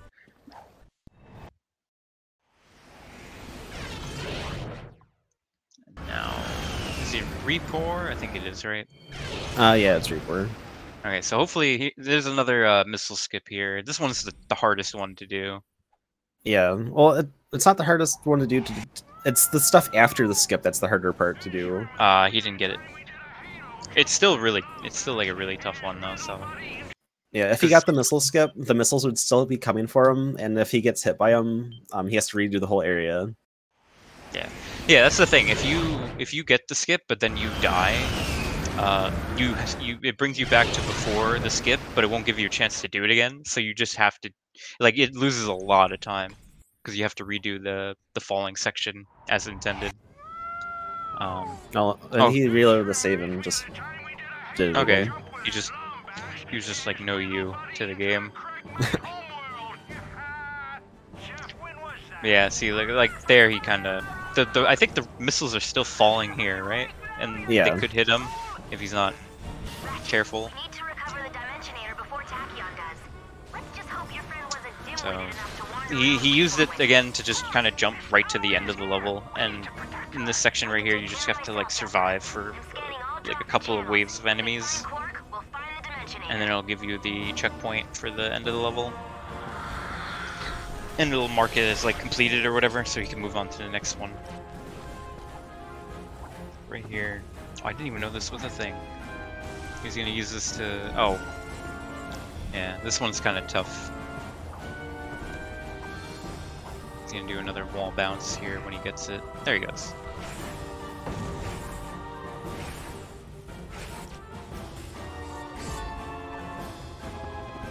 And he's gonna collect this gold bolt. Yeah, he's doing it like reverse of how I normally do it, because I usually don't get the missile skip at all. Yeah, if you don't get the missile skip, the route on this level is like kind of the other way around. Like you get that gold bolt first before doing the survival section. Yeah. Because you come in through here. And then rather than leaving, you just die and then go back to the ship. Yeah. Like right here is the end of the level, but like it's also by the start of the level, and you can climb up the wall with the razor clips, and you do it backwards basically. But with the glitch with the see, look right there, a missile came like 10 minutes later and just killed him. And now he has to do, like I said, he has to do the falling section now. I'm so confused on what's going on. The missiles were still falling out there, so it's still. Oh, I knew that. Just I thought he didn't have to go back to the. I thought he just had to go back to the ship. No. Yeah, like once you. It doesn't matter when you die. If you die after skipping it, it will make you do it. But now he should spawn on the floor. Yeah. And you know it's kind of hard to like see where they're at, so it's like kind of luck that you don't die before you get in your ship. So here's Igliak, and Killa wanted to let people know he's gonna go for a pretty risky proxy here, and I hope he gets it.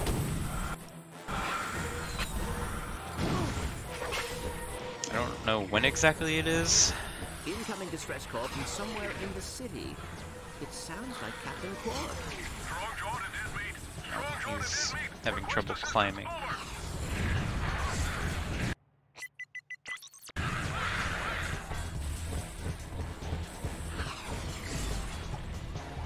There he goes. Oh, I think he was trying to get both of them in one. Oh, that would have been something. Oh, we got that one. Nice. So he abused the falling death animation there to get it, because again, that's faster than waiting for the actual animation and then flying back. Yeah, for whatever reason, you just like if you go over past that pit, just fireballs come and kill you. So yeah, you're just dead. Okay, that was a good wall bounce. That one can be a little tricky. It's kind of weird where to do it on that one. But he's gonna get underneath the ground here and then whip to like raise his hitbox and go above. He's gonna turn them into little penguins. Unfortunately, you have to kill them. So, see ya, penguins. Clank, send a transmission to Kronk. Very sad. Need support on Fastoon. But now he's going into the last level, and there's another missile skip here. No, he's going to Ardolis. Oh no, first. Now it's Ardolis first. Yes. I always forget AGB. Yeah. No, I know. I started learning this category like a month or two ago, so I knew what I was talking about. And, like, Yeah, I always tell Killa and Mobius I'll learn it, and then I don't, because I get like frustrated at the any percent like kind of strats that I hate. Yeah.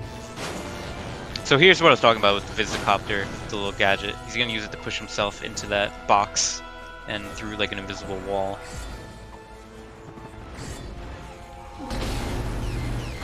Which is like the only time I think you do it in this game. No, he's gonna do it right here too after this boss.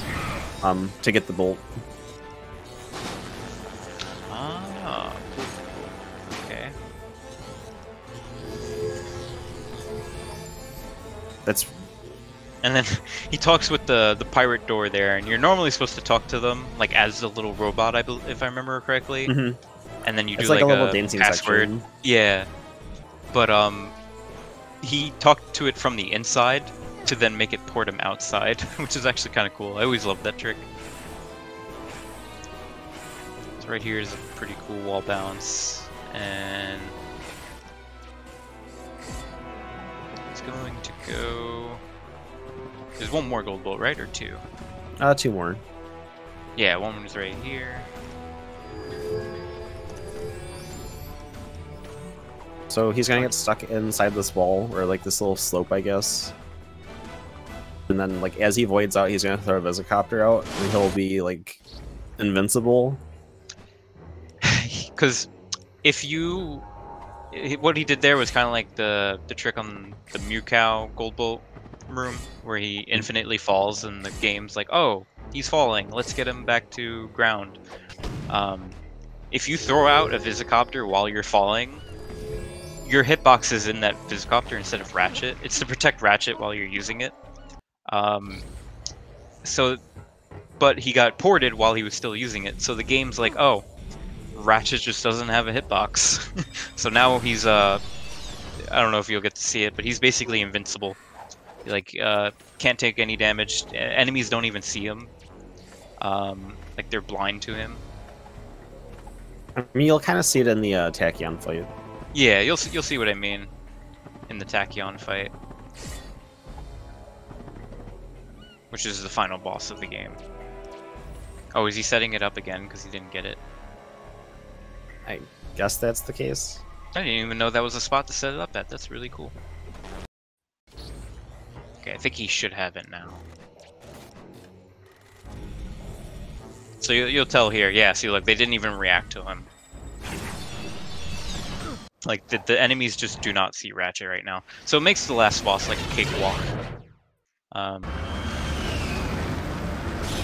Yeah, if you don't have, like, invincibility on, like, the whole area can just, like, pretty much one-shot you, so...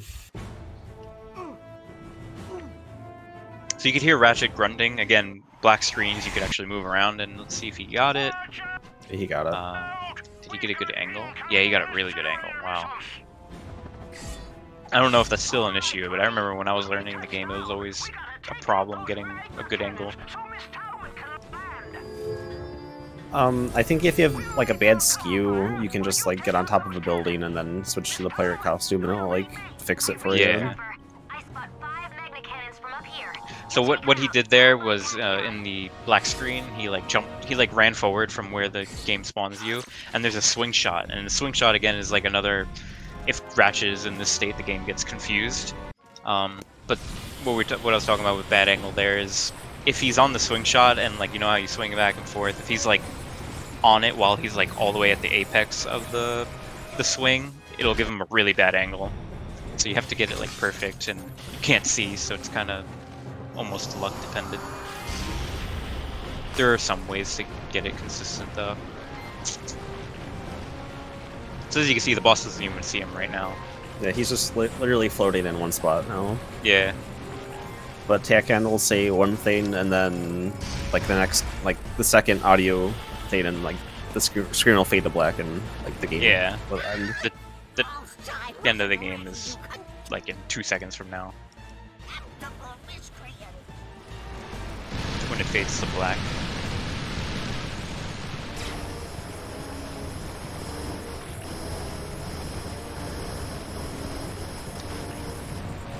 Whenever it I think you got a weak pyro. There he goes. That was the end of Tools of Destruction there, rather anticlimactic in a way, but it's kind of cool. Yeah, kind of. Well, at least in the speedrun, because we always just skip it right away. Alright, and then what? React 2's last? Yeah. Should be cool. Should be very cool and good. I agree.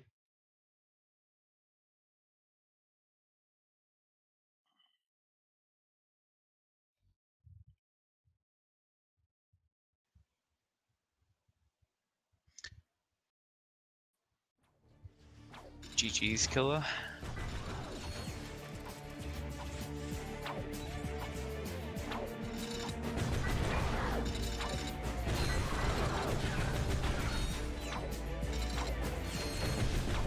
Alright, I think we are in here. Alright, so we're on to the last game. We're on Rack 2, any percent. I'm with... I'll do any. Yeah, Scotto will is be the... playing on PS3. Yeah. Yeah. Yeah, so I'm Dilwingo, I'm with Scotto Bozo. Scotto's the world record holder of this category. I run APB for this, so... the early part of... So any percent in general is actually really more basic compared to like the other categories since they utilize the charge routes. With any percent, it's actually really cool though. The early game movement before you get clanked, you're going to be doing a lot of macaroni side flips. You can see Manto doing that through Aranos 1. And there's also an XP route that we're going to follow to upgrade a few weapons in the game, as well as a bolt route. And it's, like I said, it's very straightforward, but there's a lot of cool skips, a lot of cool tricks, a lot of cool movement sections. And like Scott said, it's being played on the PS3 version. It's actually the fastest version for any percent because of it skips the ship landing cutscenes and has the fastest loads, and we don't get charge routes since the charge routes are patched. I'll let Scott cover Uzla if he wants to. Yeah, so on Uzla here, Manto just clipped through the bush. That's a pretty big corner cut, saves maybe 15 or 20 seconds over going all the way around. Since you don't have Clank yet, you would generally move pretty slow. And Manto had about 1,600 bolts leaving Aranos 1, which is really high, but his bolts have evened out here on Uzla. 1,800 is fairly normal. And now he's going to die there to skip an unskippable cutscene, and then he's going to jump through the mud over to the right corner here in order to skip the boss. So we don't have to fight the boss at all. The only time we fight it is in 100% when it's useful for getting experience. But now we're coming up onto the third skip of the planet. You know, first planet Aranos 1 was pretty boring, very linear, but second planet here, we skip a lot of things, and there he hit Shop Clip first try. That's a strat that I actually found by complete accident, but surprisingly, you can just jump through the wall there and reach the continue point at the end just barely. That was awesome. That was a pretty good Uzla, nailing it all the hard skips first try, especially Shop Clip. If you fail Shop Clip, it's like 20 plus seconds. Yeah. Yeah, so now really we're coming up on Wupash, which is our first skip level in the run. There are going to be 4 of these throughout the game. And another thing about PS3 is that there is no way to get the Ship Shack upgrades for cheaper than normal. On PS2, there's a glitch where you can buy any upgrade for 5 Raritanium. But on PS3, that glitch got unintentionally patched, so we'll have to go Shackless the entire time unless you get extremely lucky and get 30 Raritanium from the first 2 levels. Which I don't think anyone's counting on in this relay. That would require a little bit of too much luck. But you never know. But yeah, so PS3 has some downsides, and that's the main one being you can't get the ship upgrades with Ship Shack glitch. But like I said, with the load times being faster and with the ship animations being skipped, PS3 saves like a little over a minute, right, Scott? Yeah, it saves about a minute and a half. 2 minutes of that is loads, and then you lose about 30 seconds because you can't get the ship upgrades. Yeah. The first 2 ship levels are pretty much the same as they are on like APB and 100%, where it's RNG and it's also execution. So you can lose a lot of time on these, but you can also save a lot of time compared to previous runs. Manto's had a pretty decent move patch so far. The real harder one though is definitely Felton. Felton's definitely going to be more difficult, and it's more risky because you can easily crash into an asteroid. So yeah, Felton has a lot of ways you can easily die. Like even if you don't think you're next to an asteroid, it might be spinning and it might not be perfectly round, so it can just spin into you and kill you if you're not careful. Gotta love those blind spots. Yeah, so Manto's now on Mactar Resort. This is basically like the early game is pretty similar to all Platinum Bolts, with a few adjustments. Obviously, the Bolt route is a lot more tighter. Ammo and XP are also a little bit different, but basically the same. But like we said earlier, the early game movement until you get Clank, it's just a lot of macaroni side flips. Also collecting bolts and killing specific amounts of enemies to level up. We're going to be leveling up the Lancer, the Gravity Bomb, which are the first two weapons you start out with, and then later on when we get the Spider Bot, we will be leveling that up, but we'll save that for later. So yeah, right now the main goal is he wants to get the Lancer upgraded before the next boss on the next planet. And then... Oh yeah, we did. Yeah. Thanks. So now we're into the arena. We're into the arena where we'll be using the Gravity Bomb mostly to kill waves of enemies. The XP from these guys doesn't really matter, so it doesn't matter too much which enemies you kill when XP-wise, so the optimal way to do it is to use the Gravity Bomb to kill the last enemies that'll start the next round. Yeah. So you'll see here on that third box, Manto uses the Gravity Bomb to kill it instantly. And again there. Another thing that's really cool about this arena is Manto's also manipulating where they spawn. So like wherever you're facing in the arena, that's where they'll spawn, as long as you're not too close to the doors where they come out of. But it's pretty cool how you can use that sort of manipulation to your advantage for the section. Yeah. We just so the arena. Oh, go ahead, the arena gives you the electrolyzer gadget here, which is kind of a slow gadget. It's the same puzzles every time, and it's just to activate little bridges, open doors, simple things like that. So we'll be doing a few of those throughout the run. And it'll be a nice little break from the constant movements that this game has. It's they're required, but again, they're pretty chill, you know, and they're the same every time. There's no RNG or anything required to them. You need them to access specific areas. Like obviously you need this at the end of Mactar to get back to your ship. Manto's also going to be doing a little small death abuse right as he gets off the moving platform. It actually saves like 3 seconds. I don't think he's going to be doing that because he's getting the bolts from these crates. Never mind. Never mind. Well, there is a small skip you can do that saves like 3 seconds. You death abuse right after getting off the moving walkway, and it just teleports you back to the ship. But it's okay. And Riley's just starting, so. Riley, hopefully you can catch up because Scotto and I are both on Team Megacorp, so there's no bias here. Just saying. Yeah, Riley's just started as Manto leaves Mactar, so that's going to be about a 7-minute difference, I'd say. 7 or 8 minutes. Well, I'm a believer, so. So this is the last level, or at least the first half of Endako. You have your Clankless. There's a cool skip coming up called Crane Skip, where basically we're going to be abusing the neutral state in Ratchet games, and Manto's going to get in the corner of this wall right here, and he's going to wrench swing. Oh, the enemy turned around, but he saved it. Okay. There you go. Yeah, so he was able to abuse the neutral state with the enemies, and he was able to get a Crane Skip. That skips an electrolyzer puzzle and a crane puzzle. So it's a pretty big time save. Yeah, I got a little bit worried for him there because the enemy turned around. Ideally, you want the enemy to hit you towards the corner. But luckily, there were enemies behind him to catch his fall, so he didn't end up failing the trick. Yeah, failing that trick is really costly.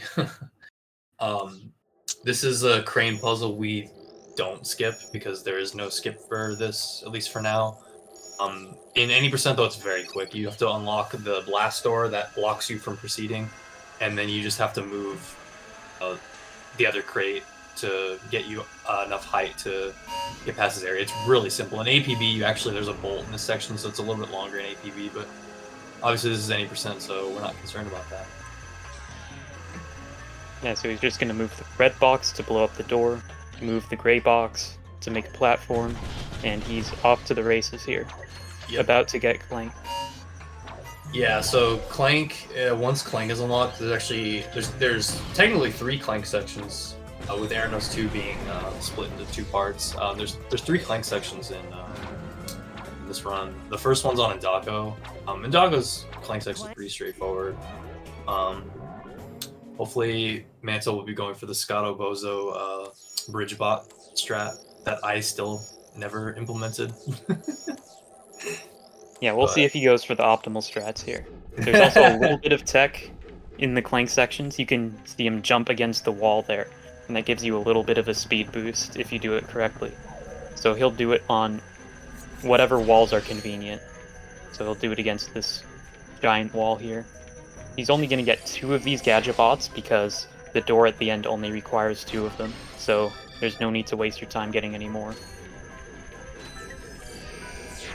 He did another jump there while telling the bots to attack. Told the bridge bot to put down the bridge, and he's gonna just walk underneath because the microbots will follow him across the bridge even if he didn't go across it himself. And he now we're did gonna do pick up the lifter bot. Yeah, now he's gonna pick up the lifter bot, who has one job in the entire game, which is to lift this one block right here. So that's it for the lifter bot. Now all he can do is block our microbots from getting across the bridge. So we'll see if Manto tells him to salute. Yeah, tells him to salute, that way the lift bot doesn't get in the way. F's in the chat for the lifter bot, by the way. And there's actually some new tech where you can shoot the gravity bomb really far away, which in theory could be used to skip some of the attack sequences there. But Manto has not found the setups for that yet, so he didn't go for it. So now we have Clank, and the movement's going to get even more faster. We're going to be able to do long jumps. We're going to be able to do pack side flips, pack switches. There's a lot of new tech that we get. And the majority of the rest of the run is going to be just pack movement. With any percent, it's actually more unique compared to the other categories since we don't have the charge boots, but it still makes for a really fun category. And Manto's still killing enemies for the XP route. I think he's going to do Indako tiptoes. I'm not sure. I think he started implementing it in this run. I don't think he's going to route that into this run.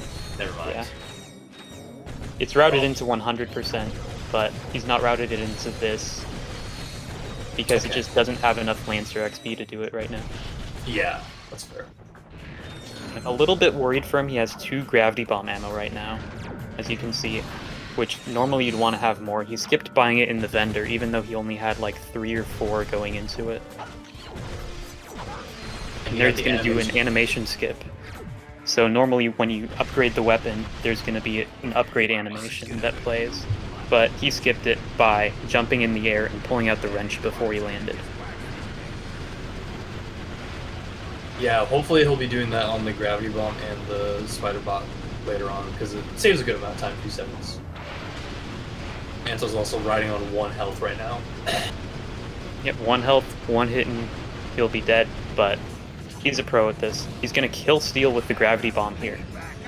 The way the XP works, it's based on the last hit, and sometimes certain enemies and bosses can have their hitbox still be active even when they've run out of health.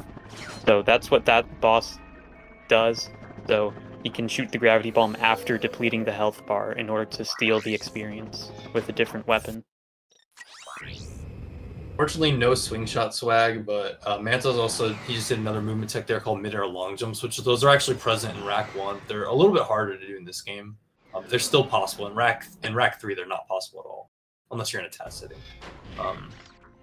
So now we're back on Maktar, and we're going to be having to disable the jamming ray, which leads us to Marlow, which progresses in the story. We're going to be doing a pack switch right here, which we switch from the thruster pack to the helipack to give us momentum, and then we're going to be doing, I think it's a falling neutral into a hyper strike to get under the barrier.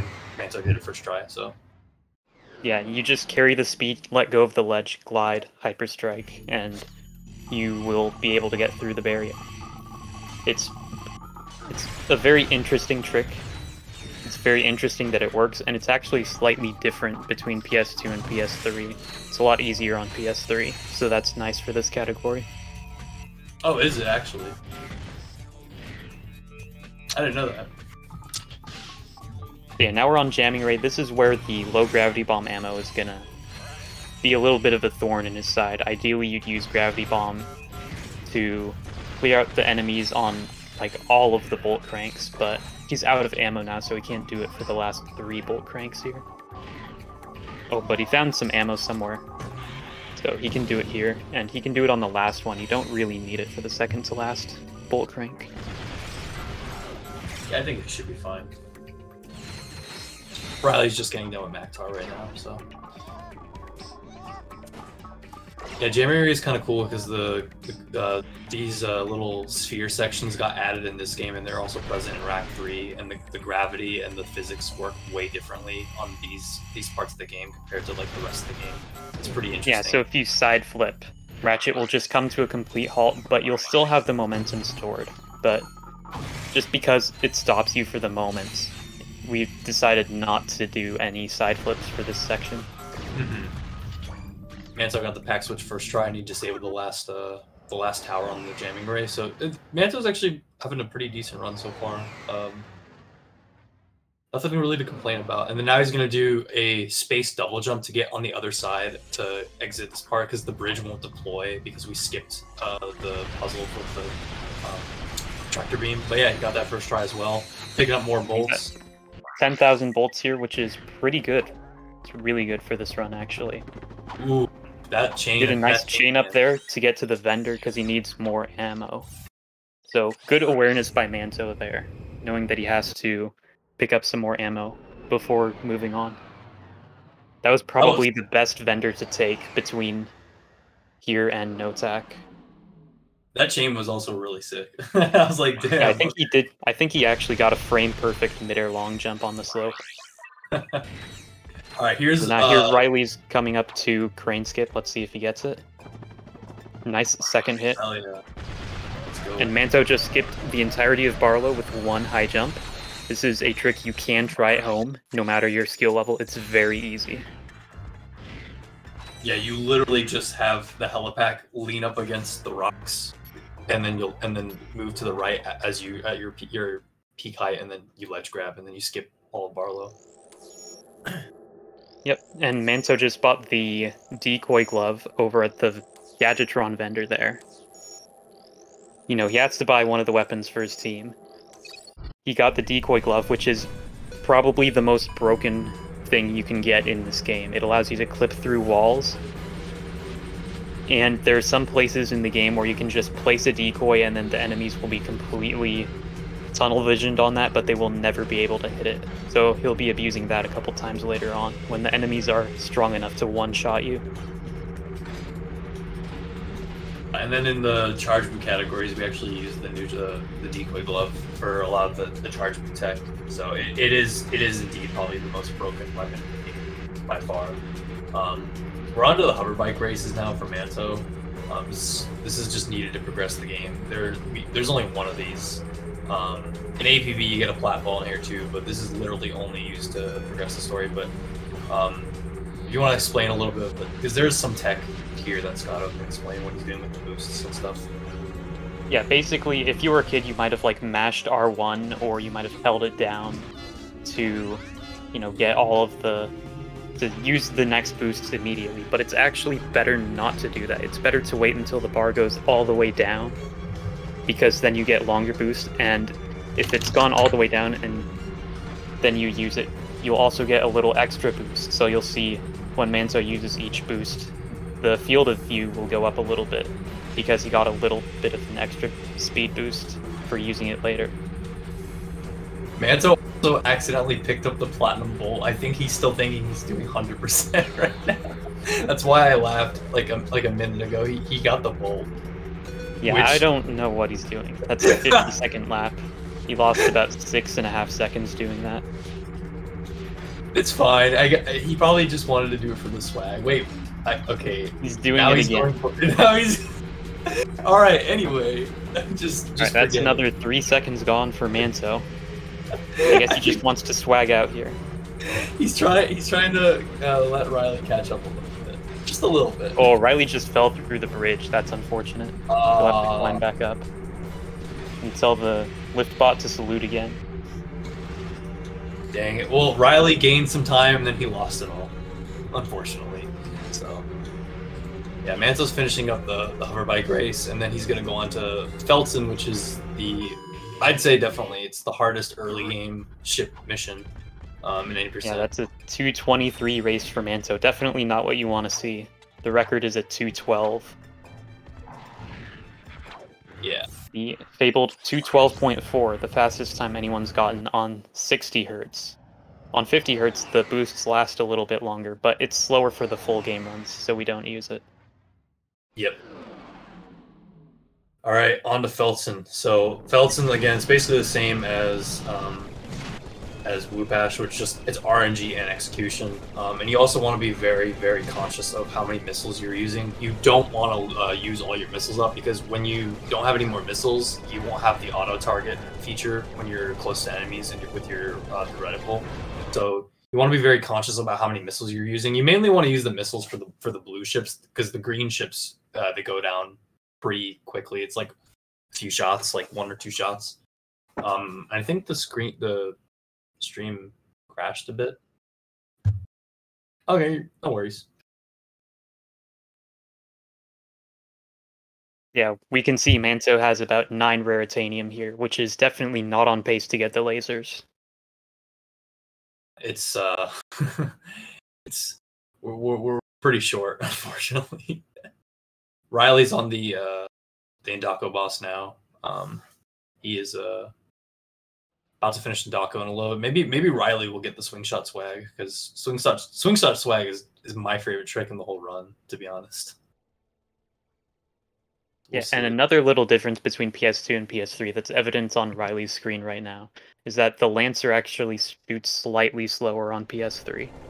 A little bit, just a little bit. So yeah, Riley finishing up Indako. We got Manto's feedback, which is awesome. So is he going to do swing shot swag?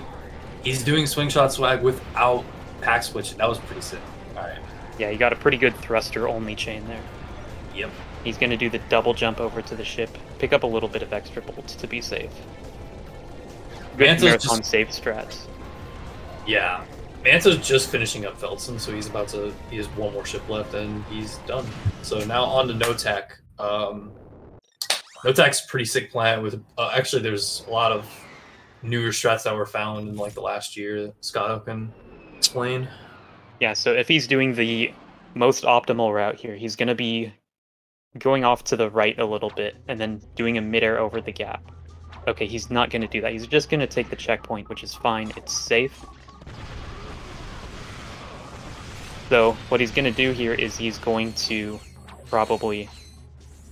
going for the super safe strats. He's already pulled out his decoy glove. So what he's going to do is he's going to jump onto the bridge here, and then he's going to clip through the wall at the end of this bridge, probably. Yeah, and there's a little water cycle that he can catch, which, I don't know what cycle he's on pace for because it's so long since I've done this strat.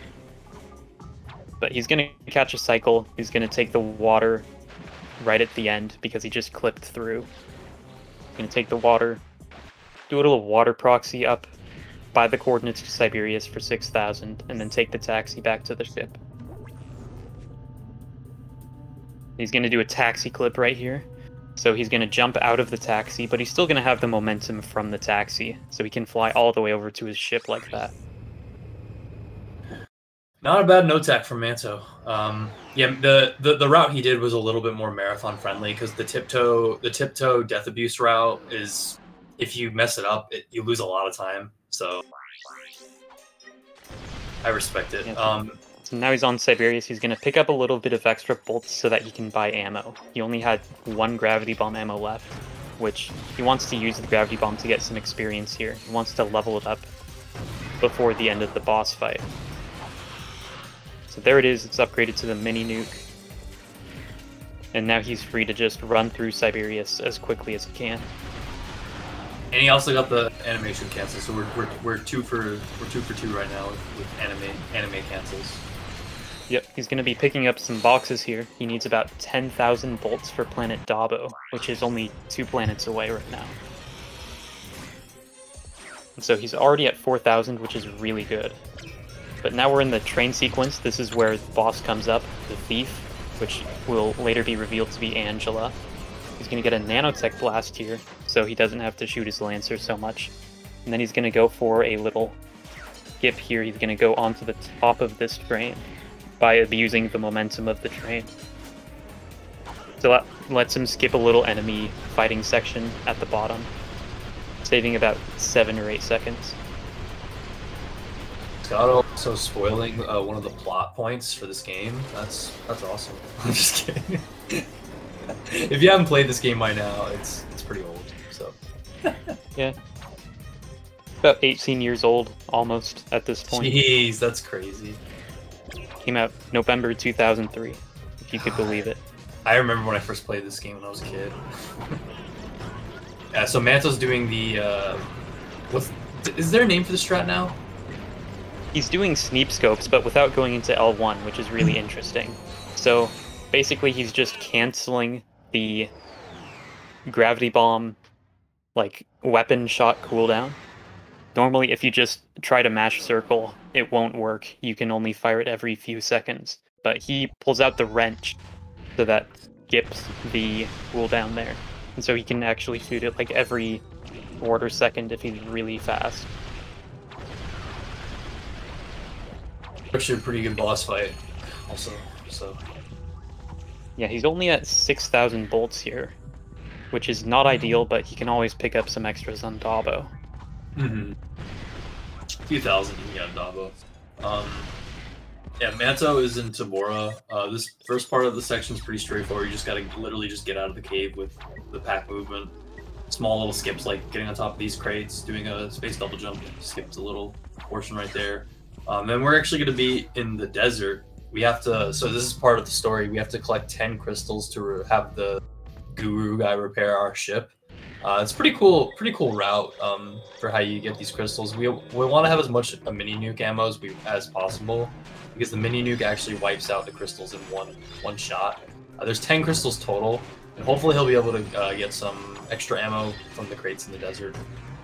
Yeah, he bought some Lancer ammo and gravity bomb ammo at the vendor in the cave.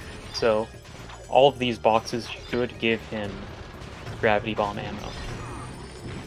Oh, he got 4 heavy Lancer because he shot some in the cave to get bolts. But now this next crate should for sure give him some gravity bomb ammo. Oh yeah, there we go. So he's going to use the enemies to death abuse once he's got all 10 of his crystals. And then he'll just be right back at the ship to repair it. Go ahead. I was gonna say, I gotta say, this is actually a pretty good run for Manto so far. Pretty solid. Yeah, this might be a PB pace for him. Definitely. Now we're on to Dabo, and this is where actually the run gets a lot different from APB in terms of the early game. We're gonna be doing a lot of cool stuff now in terms of the decoy glove, decoy clips, etc. So he's still at 6,000 bolts. He's going to have to get a lot of extra bolts here. Let's see. He got 3,500 from those stacks over there, so he's good now. Oh yeah, 11k. He's easily good. Now he's going to do a pack switch chain here because it's a really long corridor. So you have time to build up momentum with the heli pack. Oh, that's a tough death. Damn. Let's try again. Pack switch, take 2. Yeah. Attempt 2. Yeah, the enemy won't be so in the way this time. Ooh, you got he got it. Midair there. Oh my god. Manto's pack movement's really good today. Jesus. That was... Oh! Yeah, okay, now he's just showing off. Yeah, that's just a falling neutral that he did there. But... Oh my god. Yeah, he got to the elevator a little while after it came down. If you have, like, perfect movement, you'll be at the elevator before it comes down. Is it decoy now we're clip? going to decoy clip here and just glide all the way down to the end. And this skips the glider entirely. There's another glider section required on Grelvin, but we can also skip that.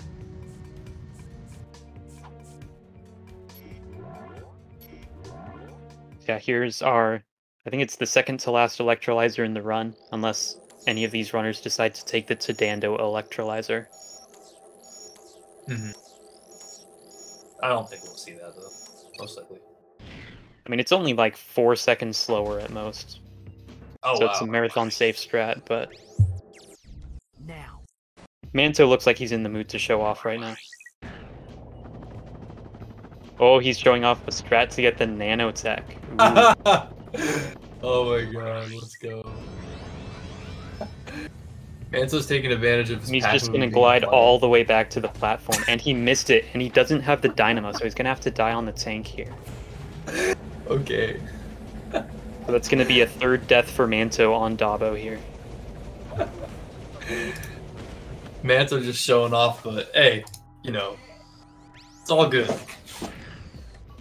So Now you can just teleport back to the ship, head to Frugus Cloud, the 3rd ship level. This one's pretty easy still, even though he has no ship upgrades yet. Yeah, it's pretty straightforward for Frugus Cloud. And Riley's just putting some no-tack here. So let's see what route he does. It looks like he is going off to the right. He's going to do a pack switch, long jump across. He's going to collect some bolts. He's at 5,600 right now, so he can easily pick up the extra 360 here. Get these crates, get some of the chickens across the bridge, and he's over 6,000 already. Nice little side flip there. So Riley is going to do the tiptoe route. See if he gets it first try. This is a pretty hard trick. So. Yeah, tiptoes are a very precise technique where you have to be neutral on the left stick, not holding any direction. And then you have to mash X in order to jump off of the surface. But in order to actually make it useful, you have to go forward after you double jump. So you have to do a interesting little dance on your controller of, you know, mashing X, going neutral, and then going forward at the right time. Manto, unfortunately, Manto missing Todano midair here. It's a pretty tough midair that saves about 4 seconds. But he's in the mood to show off right now, so let's let him go for it. He's got some time to play with, too. You got a very low height midair there. He needs to space out his inputs a bit more, I think. That ledge also won't let you, like, ledge grab and climb up. It'll literally just make you fall to your death, so... Yeah, so here's attempt 3 at Todano midair. That's a much better midair. There you go. So now he's up here. He's going to do the long sequence of SIs on top of the gold bolt room. And then he's going to climb up this mountain to skip the electrolyzer. He's using the thruster pack for almost all of it, which is very impressive. And he's going to be skipping the Sheepinator here. If you want to play safe, you could get the Sheepinator to skip the boss on Snivlack, but he's going to be doing a much riskier strat. Oh yeah, we'll get to that when we get to that. It's a pretty crazy strat, though. And now he's doing the tree SI, which can be a little bit finicky, but he gets it pretty quickly. Oh, and then he hyper strikes. So he's got to do it again. For whatever reason, his hyper strike didn't move him forward at all. It was a one hyper strike. The tree SI can be a little finicky, just because of the very small amounts of polygons that the tree has. Yeah, it's a small place you have to hit, and because of the giant orange leaves, you can't see where it is actually. But he's got it finally. He can go back to Bolden now. Not back to Bolden, he's going there for the first time. But he's going to go to Bolden where he will do another long series of SIs across the mountains, which will look very cool. And it'll save about 14 seconds over the next best strategy. The Bolden SI is really sick. So hopefully Manto can get it first try. He's picking up some bolts here too. Like, those crates give him a lot, almost 10k. Yeah, he's picking up some bolts. Gonna double jump SI off this first mountain here. That's not necessarily required, but it is a marathon safe strat. So we're not gonna knock on him at all for that. And what he's gonna try and do is he's gonna try and line himself up perfectly with the side of the mountain so that he can long jump. because if you time the SI perfectly and there's nothing directly in front of you, then you can get a long jump SI instead of a high jump, and that'll move you just a little bit faster through this section. So he's on the last mountain here. He's going to do 1, 2, 3. He's going to go all the way up to the top. He did a little side flip for swag. And then he's going to glide all the way down to the end. First try. Not bad. Oh, and And Manto he's going to is- do some more swag strats. You must think he's playing max % right now. He's going around the cutscene trigger here to pick up the Platinum Bolt. He did a little swing shot cancel. Swing shot cancel infinite jump. That's a thing you can do. So Manto's just picking up more platinum bolts because why not? Why not? Okay. So anyway, that was good though. That was good. And it was nice to see that. All text. golden for Manto here. Yeah. Now So he's on to Planet Aranos, which will have 2 Clank sections and 2 Ratchet sections that he has to go through. We'll start with the first Clank section. There is a recently discovered skip here that'll save about 20 seconds if he hits it first try. So we'll see if he goes for it, we'll see if he gets it. It's on this little seesaw here. If he punches onto it, okay, he's not going for it. But if he stood at the very edge and punched onto it at the exact right time, he could do a huge Clank proxy, clip through the ceiling, and then glide all the way down past the first microbot door. Yeah, currently that strat's only really being done in the NG Plus categories by Fear, and I think IN is doing it too, but it's a pretty hard trick, so I don't blame him for not going for it, especially in a marathon setting. Doesn't lose much time if you fail it, but Riley's on 1 health here. he picked up some health. Yeah, Pick up another the thing. extra nanotech. Another thing to note: if you're on 1 HP in this game, or if you're on low HP, you like where Ratchet's ears are like sagging down a little bit, you cannot decoy clip. It won't work. So Yeah, I think so Riley he got the health crates as backup, and then he'll just go back here. He's got to figure it out. He has to walk first and then jump. It's a little bit weird, but he'll get there eventually. And then do the decoy clip just like Manto did, like 5 minutes ago. Anta's on the first part of Aranos 2 for Ratchet section. Pretty cool skip we do right here because we don't have the gravity boots. We have to actually take the scenic route to skip. Yeah, he rides the platform up, does a double jump next to it, and that gets him out of bounds where he can stand up there. Unfortunately, he dies trying to ledge grab on the second gravity boot platform there. So it's about a 20-second setback. Not that bad. He's got a several minute lead, so he has time to play with. Yep. And more time for swag. Ah, dang it. Took another death, but it's all good. Yeah, this place has been known to wall some runs. You can just like completely forget how to do it sometimes. But Manto should get there eventually. He's done enough of these runs to know how to do it. There. Now we're in the clear. So yeah, there's actually a skip that you can do to skip the second Clank section, but it's really, really hard. No runs on the leaderboard have the trick right now. It's called Clank 2 skip. Plecto Nemi actually found it last year. It's very hard though. Yeah, it's very hard. There's a high risk of dying, and it saves about 40 seconds, but it loses way more if you miss it. So The record makes doesn't sense have that it no one's yet. going to go for it. Not yet, but maybe in the future. But we'll see. It's really hard. These games are already hard enough.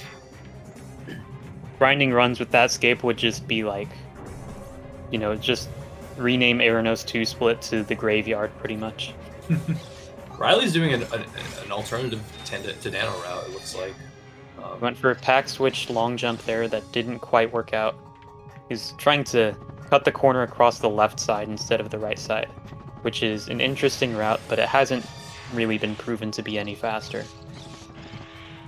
Well, he got the ledge grab, and he didn't get bodied by the ledge. Well, at least he got it, what, second try without dying? Yep. Yeah, so... Alright, so here's a very important part for Manto here. This spot has been known to soft lock. There's sometimes when, after he puts the bridge here, there's sometimes when a Gadgetbot just inexplicably falls off the bridge, and that would soft lock the game. You'd have to walk all the way back to the lava and then die. But luckily that didn't happen here. Thank God. Yeah, so Gadgetron's already had enough hard locks, they don't need another soft lock to go with it. Yeah, Manto just finished the last Clank section up of the run, and this is the last Ratchet only section. We will get Clank back after this. Manto's going to be doing a trick called Aranos 2 SI, which actually used to, back in the day, be like a really difficult trick, but over the years it's gotten a lot easier for runners. Yeah, he's going to do a delayed double jump here, and then perfectly swing his wrench. He got it. He could have got it in just one wrench swing, which is very rare to see. But he decided to swing it again just for safety. Easy. And now we see Riley is on Bold and going for Bold and SI. We'll see if he can make up some time here. Yeah, let's... Not wasting his time with the Platinum Bolt. Manto's doing Aranos 2, the other Aranos 2 SI with thruster only, which is actually a little bit harder. But... Yeah, he's doing it with the thruster. He got it, but he got a ledge grab, so he fell back down. Got it. Got it again. Third try. Not bad.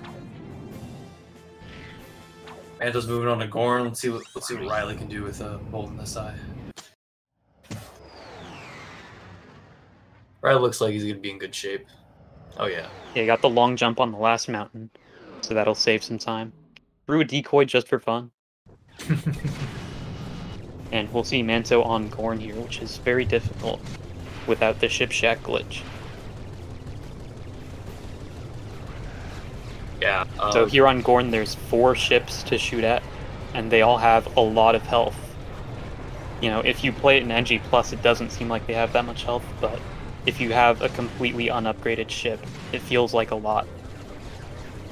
So he's going to be trying to shoot the ships as much as possible. He's going to space out his missiles.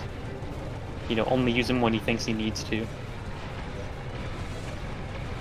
He uses a different route than what I and most other runners do, so I'm not really able to tell how he's doing on his route. Yeah, it's just his own custom route that he labbed out himself. Manto, that's something he's pretty good at. He's pretty good at labbing out his own strats. I mean, Manto's found a lot of stuff for this game over the years. It's pretty crazy. But yeah, we'll see how. He's got one ship down so far. Second one is very far away, so he can probably just shoot at it for a while. But he is moving up and down a little bit, so not all of his shots are landing. He got some missile ammo there from one of the stray ships, so that'll help him out quite a bit. He's got 2 down. One of the ships is already weakened a little bit from the beginning. And I think that's the ship he just killed, so now he's on the last ship. He's going to be unloading all of his missiles on it. He's got 6 to shoot at it, so I think he'll be fine here. He's got like 3/4 of his health, so he is on track to finish out this Gorn. Got a little too close to the ship, so he's going to turn around. But now he's got a little bit of space, he'll shoot at it again, and hopefully it'll die. Yeah. There you go. First try, no deaths. That's awesome. If you die on Gorn, it's a good amount of time lost. Yeah, dying on Gorn is a huge time loss, especially because it's usually because of the health bar, which is not going to deplete until near the end of Gorn. Yeah, now we're on to Snivelac. This is a very, very exciting planet in the run. He's going to start off by doing some swing shot swag here. And then he's going to do a hover with the swing shot. Go straight through this wall. And then he's going to do a nice helipack chain across the bridge. So let's see how he does it. He's going to start with the pack switch. Good to get a high base speed there. Going to do a lot of side flips because that's the easiest way to build up speed in this game. If you do it with long jumps, then you have to do frame perfect X inputs, which is not easy by any means. But he made it across. He's going to decoy clip through the buildings here. Then he's going to find the boss, trigger to start the boss, and then he's going to long jump over to the fling pad here. Going to take the 2 fling pads up to the turret, and he's not going to use the turret to kill the boss, actually. He's going to jump down onto one of the bridges there, which the boss somehow won't break. You know, you see his legs are right through the bridge, but he's just going to jump down there. He's going to try and clip inside the boss so that he's safe from its attacks. But it's a little bit finicky to get in there. We'll see if he ends up just playing on the outside instead. And those this is ammos also called poking. Yeah, we call this strat poking. Sorry. He's shooting the Lancer into the center of the Thug Leader's hitbox, and that just does a little bit more damage. But the bulk of the damage actually comes from the boss hitting itself with its own lasers. But again, he's trying to get inside, which makes the boss turn a lot. And when he's turning, he doesn't actually shoot the lasers. So he's getting a very slow variant of poking here, and he actually takes a death right at the end. That's very unfortunate.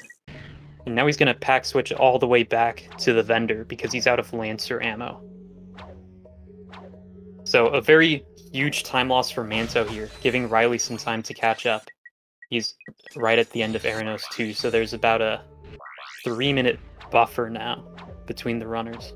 Yeah, I was gonna say earlier, Manto was pretty low on Lancer ammo. Like, he had 213. Usually you want a full 300 going into poking, so see what happens. So let's see how he decides to back it up here. Might just go for the same strat again. I've found some alternate places where you can do poking, but I don't think he's learned any of that yet. He's gonna lure the boss over here so that when he jumps, the boss does a little like banging on the chest animation. That way it makes sure that he doesn't break the bridge. And he's gonna go for attempt 2. And again, he's probably gonna try and clip inside. But he's not seeing a lot of success with it. So he's just gonna chill on the outside and hope that none of the lasers hit him. Another thing that makes this trick hard is in the any percent for the, well, at least in APB in the safer route, you have the shield charger. But, like, Manto just got hit there, so he could easily die if he gets hit again. But he's good. Yeah, so that, he didn't get one shot there because of a little mechanic called act tuning. Basically, whenever you die on a boss, the game's like, oh, this was too hard for you. Let's make him a little bit weaker. So after his first death, the game decided that the boss would do 1 less damage to him, and it didn't one-shot him there. Yeah, well, even with the slip-up, Manto still maintains a strong lead for Gazzartron. Riley's on Gorn right now, but yeah, Manto's going to be doing Smolg, which is actually, in any percent, the route is super different from the other categories. Yeah, we'll be going through this giant warehouse, which you normally don't see at all in NG+, and you only see it for a little bit in all Platinum Bolts, just because there's a Platinum Bolt hidden in here. But basically, he's just going to be doing some decoy clips. He's going to do some out-of-bounds movement across these boxes, which are all solid. As Insomniac likes to do, they like to make their out-of-bounds objects still solid for whatever reason. Which is really nice for us speedrunners. So, thanks Insomniac. Much appreciated. Manto's also doing a lot of pack switches with pack switching from the thruster pack to the helo pack, doing some mid-air long jumps. He's going to throw a decoy down there, which makes these boxes fall. And then he's going to make his way over to the last electrolyzer in the run. There you go. Easy peasy. And we see Riley finishing up Gorn right now. Yeah, Riley's on the last ship, it looks like. But Blinken, you'll miss it. Manto's got a heart on his screen in the electrolyzer. That's one of the best parts about getting to do the Smolg electrolyzer. That you get the little heart on your screen. And now Manto's just going to reload because it's faster instead of going all the way back to the ship. It's way faster once you get the coordinates. Yeah, there was a rail there that he could take, but that leads him to an alternate path, which takes you to a part of the Hypnomatic, which is a gadget which we skip completely in every category of the game.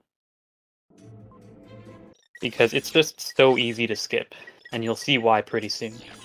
But right now, Manto's buying the Spider-Bot glove on the Smolg vendor, and he's going to make his way to Grelban.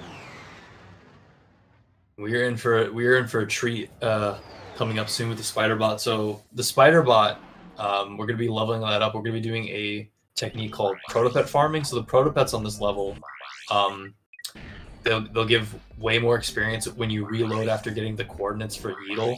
I don't know the exact amount. I think maybe Scott knows, but yeah, like, so he's gonna farm because the protopets will also multiply when you throw decoys down. So Manto's gonna kill as many protopets as he can with the Spider-Bot.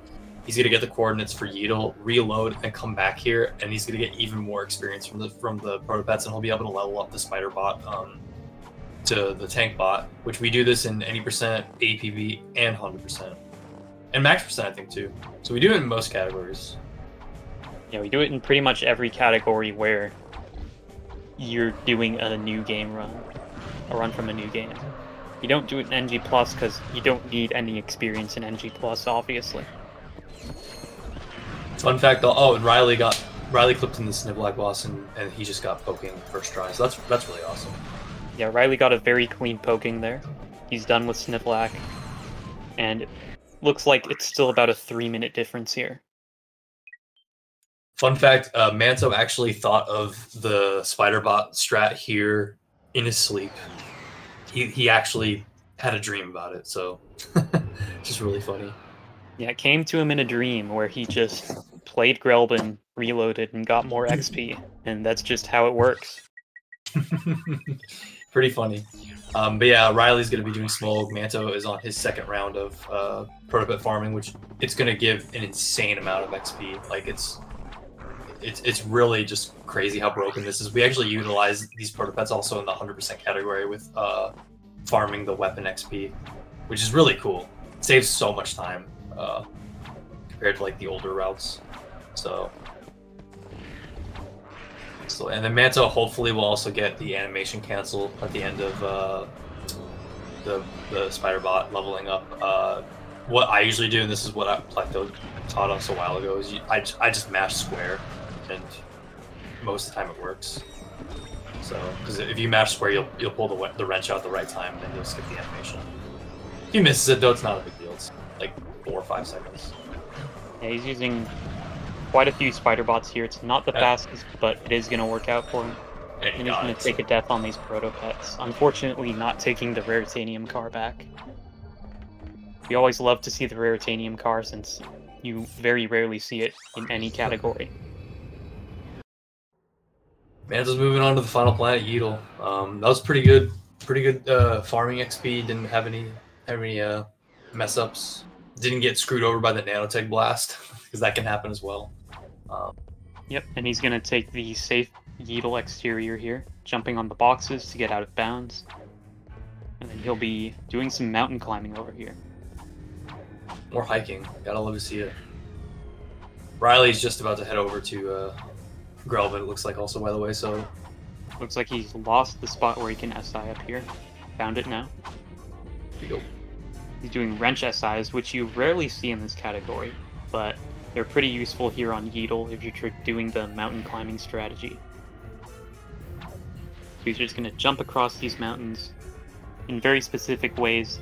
If he messes up a little bit, there's a good chance that he'll fall off into the abyss and have to restart the whole sequence.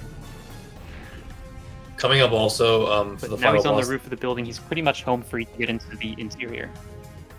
Yeah, and coming up on the final boss also, there's a seizure warning. Just wanted to point that out there. So yeah. So first, we have to get through this interior section. He's going to be avoiding the enemies, trying not to get hit because they will probably two-shot him right now since he has so much extra health.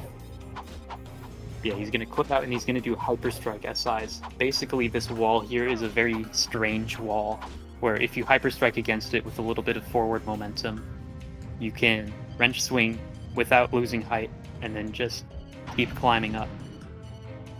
So unfortunately there he lost like where he could see, he lost track of where he was. So he ended up clipping back inbounds and he has to do the full hyperstrike SI sequence again.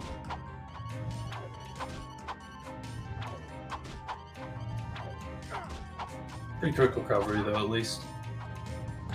There you go. Yep. Now he's going to do a precise double jump over here. He's going to throw a decoy into the out of bounds area there where nothing can hit it. And now he's pretty much home free. He's going to take the swing shot to kill the tank and then dodge these enemies here. Luckily, again, he has a lot of health, so he can tank one hit.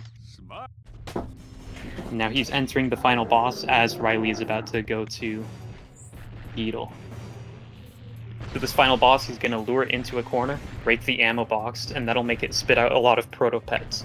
And basically, it's coded so that it'll stop spitting out protopets once a certain number are on the ground. But none of them ever land on the ground, so it's never going to stop. And so now the way he's going to kill the boss in this state is he's going to shoot out multiple spider bots at once, which, if he mashes X, will do a absolute ton of damage to the boss. It's taking him a few tries to get it lined up correctly, but he's got it. Mashing X as hard as he can, and you can see the boss's health bar just melt. There's like no other weapon that does it that fast, and that's time for Manto. Yeah, and 4:45:11 for Team Gadgetron. Yeah, GG's to Gadgetron. Congrats on another great win. That was awesome. Riley is literally only like, I'd say like a little over 2 minutes behind, so Riley's about to finish up as well. So gotta also cheer on Team Megacorp, because you know this is also myself and Scotto's team. So we'll have a. There's a lot of ups and downs in this, but it was a pretty good relay race all around. Yeah, and the epilepsy warning isn't over, by the way, obviously, because Riley's gonna be doing the same. And it looks like Manto's trying to do it again. He's just practicing right now.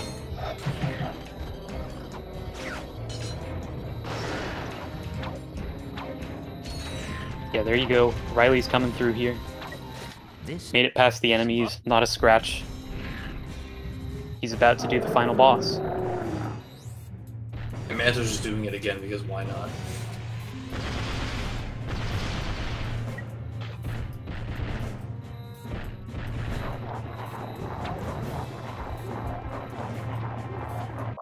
Riley's taking a different setup at the corner. Yep. But that's pretty much just as well done. To get done, and looks like we're gonna have. And time for Team Megacorp, 4:46:44. Only a minute and 20 plus seconds difference at the end. That's pretty sick, honestly. It's pretty nice how close it got at the end. Yeah. GG's to everyone involved, and thanks to GDQ for hosting this relay. Yeah, thank you again. We always love being a part of this every year. It's really awesome of you guys to be able to help us out with this. Yeah. So I know some other commentators in the past were talking a lot about where they wanted to go and if someone was interested in learning about this game. If someone came in recently and was like, man, I love the Ratchet & Clank series. I kind of want to play, Going Commando, or, maybe with Rift Apart coming out. Where could they go to get more information about learning to run, or just the community in general? We have the Ratchet & Clank speedrunning Discord, which you can find on the sidebar in any of the Ratchet & Clank pages on speedrun.com. And we also have the Ratchet & Clank Twitter, which actually links to the Discord as well. So we have a community Twitter and we have the community Discord, like Scotto says. I can link both of them in the chat if I'm able to. And link the Twitter and the Discord. But yeah, we always love new runners. The community's always looking to grow. Got an amazing community on our shoulders. And I'll link both of them into the chat. Yeah, so any other final comments, shout-outs in terms of the community? Shoutouts to all the runners for sticking through this whole relay. It was a pretty rough relay with all the hard locks and the 2 glitched missiles for torpedo, but everyone still stuck it out and finished their run. So good on everyone for doing that. And just it started out amazing, and we had a little, it was great because it started out amazing and it ended amazing as well. Couldn't have asked for a better relay. Oh yeah, it got really close at the end. I mean, I was rooting for Team Megacorp because I wanted us to win, but we won last year, so I can't complain. But it was good in the end, and yeah, these relays are always a lot of fun. We get to see levels of all skill level compete, and just we're looking forward to the next one and all the other events we have in the future. And again, thanks again, GDQ, for letting us having us on again. We really appreciate it. And again, we have the Rack Speedruns Twitter, the Rack Discord. If anybody's interested in running these games, there's a lot of Ratchet games, and they're all different in variety. And there's probably one for everybody out there, I'd say. Yeah. And of course, if you missed any part of this, or maybe another run of maybe last year's relay, or maybe another run throughout the all Hotfix week, they are all on YouTube at youtube.com/GameZoneQuick. Of course, if you also miss out on some of the Flame Fatales run, you can go there and check out some of the past runs as well. Of course, we're also on social media at GameZoneQuick through Twitter and Instagram. And maybe you've been watching this on YouTube and would love to see our live shows, our live Hotfix shows, and as well as the live events that we do. It's all going to be at twitch.tv/GameZoneQuick. And we have our Hotfix shows, most of them starting almost every night at 7 p.m. Eastern. And of course, if you have Amazon Prime, you have Prime Gaming, which can be used to subscribe to any Twitch channel of your choice every month for free. Consider using your Prime Gaming account to subscribe to the GDQ Twitch channel. And finally, do not forget, Monday at 7 p.m. Eastern is our Community Spotlight show, featuring a grab bag of games including Pac-Land, Ender Lilies, and Final Fantasy XII, The Zodiac Age. And I do believe that's all we have for today. It works. So thank you all very, very, very much. The Therminator. It fires charged thermal pellets that can thaw an ice block or freeze a body of water. Gadgetron will pay me millions.